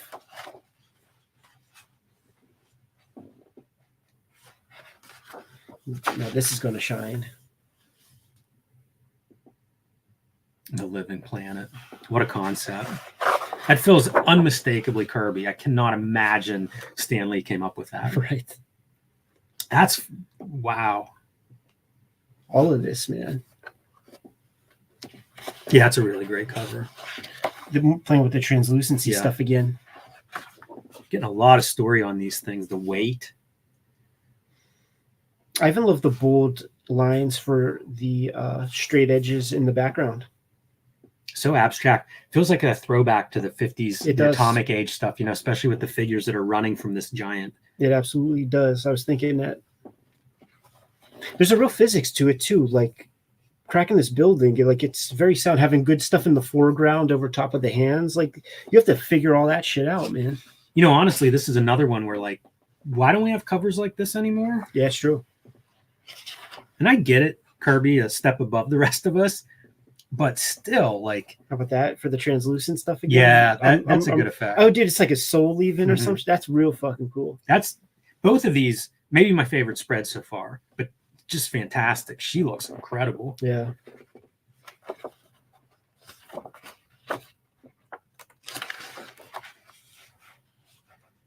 Man, somebody had this page. That's the first issue. Right? Oh no, it's the second appearance. So like not Kirby-esque. I bet you they had some goofball over top of that face. Yeah, I'll say.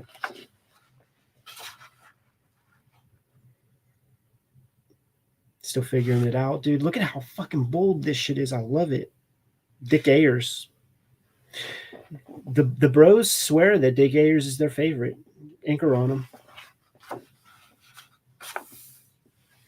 him. George Bell, maybe not so much. Jesus. What you do to my Kirby, man? Great body language here. Mm-hmm. Dude, that's tough. How hard is it to draw that foreshortening and stuff? Almost like you're forging that. That's amazing. It really is. And just doing it, you know, like this is wrong, but it works. Doesn't that feel so placid for what Kirby is? Spotting the blacks. It's hard for me. Like, I don't know that I could learn that. I hear you.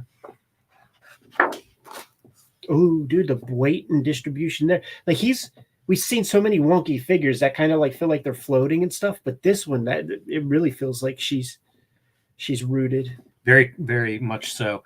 And again, I call to mind Steve Rude. Mm-hmm. You know, there's something about the weight of that figure that it's so believable. It feels like somebody who really knew figure drawing inside and out. And not always something I think of with Kirby, but man, he nails it so often. Look at this fucking narc. Is this hand okay? Fuck you. You take what Kirby gives you, bitch. If Steve Rude was doing this, I feel like he will do like a straight line sometimes. Mm-hmm. You know, do something very, very kind of abstract. This is something that is a constant struggle. Like when you have, you know, a grassy field, or like how do you do that? You can't draw every fucking blade. Like, No. What the heck do you do? We've often, I brought up how I think some of this stuff, look at how bizarre that is. Yeah, it's still very early. You know, it's still really kind of the monster era. What is the line? Is that a screen? Yeah, I think so.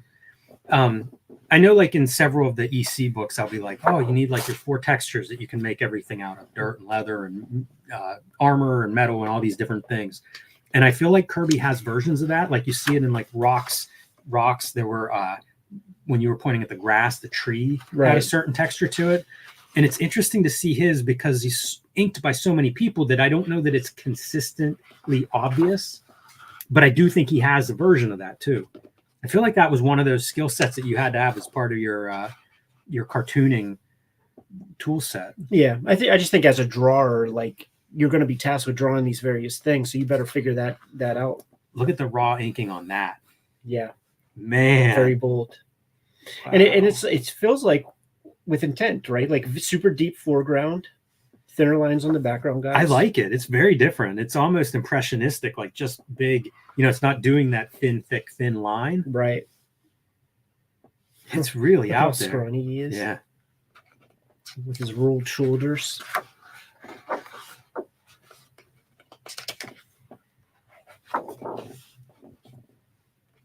That's a lot of stuff happening on that arm. Yeah, that foreshortening too gets dicey. Right? Yeah, these are fun, But, you know, Kirby was just blasting them out, dude. man. And then you get these kinds of pages that have so much. That might be the boldest of these lines Could be. that we've seen so far. Could be. Dude, how hard is that? Mhm. That's a dope image. Ooh, I like her shirt. Nightingale lines, Jimmy. Yes. With this little voyeur back there.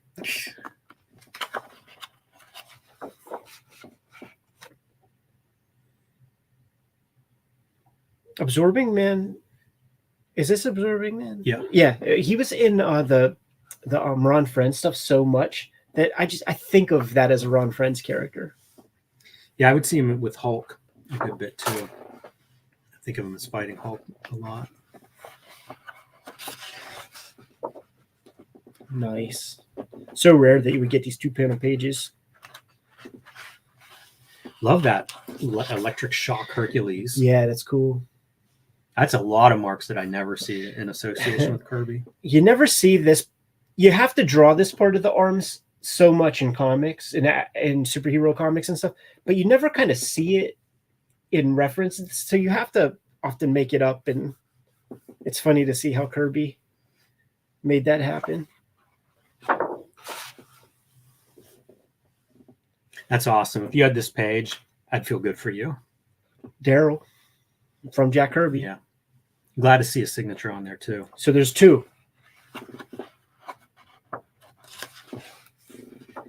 I'm still waiting for the expose on the original art. Yeah, well, they're all dying off, man, and they ain't talking, Jimmy. Is this a different? Yeah, it's a different set of end papers. Make a poster of that. Unbelievable. Pretty humbling stuff, huh, Jim?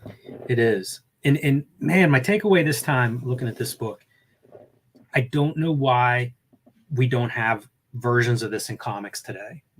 You know, I don't know what it is. I mean, it's drawing. This is pens and brush on paper. Like there's no technological reason why we don't have this vocabulary anymore. How do we lose this vocabulary? And I get it.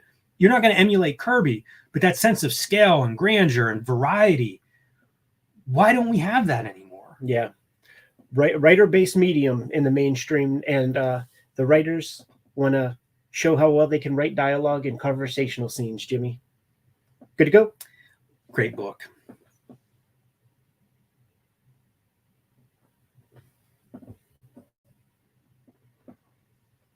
Thanks so much, man. Kings, there it is.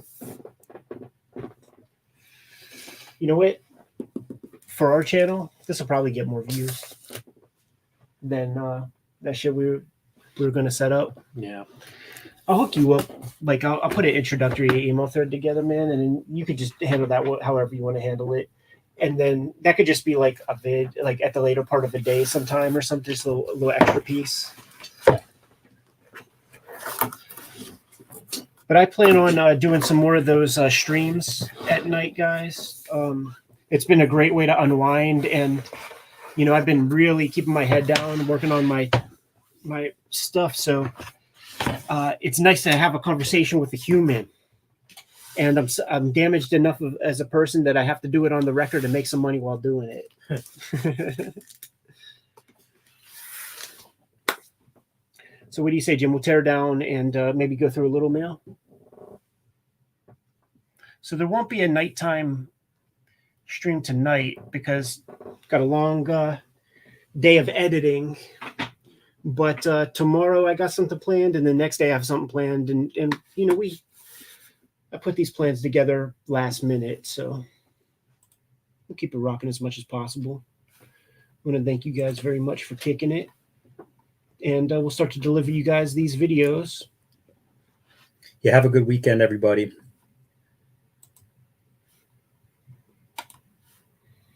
In the stream with one button.